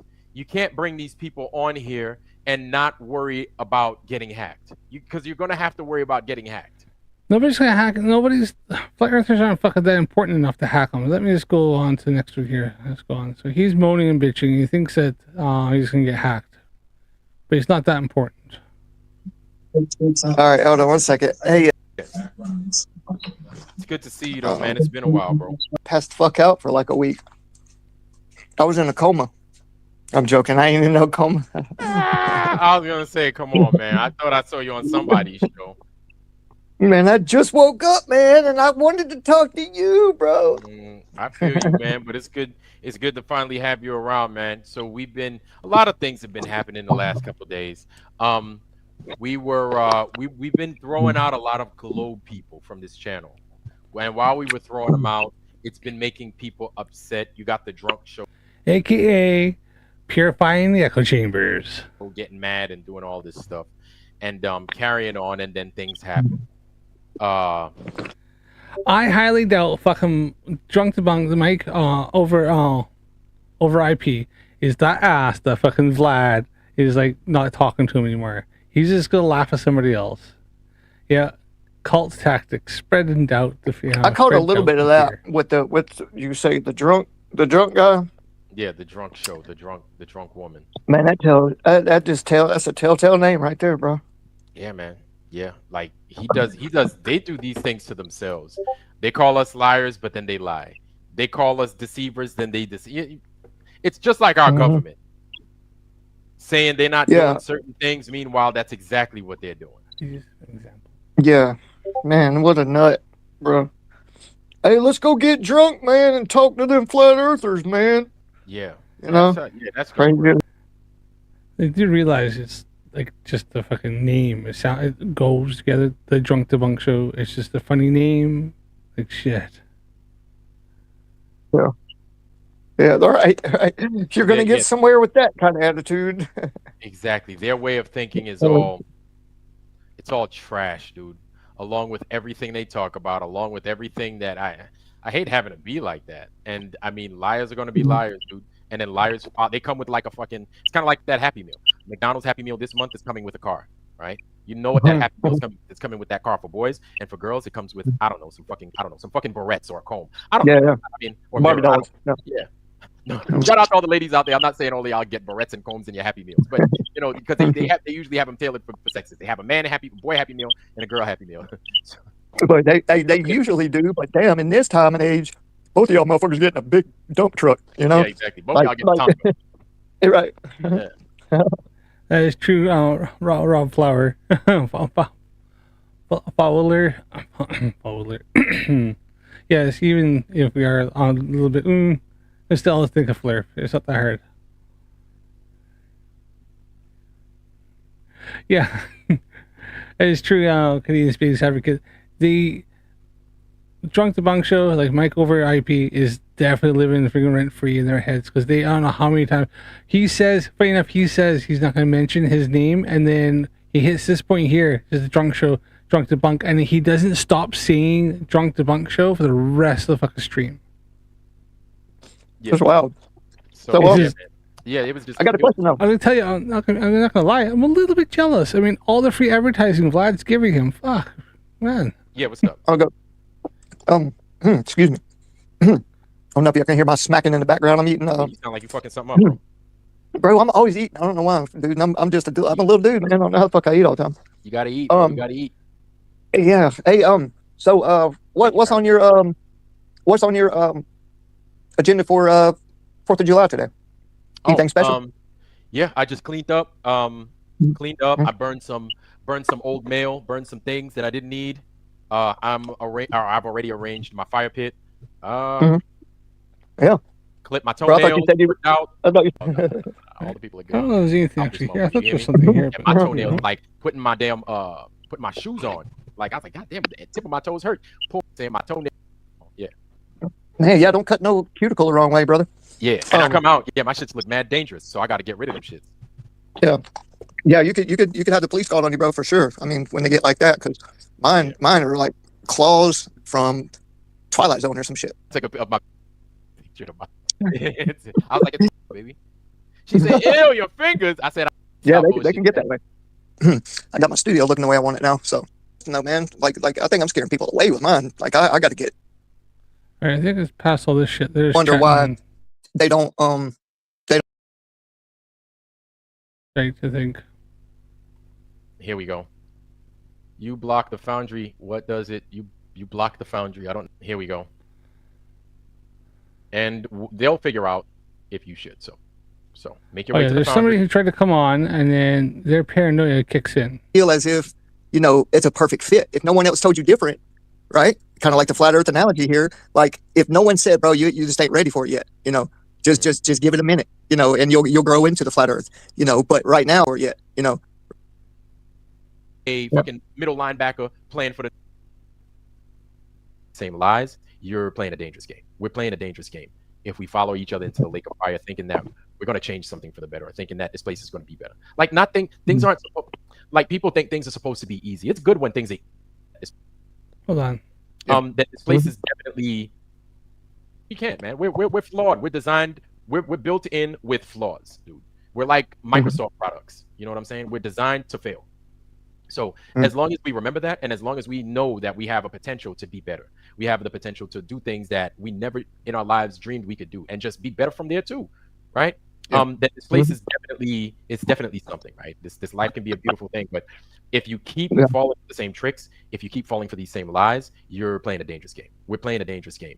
If we follow each other into the lake of fire, thinking that we're going to change something for the better, or thinking that this place is going to be better, like things aren't like people think things are supposed to be easy. It's good when things are easy. Sometimes understand we have to be tried, because if you want things to be better, you've already worked other people from it, because you're not ready for it.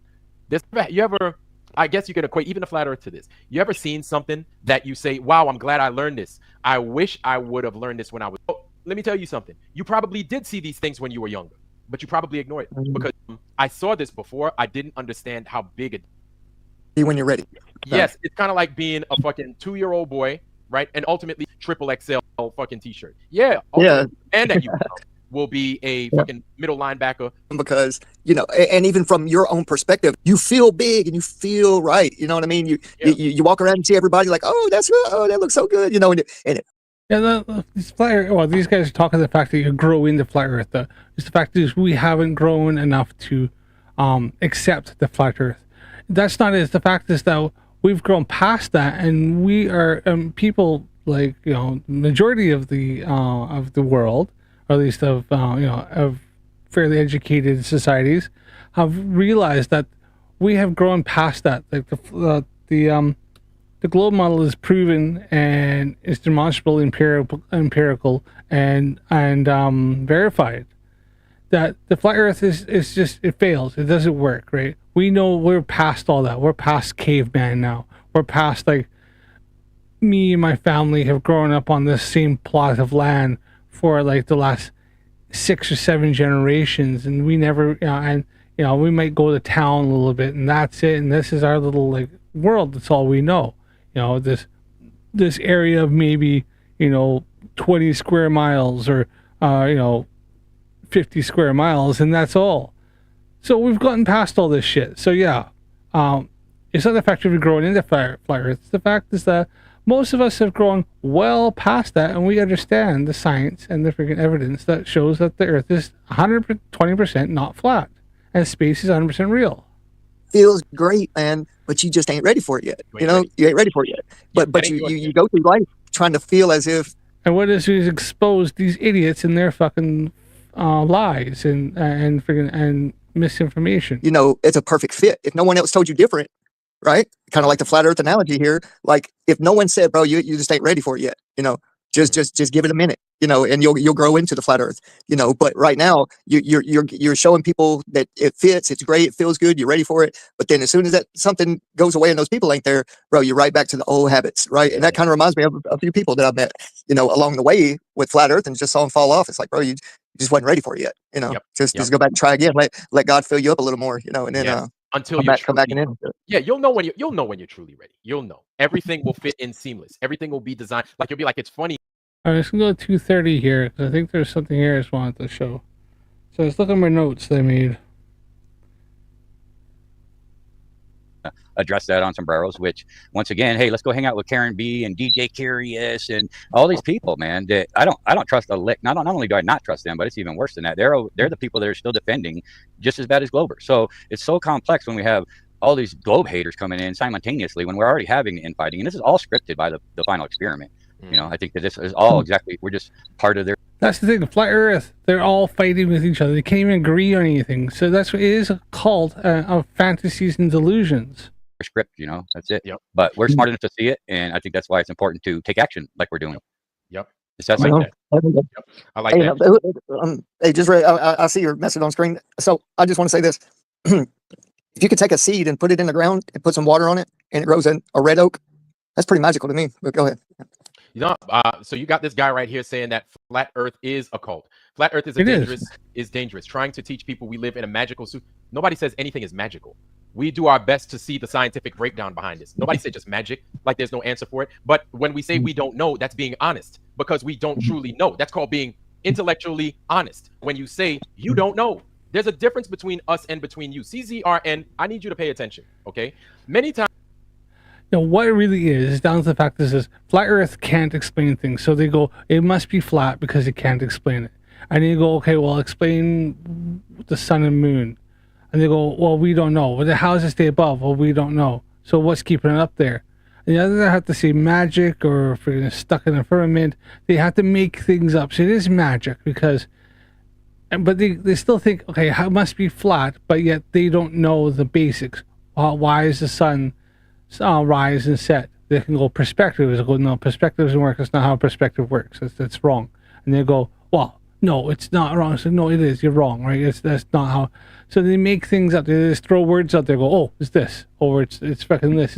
No, that's not how. No, it's okay. Show it, and I can't. Okay, well then you're relying on magic. You're relying on certain things like that. So yes, it is.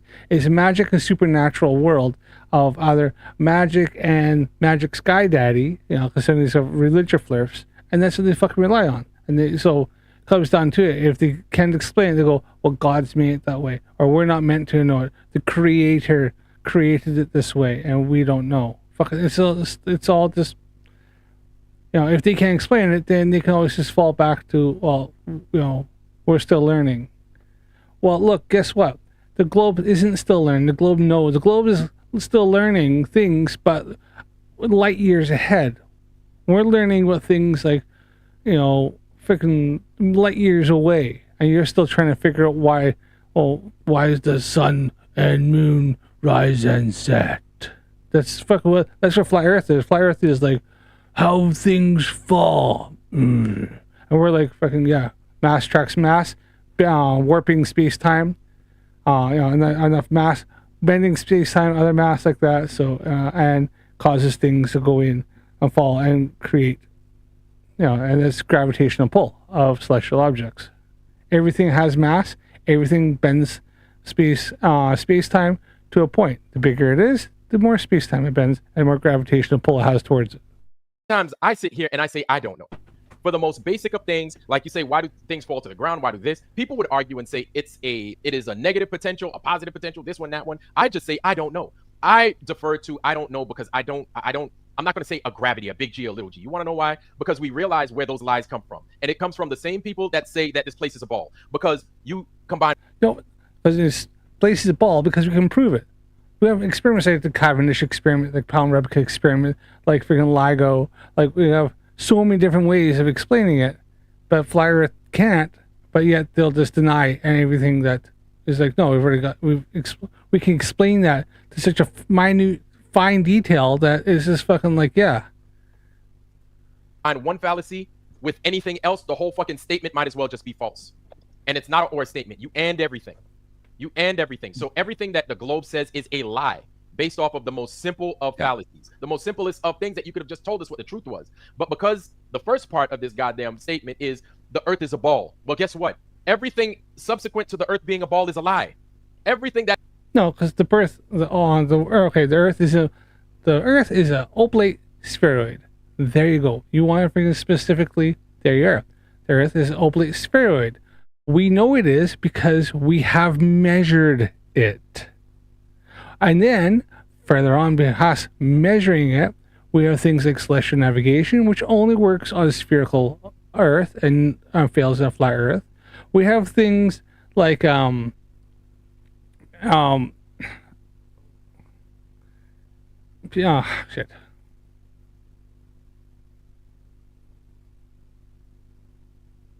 Not really. I'm trying to blank on that one. There are different ways of like, getting like a total station or a theodolite and doing why is my brain not working right now? It's starting to get tired and it's late.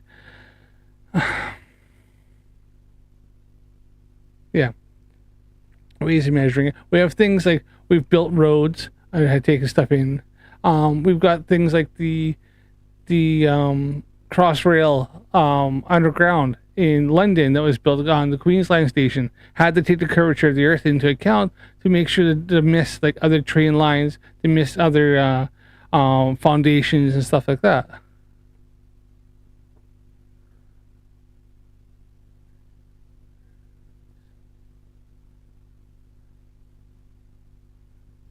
Yes, exactly. As Rob Fowler said, an important delineation. We didn't decide the Earth was a ball and then prove it.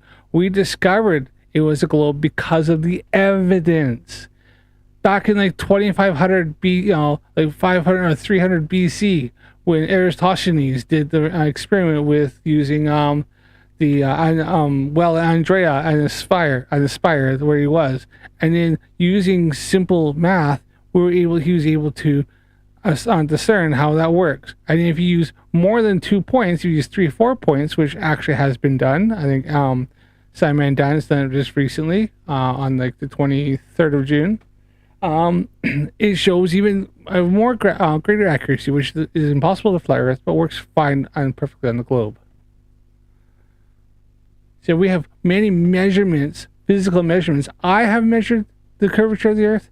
I have measured the drop of the horizon from a certain altitude, and I've actually gone to higher altitude and dropped more of a horizon.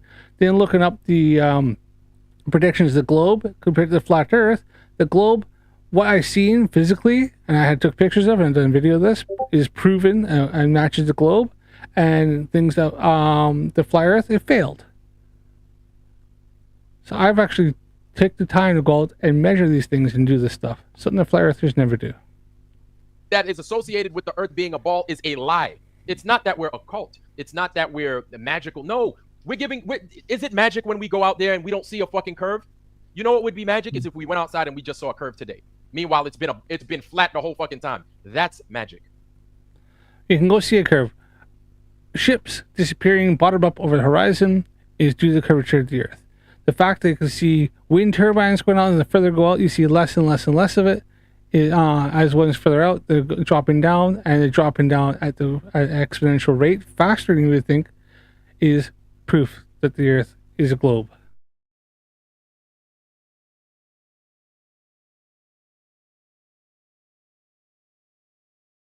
Rob Fowler, has he not released the data yet?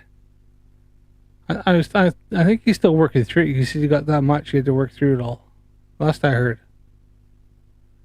You can't explain that. Even you, globe people, you can't find curvature. You can't find curvature. We could find flat all day. And here's the thing: is we could stand side by side with you, and this is how liars think. This is how crazy liars are. We could stand side by side with you.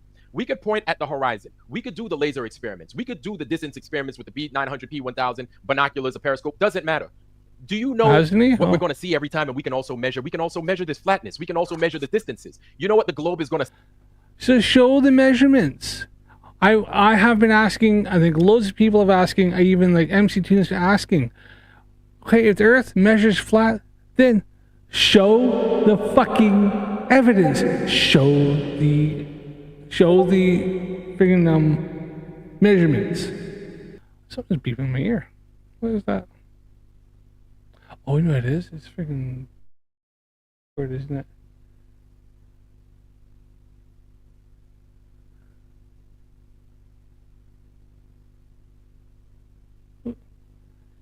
What? Oh, you stop doing that. Don't be doing that to me now.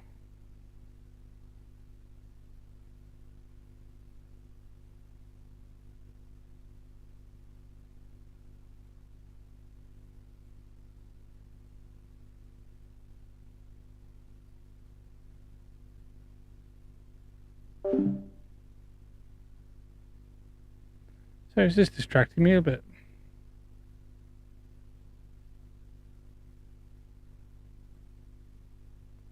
Say that they see, they're going to be like, I see a curve. I still see a curve. Well, it's refracted. That's why we don't see the curve. You're going to lie to yourselves.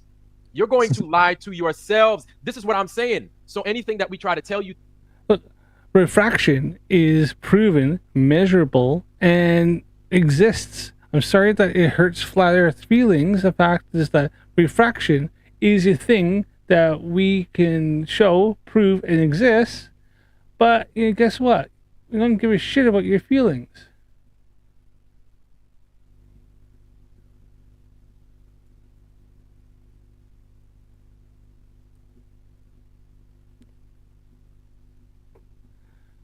Oh, shit.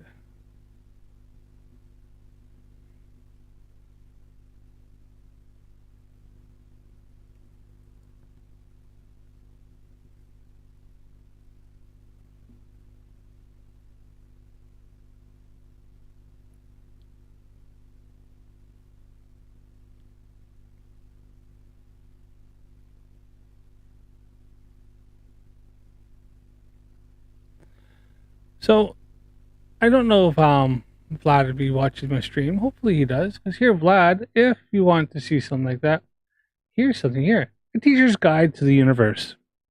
Activity. Measuring the Earth's curvature. Here's a quick experiment designed to show that the Earth is round and to calculate its circumference. It is easy to do if you are in the right location. Unfortunately, in order to do this experiment properly, you must have a clear view of the sunset or sunrise over the ocean. The idea behind the experiment is this. If Earth is round, then objects which travel away from you along the surface of the Earth will disappear from view at a certain distance. More interesting it is that they disappear from the bottom up. Think of friends walking over a hill. If you watch her from one side of the hill, as she walks over the hill, her feet will disappear first, then her legs, body, followed by her head. This is one way ancient sailors knew the Earth must be round like a hill. They could see all the tall masts of ships long after their hull as the boats receded far away. To see why this effect occurs, look at the diagram.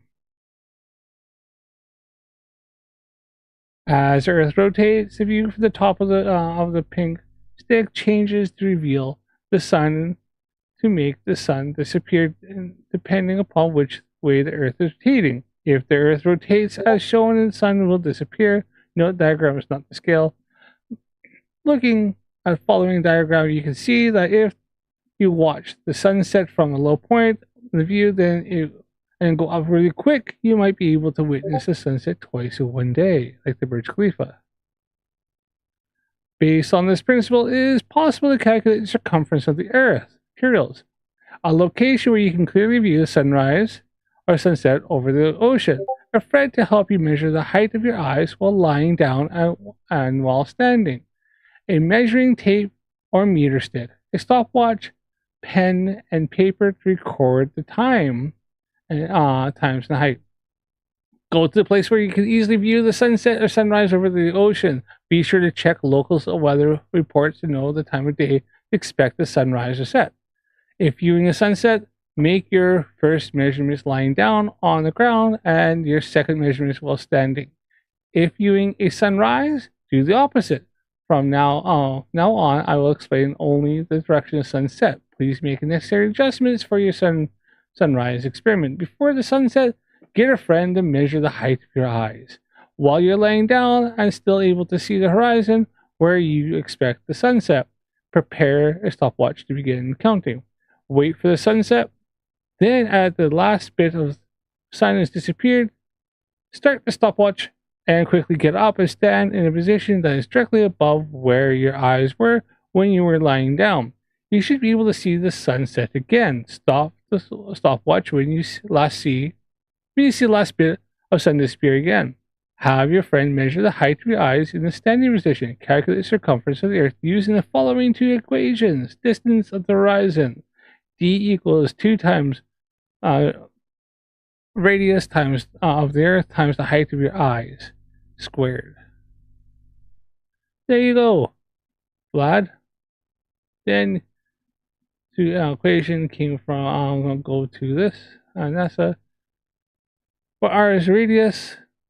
So here you can easily use this to calculate the circumference of the Earth with just a tape measure, a friend, and a stopwatch, and a clear view to the horizon. So, flat earthers, if you want to actually do it and then see what you come up with, and post your results. Videotape it while you do it so you can see how you done it correctly and go from there. Or just always get mctune.net.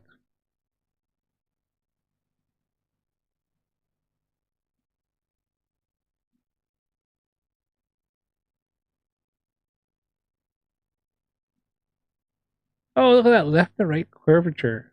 Holy shit.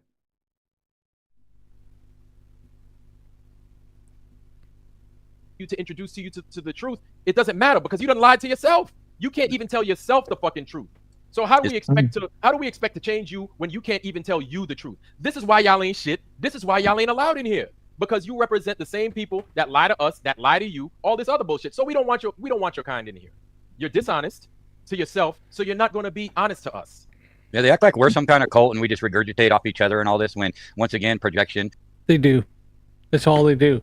Is that there's regurgitate. I mean, I've heard the same exact flat earther. I've heard one flat earther make this an argument, and I've heard like 5 or 6 others throughout different times all come with the exact same argument, literally verbatim. You know, everything, you know, they're on our side more than they even know. Like you said, hey, they have a couch, they got a barbecue, you know, they're normal ass people just like us. You know, there's one kind, it's mankind. And most of those people that come in here, I'm sure they don't believe in global, well, some of them do because they're a bunch of tards, but they're the global warming shit to the all the lies. And this is the source that you're defending, whether I'm right or wrong. Look at your dang source. Right. Exactly. You lied to me once, that's your bad. You lied to me twice, and fuck off. I'm done. You know, I'm just. How many times are you going to sit there and rely on the same source that you are guaranteed caught 1,000 times over as compulsive liars? And I'd rather be wrong by having a different source, at least. You know, even if I'm wrong, I'm not going to go back to the same source that I am no doubt in my mind are not trustworthy people. What are you going to tell me? You trust your government? Well, now you're just no. I don't even trust you at all. You know, anybody who says, "Oh, what the government's here to help you," is that what you're saying? Yeah, and I mean, come on. Exactly. And I tell you what, man. I tell you what. Like, they do it to themselves. You do it to yourselves. You have a choice. You have a choice. We're not forced into being flat earthers. That's the thing. We just see this place for what it's not. I think that's the important part too. People say we see it for what it is. I like to say we see it for what it's not, right? Because we were taught something and we're still trying to figure out what this fucking place is. We know that we don't know. That's, I think that whole thing is. The fact is they don't understand, so they're just gonna go, nah, I don't understand it, so I'm gonna pretend it's fake. What's important, and this is what's consistent about the majority of us flat earthers, is that we know that we don't know. And we know it's more about the who and the why than the shape of the darn earth anyway. Yes. But, you know, the shape is important because it leads you to that conclusion. But you know, that's what they need to understand. It doesn't even matter the shape. It's why the hell they lie about it and who the hell is lying about it and what implications does it have behind it. Exactly. You know? Very well said.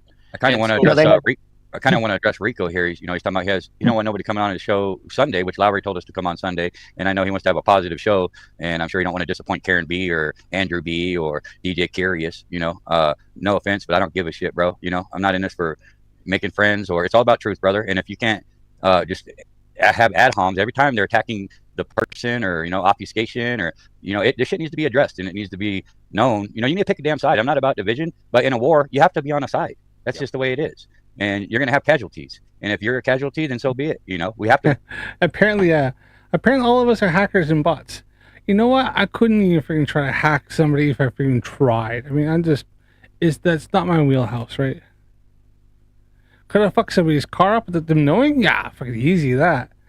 Hacking somebody, I would. Why would I want to hack any of these people? What would be the point? I'm freaking stupid. I don't need. What these flat earthers, they think they're that important. They think they're that freaking, that somebody's going to take the time to try to figure out their passwords and hack them. No, fucking don't give a shit. All we're going to do is just it's so easy just to disprove everything they say, just show the facts and evidence, and then laugh at them. That's all we ever do. Don't need to hack them. Don't want to hack them. They're freaking the source of content. And keep them going. Win this war at any cost. It's not a game.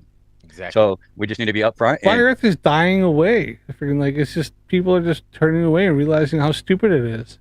Choose your friends wisely, like Mr. Weiss says. I'll take his advice on that one.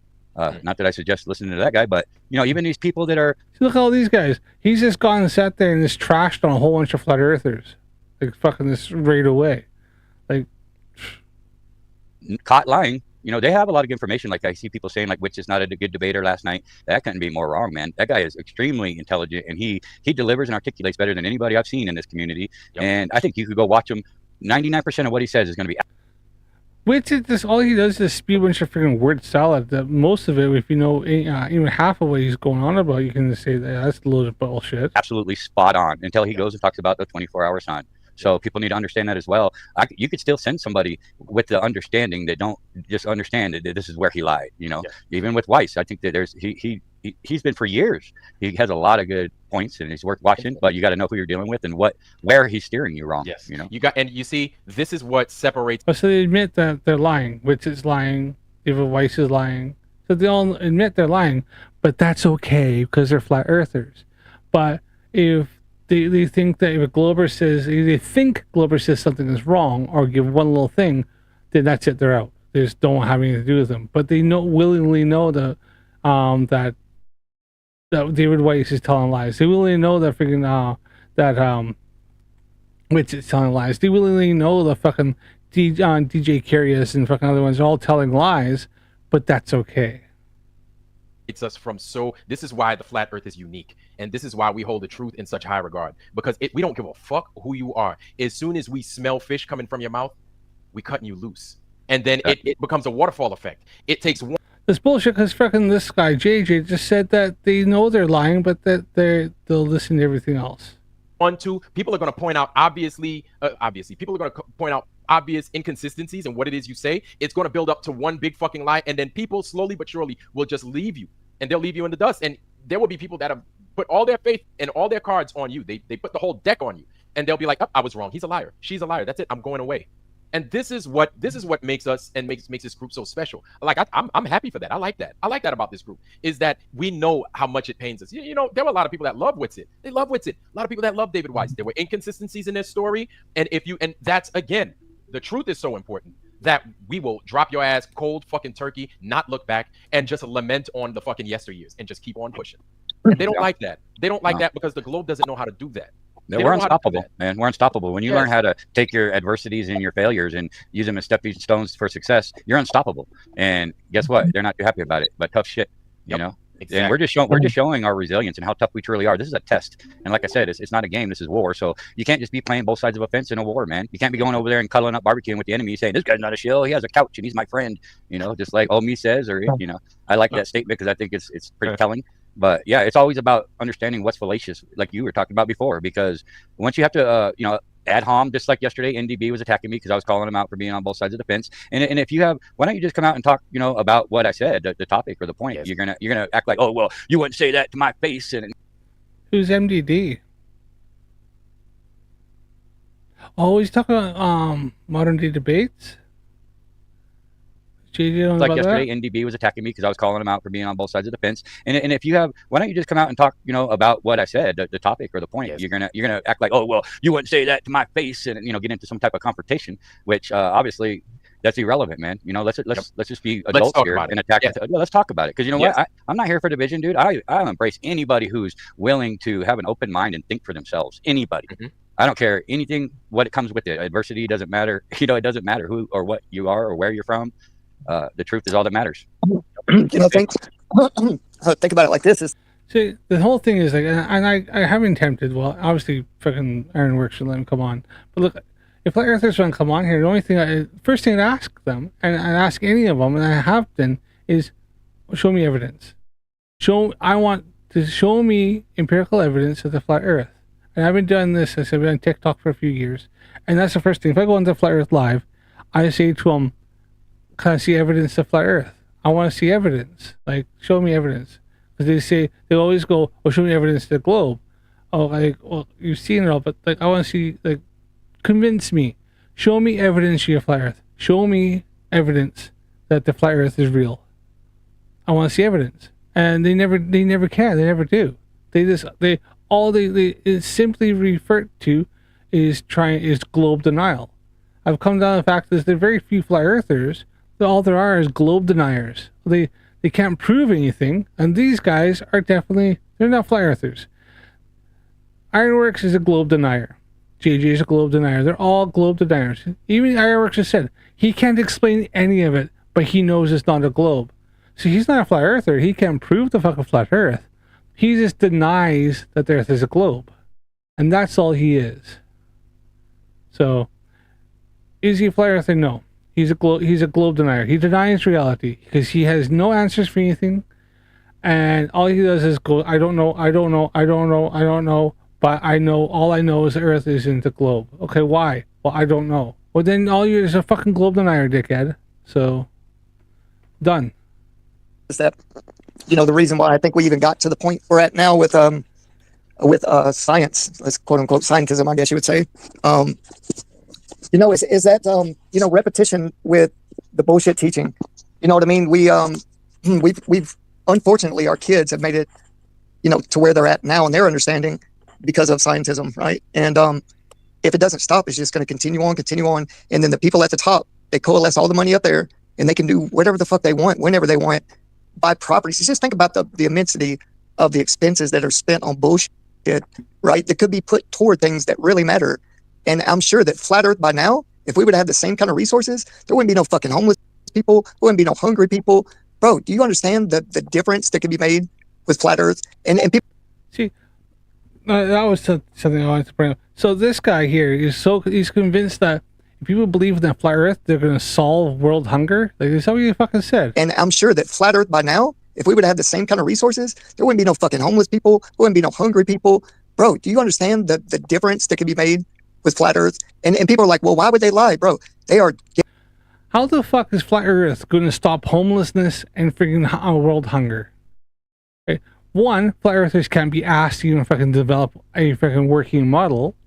Flat earthers can't fucking be bothered to even come together and agree on what, if there is a firmament, how high the firmament is, what is it made out of, how far the stars are, how is the sun, how big and how far is the moon, how big is the sun. Like, how are they going to solve like things like world hunger and homelessness when they can't even fucking decide how the sun sets and rises, for crying out loud? Like the most simplest thing. Like, it's just ridiculous. They can't even decide on what causes like this, why they have the bottom up structure. I've heard some say it's refraction. I've heard some say it's ether drift. I've heard some say it's fucking like, I don't know, something else. Our eyes, limited in our eyes can only see for 3 miles. But then if you ask, well, how far is the sun? They go 3,000 miles. Well, how come I can see the sun, but you say I can't see something over the horizon, only 3 miles away, because it always got to the end of your vision. But how far are the stars? Oh, the stars are. Oh, and then you ask, okay, how far is the sun? They go 3,000 miles. How far is the stars then? And they go, oh, they're whatever, fucking 8,000. Fucking make some shit up. I go, okay, then why could I see the? But so how does that work? How come I can see the stars past the sun? Why can't I see the sun right now if I go outside? Why can't I see the sun over freaking Western United States? Or wherever, right? Why can't I see the sun over freaking Hawaii right now? Well, because you can't see that far. How far is that? I could calculate. It's probably like 6,000 miles. Okay, so that's 6,000 miles. I can't see the sun, but I can see the stars are 8,000 miles away. How does that work? How can I see a small light source further away? Doesn't make any fucking sense. They can't explain any of this shit. So how are they going to solve world hunger and freaking homelessness? Like, it's fucking bullshit. Like, they live in a delusional fantasy world. Devils, bro. I'm talking about by design. Fortunately for them, they can just print out money. It's just paper. Right. I'm saying, Right. Yes. That's kind of the point I was getting at. Is that they're able to control the people in the middle and at the bottom. So don't think just because you're middle class fucking people that you're any different. No. We are all being deceived. Yep. Right. And but go ahead. Yeah. No, that's totally it. Globe, flat, everybody's being deceived. The only difference is we're calling it out. Yeah, like you go to these people's channels to see what the hell, like who's doing what and why. You don't see anything of substance. Now, I've said this before, but you don't bring anything of value, and it's just unnerving because you're, like I said, you're broke like we are. You get sick like we do. You got kids like we do. Our kids are probably in the same schools, but there you are. You're playing fuck games against us. As if somebody the flat plane telling you no curve, no spin, as if somebody's telling you to go against us because of our message. You feel it's within. Well, if your kids are in the same school as my kids, then what it is their kids are at the back of the classroom eating the glue, while my kids up there freaking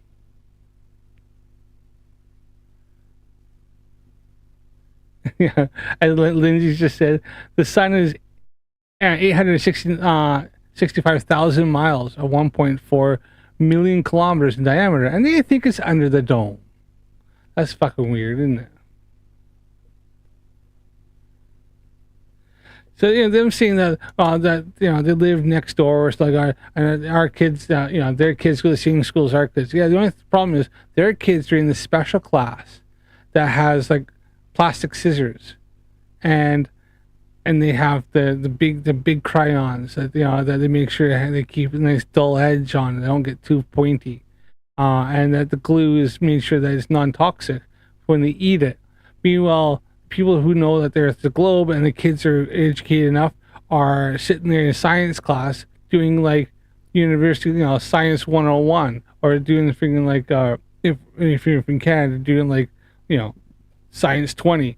Meanwhile, Flat Earth kids like downstairs, and they have like extra freaking teachers' aides to help make sure the kids don't go and like stick something up their nose again. That's the fucking difference. Yes, they go to the same school, but your kids ride on the short bus. You're right, and It has the cleanest windows in the freaking whole fleet. hack our channels to send us threatening emails. That's how arrogant the Globe people are. And here's the thing: everything I've said. The only thing is that email, because you read it out, wasn't a threatening email. It was just somebody freaking calling him a spade. When there's no threats in there, he wasn't threatening at all. He just called you a dumbass. And nobody's hacking anything. You're just fucking making this shit up. And you're saying somebody's hacked it without having any evidence to show or prove it.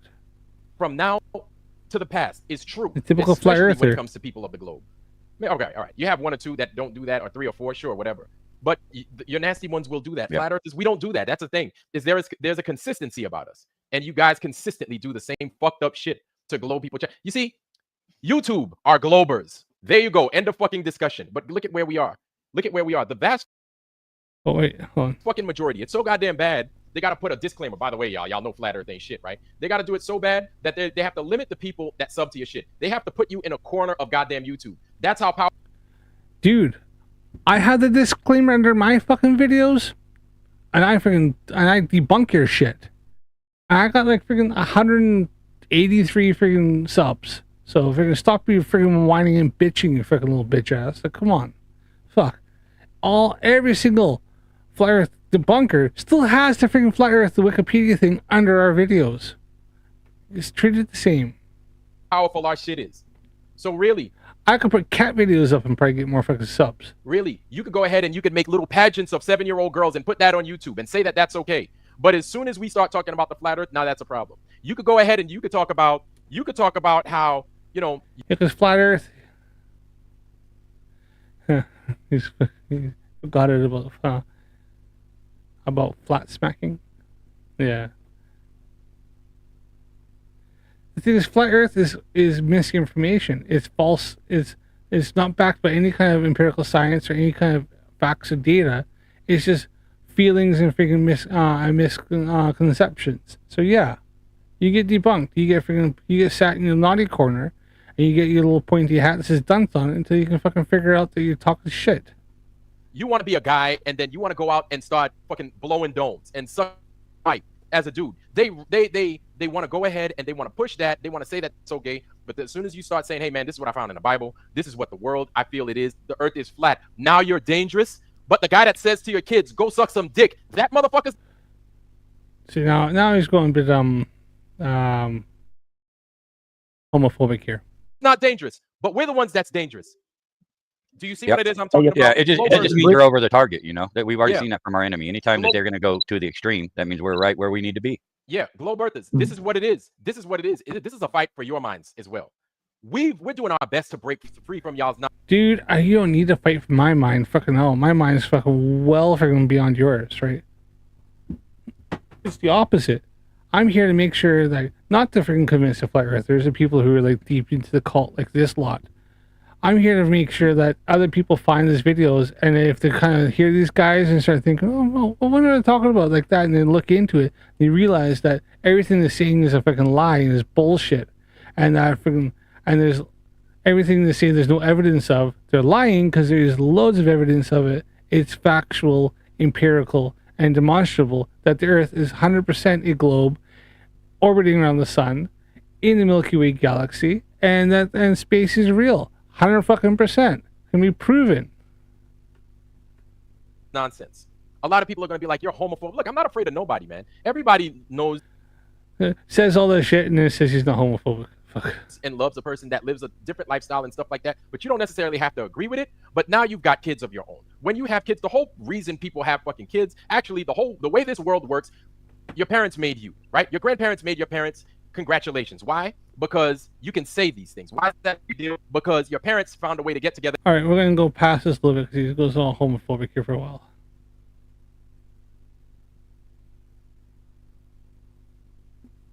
they want you distracted from, right? Yeah, So, and nice so guys just wake finish up last, and man. do some Nice research. guys finish Yeah. last. So we continue to be nice to these people. You don't go and be nice to the people that are your enemy, man. You know, they like to infiltrate, and if you allow them to, then it's going to be poison. And once you get a little bit of poison in your water, the whole thing is contaminated. You have to dump the whole damn glass, and we need to protect the loved ones. This foundry is exactly what I'm talking about. This is what we got left, what we're left with after all this shit. We've been divided to the utmost degree, and we're getting it from both sides, from the inside and the outside. So we just need to tighten up, man, and be aware. And we're doing great, man. So I have no regrets, you know, about how hard we are on people. This ain't a game, it's war, man. You know, there's casualties, brother. So if get the hell out of the way then, brother. If you're not here to fight this war and pick a side, get the hell out of the way. Don't show your face around here, man. This is a battlefield. That's right. And it's just going to get crazier and I don't see it getting any better. It's just going to get crazier. Because you know what's going to happen? I just mentioned the whole scales thing. We're like, I guess, what they say, 10%, 8% of people are flat earthers now. That grew. That number actually got bigger. It's not like it got smaller or it's Joe Rogan just told Bill deGrasse Tyson not too long ago that only 64% of the population believes the Earth is a globe. So that's bullshit. No, that's misconstrued. That was a study which is of conspiracy theorists who are already in the minority. Something like 64% think the Earth is a globe of conspiracy theorists.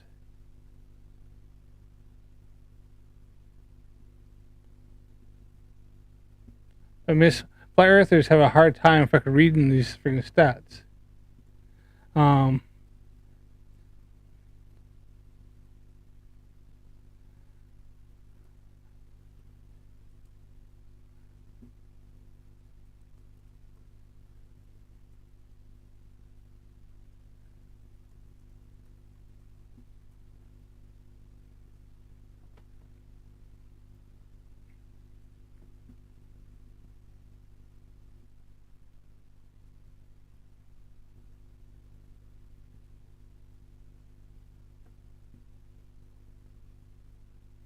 So just to fucking fight back a little bit on his thing there. Forbes magazine looked into only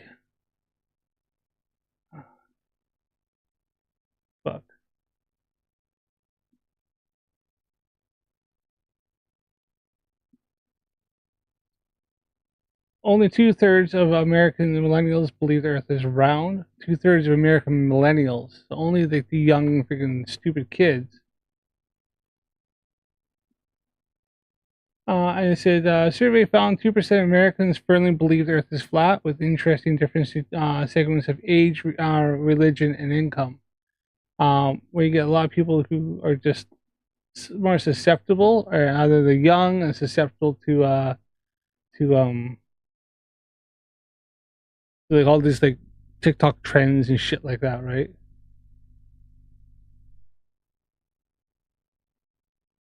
Conspiracy versus Science, a survey of U.S. public beliefs from 2022. Pseudoscientific conspiracy claims get wide exposure on social media, such as YouTube, Facebook, and Twitter, where they are avidly shared by believers and trolls, giving the impression that some people that support for such claims is growing. But among the general public, just how prevalent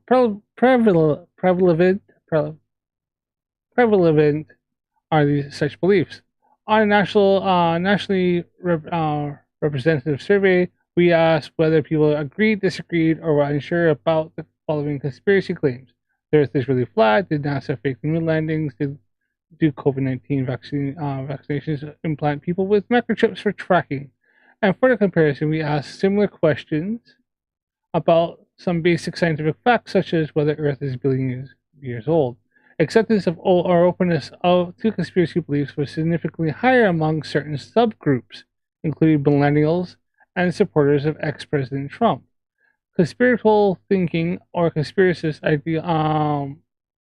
ideation has become a prominent feature in current U.S. politics, shaping how people think about elections, COVID-19 pandemic, and other issues. Origins and explanations of conspiratorial beliefs are consequently the focus of much research. The survey results described below fit generally with previous studies while adding new prevalent. Thank you. But it's 1:27 in the morning, so give me a break. Poll 2021. Conspiracy scientist questions described here form part of the online survey. Answered by 1,134 U.S. adults in summer of fall 2021. By design, the survey simple was naturally representative with respect to age, gender, race, education. Ways sampling ways allowed final small adjustments towards terms. Sorry. Okay. National response didn't. Okay. Set of questions. The Earth is billion years old. Earth is flat, not round. Blah blah blah. These are the questions they said for each survey results.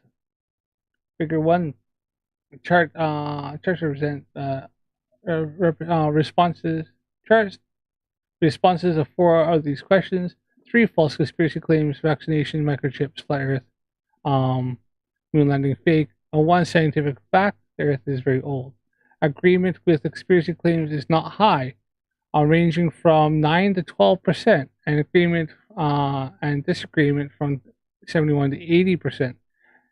9 to 19% said they were unsure about these claims. In contrast, 3/4 for the simple agreed that with scientists that the Earth is a billion years old.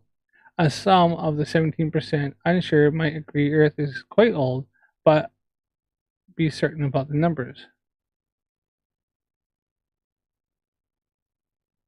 And fornicators, like, here's a problem. They lost their family and friends because of their beliefs. They found a community to replace their loss of family. Vlad thinks that he's the Foundry's daddy. These are his kids. All right. Cult leader. Vlad's a cult leader. He wants to be a cult leader.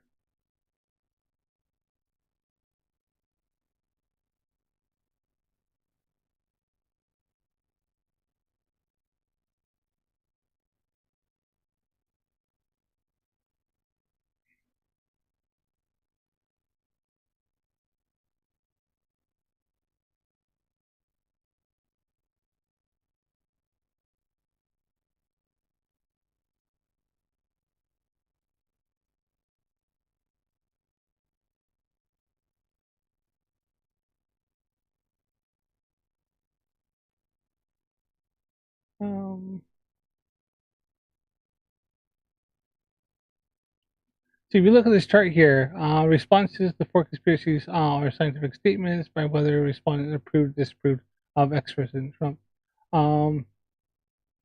Secretary unsure. So the flat Earth one here, Earth is flat, not round, is actually less than 10% there.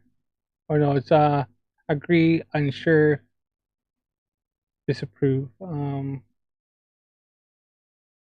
Response to by generation of respondent.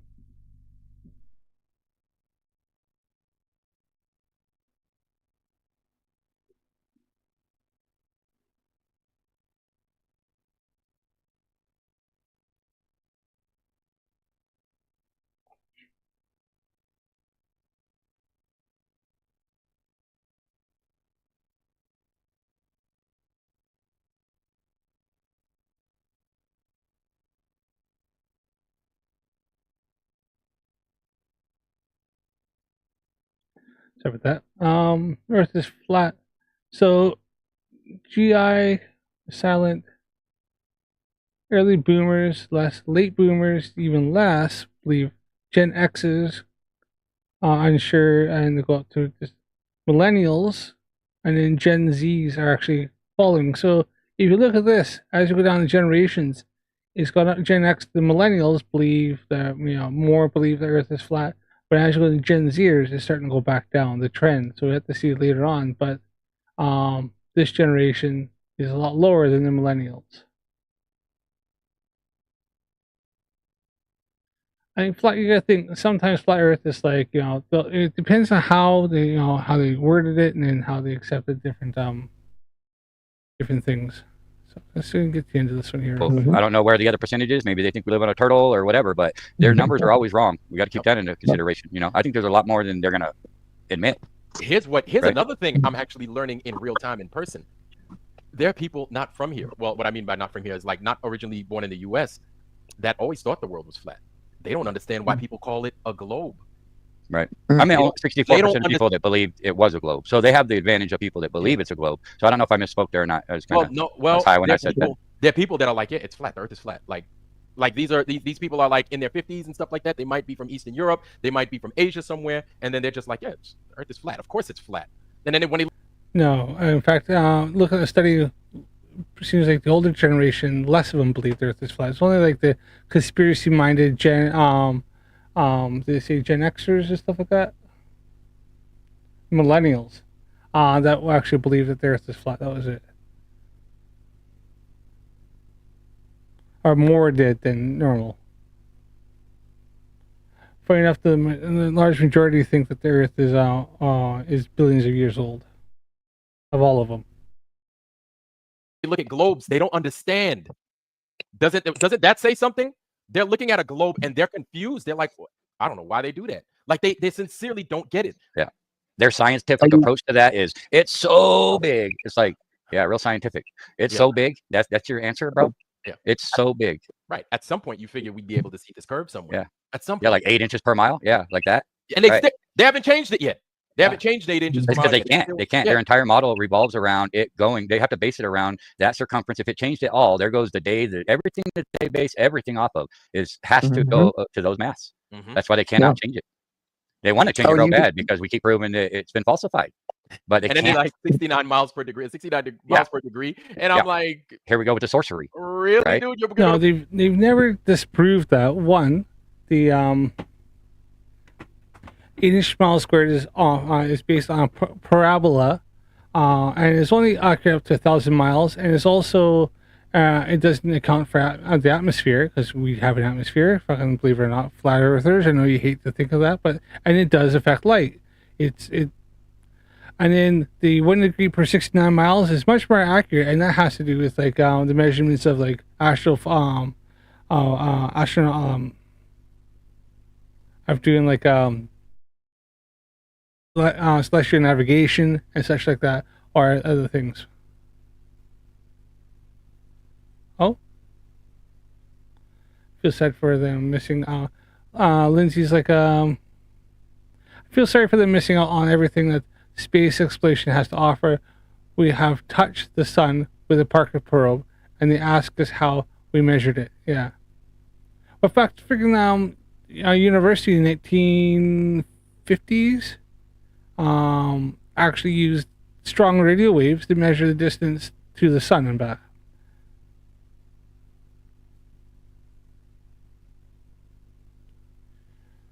They're missing out on all the space exploration taking place. Yeah, I've seen that. It didn't show up on the. That's weird. If it didn't show up there, Lindsay. Remove the goalpost in one fell swoop. So then what happens? And then I go back to it's like we. 1 degree per 69 miles is a much more accurate way of measuring it because that's where we can like say use celestial navigation and stuff like that, and we can measure the curvature of the Earth using that. 8 inches per mile squared is, like I said, it's not the proper formula for measuring like distant objects or stuff on the globe. We got them checkmated, and then as soon as we checkmate them, they fucking move their fucking piece back and forth. So we're gonna play that game. We got them dead to rights, and then it's gonna be like, well, yeah, it's still in degrees because you have to include refraction. And so these guys are gonna keep moving the goalposts, and they painted themselves in a corner, and they're gonna keep pulling. No, it's degrees because we live on a sphere, and 1 degree per 69 miles works out on the fact that the Earth is 24,901 miles in circumference at the equator. In that bullshit card. So it's all on them, and their problem is these numbers are growing. They're getting bigger. I don't know if it's annually. I don't know how they keep tabs, but I mean, things are changing. The landscape is changing. So the threats are going to get. Here's what's going to happen. Earthers keep telling themselves this because they want to feel like they're getting somewhere, but they're really not. They're just failing, and most people are just laughing at them.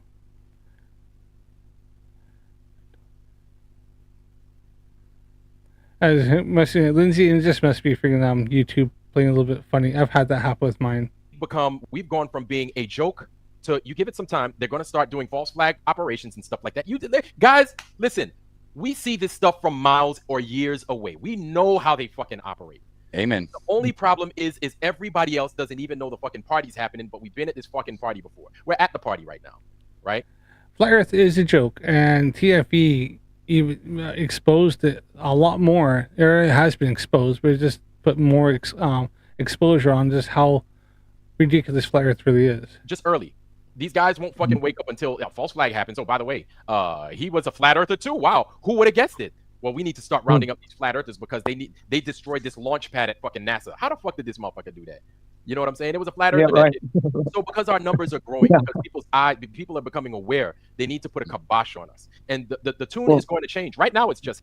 I mean, fucking, I haven't heard that it's a flat earther going to destroy a launch pad. We had a bunch of freaking Palestinian freaking supporters go onto a RAF base and spray a bunch of freaking paint into the engines of some of the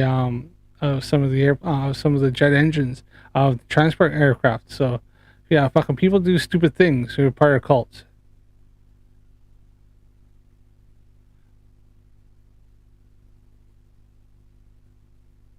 Hacking. But soon, it's just the beginning, brother. Yes, this is just the beginning. It is, This man. is just the beginning. It's going to get worse. And we're not doing any of the violence. That's the thing, is the globe. It's the people of the globe. And it's not like I'm speculating. That's the thing. It's no speculation behind it. These are facts. These it'll be something. These are it'll be facts. something. They're not facts. Fucking okay, prove it. Oh, wait, you don't have any proof, do you? Shit. Can't prove anything. Crazy. And Yeah, all it'll be you, something and all crazy you, like and all you flat earth channels, listen to me. Listen to me, all you flat earth channels. This is the platform, or this is the way forward. This is how we need to talk. Because whoever hears it, your barber that's not a flat earther, your landscaper that's not a flat earther, your goddamn dentist that's not a flat earther, he's going to hear this message. All she needs to do is hear this message. Rob Fowler, you're right. The flat earthers move the goalposts all the fucking time. All the time. They ask for evidence, and as soon as they get it, they move the goalpost. And then as soon as they get it, they move the goalpost. And they move it around. Flat earthers constantly move the goalposts. They ask for evidence, and when they get it, they just go, no, I'm not going to believe that. I want to see this. Like, they always do the whole, like, I want to see the sun, the earth rotating. We have technology for that. They go, oh, okay, yeah, no worries. Here's the epic satellite. They go, no, I want to see it in real time. So you want to sit there and watch for 24 hours a live stream and watch the earth rotate? Is that what we want to see? It's like fucking Mikey Smith going, he wants to see galaxies. And they go, oh, here's a galaxy. He goes, no, I want to see a video. Well, it's going to look the same because it's fucking, well, you think this movie, or some say they go show them like a comet. And they'll go, that's fake.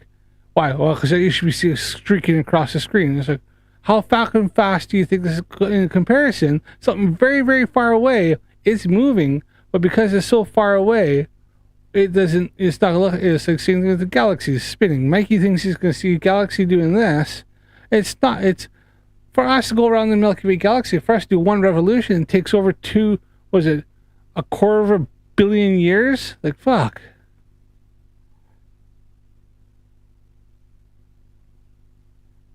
Yeah, or like you go, show me water sticking to a ball. And when you show them like a wet ball, they go, no, I want to see it.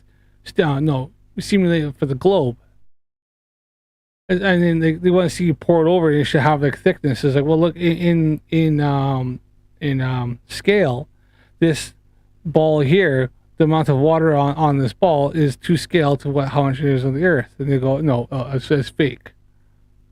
False flag operation, sure. Yeah, they were saying they vote to knock down all of the 5G towers. Don't need false flag with the unhinged lunatics. Yeah, I've heard flat earthers like literally saying they want to like overthrow the government. So it's not a false flag when they're like some are preaching freaking like domestic freaking terrorism. That's it. That's it. And they're going to be like, oh, that's interesting. I think that's crazy. I doubt that's going to happen because that's the thing. Everybody that's of the globe, everybody that doesn't want to consider themselves wearing a tinfoil hat, they don't want to consider themselves a conspiracy theorist. So they're going to say that's not going to happen. But when it does happen, you know what they're going to say? We heard this somewhere. That's all they need. They don't need to know it came from Ironwork, JJ, RG, Blacklight. Don't matter. They don't need to know that it came from there. All they need to know is it came from somewhere. I heard this somewhere before. It sounds fucking familiar. I heard this before. That they were going to use a flat earther to do it. That's all they need to hear. So we need to fucking let this message out. It's no longer, this is why these motherfuckers beg. I'm telling you, listen, we're on something here. This is why they need us to fucking debate them. That's where they want the focus to be. Is in these debates. They amount to nothing. These debates don't. Yeah, well, they could. Yeah, you're right. Dano, they always could arrange blowing up a launch pad. There could be irrefutable proof. They would deny the proof, call David Schill, and call a false flag. Yeah. Mean nothing, y'all. We need to get this message out as to what they're trying to do with who we are and what we are and what we see. They don't need our numbers growing, man. Because once these numbers grow, everybody look, it's fire and forget. Everybody knows what the fuck's going on, or they know what's not going on. That's the most dangerous thing. Look at how small this fucking channel is. Look at how small your channels are. All of us combined together, right? All of us combined together with our tiny channels doesn't make one small fucking one medium-sized YouTube channel. But we're so fucking dangerous. These guys are sending the lion's share after us. Isn't that amazing? Dynamite, small packages. Right. We're not threatening to harm anybody. We're not going to anybody's channel and hacking them. We're not doing any of those things. You guys need to bring the fucking big guns. You sent Red's rhetoric to my tiny ass channel for what? And I kicked his bitch ugly ass off. Purify that echo chamber because he knew he couldn't bother, couldn't argue with Reds, so he just like kicked him. He didn't want to know truth. For what? What are you sending to my channel for? Unless you know what, though? Right. You know, though, Vlad, it's going to have to be that way because now that we are, you know, really, we really got some veterans, man, that got these channels going. You know what I mean? They're going to have to lie like that, you know, to get people's own families to turn against them. Like it's going to be something like fucking, you know, I ain't gonna say the name, but somebody went to Antarctica. They've been in the flat earth for, you know, so many years, man, and they blew up fucking NASA's runway. Oh shit, you know, and they're gonna fucking start divorcing their own people, bro, kicking their kids out of the house because they don't want them crazy flat earthers around. You know what I mean? Like it's gonna be something stupid like that they're gonna fucking really have to get people's own family members or best friends to turn away from them. They're gonna have to do that. But if their reasoning is like my channel is small, therefore I'm a threat, then I'm a fucking bigger threat than freaking Ironworks because my channel is microscopic. He's got what 1.16 thousand subs. There's no fucking other way. So watch out! I'm a ninja then, aren't I? Shit. Gonna happen, but fuck that middle finger to him still. I don't give 2 fucks because I know who I am, I know who my family is, I know who my friends are. And everybody that hears this, be on top of your own fucking game. Don't let nobody tell you how to think, what to think, when to think it, where the fuck to go to get the right info. Fuck them, man. We don't need them. We got our own shit going. And you know, I just want to say that. You know, I feel like it's wrong to turn against people that are there for you, right? That you know good. But yeah, they're gonna try whatever they can try. I see that too, man. I do see that. And you want to know something? They're gonna do it. They're gonna do it. They're gonna do it. So my thing is, don't sit there crossing your fingers hoping they don't do it. It's just a matter of time. We know how these motherfuckers operate. It's only a matter of time, right? We just need especially with the history. We need to be 10 toes down. We need to be ready for it. But this message needs to go out there. It's no more fucking from time to time we could do the NASA bloopers thing and all that, but we need to call these motherfuckers out where they are. We can't be nice about it. We need to be truthful about it. They're gonna want to debate us. They're gonna want to do all that bullshit, man. Like they want to do that. Yes, yeah, exactly. In front of you, the freaking paranoia that these guys are exhibiting is concerning actually, because these guys are really on it. They're really paranoid. Like they think that they're gonna be some government's gonna go after them. Guaranteed, the government doesn't give 2 fucks about these guys. The only people that give is the people in our community who just have taken upon ourselves to just debunk and falsify all their bullshit. I do this because I got sick and tired of hearing the lies, hearing all the freaking them claiming that they know the truth, claiming that they have all the answers, and then when I look into it, I go, "What, really? Is that true?" And I go, "Nah, it's fucking." I just think, "Oh, I don't think that's right." And I look and go, "All right." You know, I say I do a lot of stuff on Mikey Smith because he does a lot of stuff with astronomy and astrophotography, and it was a hobby of mine before I really got into this, and so and it's something I can go out and do. So that's why I kind of do that. As for like freaking what these guys are doing, like I said, a lot of it's like you can look it up. It's quite easy. I can like debunk stuff. The stuff Mark Sargent said, all freaking lies, all shit, right? I looked up and like everything he said, I proved wrong, right? With like actual citations and everything else, nothing they ever fucking provide. So, yeah, it's the fact is, well, the government doesn't give a shit about these guys.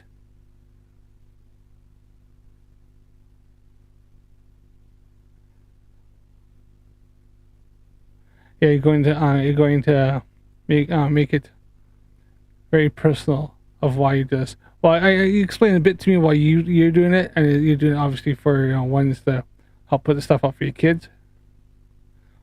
Yeah, if nobody's subbed to Fornicating, make sure to sub. If nobody's subbed to me, make sure to subscribe to my channel. Click the like button if you enjoy this, and drop a comment in the comment section.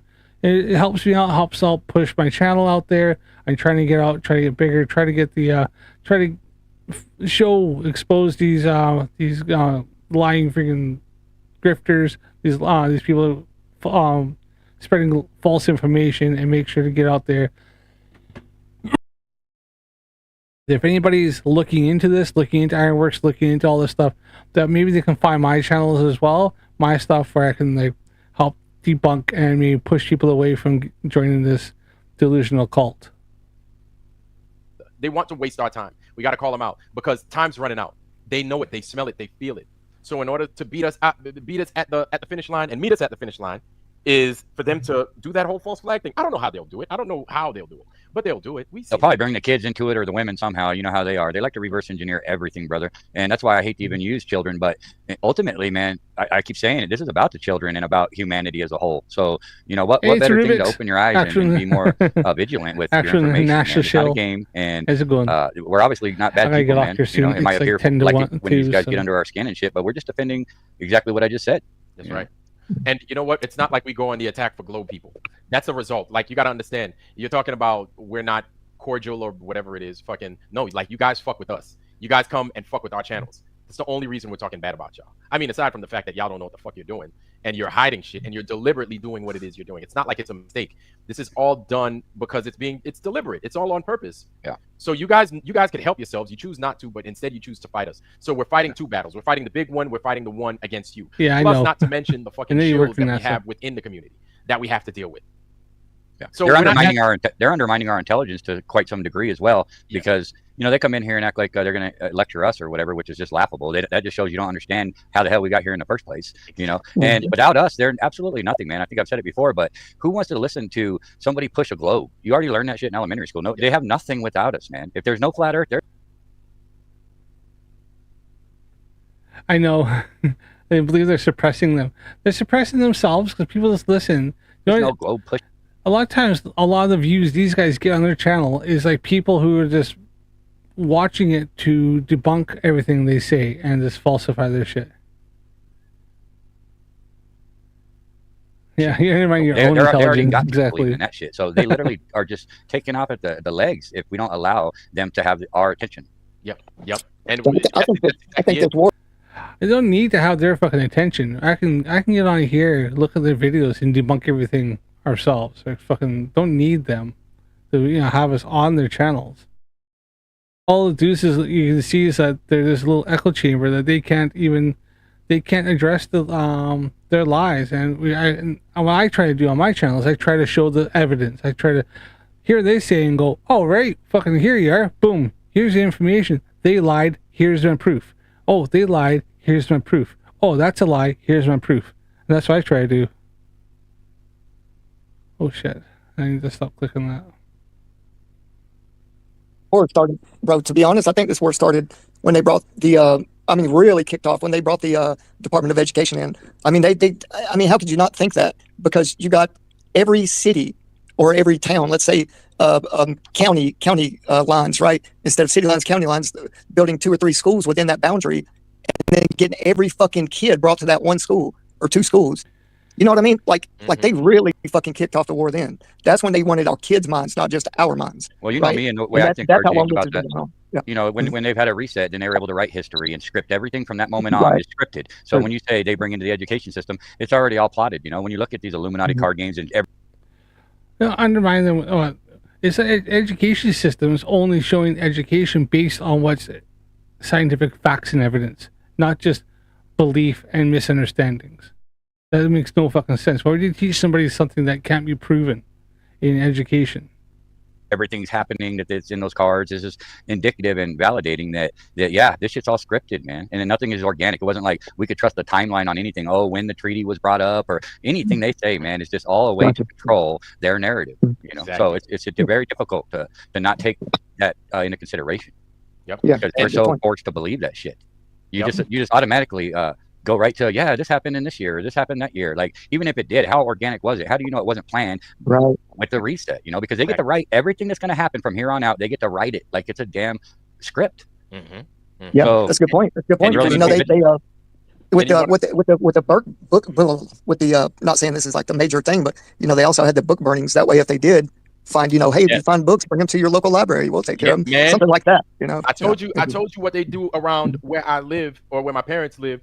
They do that shit annually. They burn a bunch of books. They're like, yeah, we don't need these motherfuckers no more. We're just gonna burn them. And I'm like, hey. What I do is they're like, get here before we burn all of them.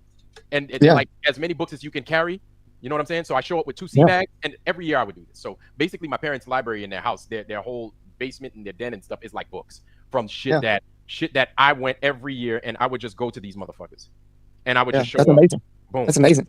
Yep. Yeah, let me know next time. I'll come with my fucking wheelchair and pull a bunch of them. Hey, but because you know, for real, because what's going on? Yeah, is the rewriting and man, I mean, we're all smart enough to know what's going on, but you know, the reason I said that about education and stuff is just because, you know, when you find somebody or or hear about it online of people, you know, finding these old books and right, and then they're flipping through them and they're saying things that happen or whatever. You're just like, no, that don't sound right. No, that couldn't happen. We didn't learn that, you know. And it's almost something in your own mind, bro, that's like that's being tricked, but you know you're not being tricked at the same time. So it's like how do you say it? Not a false binary. I can't even think of it, but it's something where, you know, you're disagreeing with yourself and you're like, no, yeah, but no.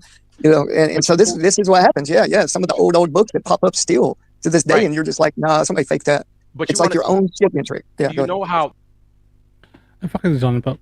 I actually had found an old encyclopedia in a I kind of wish I'd bought it, but I couldn't see the exact date, but it was quite old in a charity shop, and I flipped through it real quick. And in there, because they always claim, you know, what, in the freaking 1940s and stuff, they taught the flat Earth. This book was older than this book was like the 1800s or maybe the very turn of the century. And it was talking about the globe and all the evidence, everything. It was just fucking, so, and it's an old encyclopedia. We've known the Earth is a globe for a for hundreds of years, if not thousands of years. Right. Well, folks, you know what? I am going to have to call it there. It is like 5 to 1 in the morning, 2 in the morning. I'm starting to get really fucking tired here. And I got shit to do tomorrow. But, yeah, I'm going to stop at that, really. I was just kind of going through all the stuff. That was like, what? That must have been around my time stamp, right? Yeah, oh yeah, fuck, I'm past that. Okay. Yeah, the delusion and the freaking, and the paranoia, especially in this lot here, with fucking Ironworks and stuff. And Ironworks now is not going to talk to Globers anymore because he's just getting me a fool of, and he wants to purify the echo chamber. So, yeah, fun. We'll see how long that lasts, because you might start seeing this stuff drop off. The dumbest flips there are. I remember him being on Jaren's speaker corner and begging Jaren not to turn globe. Oh yeah, fuck. But I'm gonna leave it at that. You know what I'm going to do is, for a little bit of fun, switch it up here. Come on, where is it? We're gonna play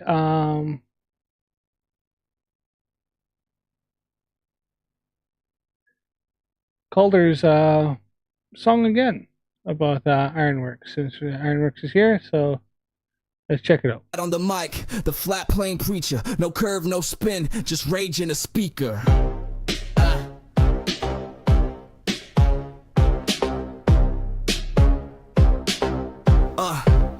Bend them all from my chat, globe heads got the yaks. Come in with science, now I'm swinging back with caps. Ain't no gravity, that's just density, fool. Don't need no evidence, I got my own damn rule. The drunk debunk show can suck on their lies, talk slick. In my DMs get a block, no replies. Red's rhetoric hit me up, cash in hand for a fight, but I declined that quick. Ain't trying to lose in the light. Bitch ass motherfucker, don't step in my lane. You spinning that globe talk, I'm bringing the pain. Bitch ass motherfucker, get out of my stream. You ain't got I know the it's truth, AC just Spin's an song. acid dream. Bitch ass motherfucker, don't step in my lane. You spinning that globe, talk, I'm bringing the pain. Bitch ass motherfucker, get out of my Don't stream. forget to, you know, Earth's a globe, space is real, gravity's improving. But hey, don't forget, stay curious and don't come back again. Please come back again. I'll be on Wednesdays, hopefully. And yeah, we'll see. Let me know. Don't forget to sub on the way out, click the like button, and comment down below. Under that fake sun. Bitch ass motherfucker, you believe that spin? Water sticking to a ball, where the hell you been? Bitch ass motherfucker, take your lies and go. Can I call it? Truth, they just science show.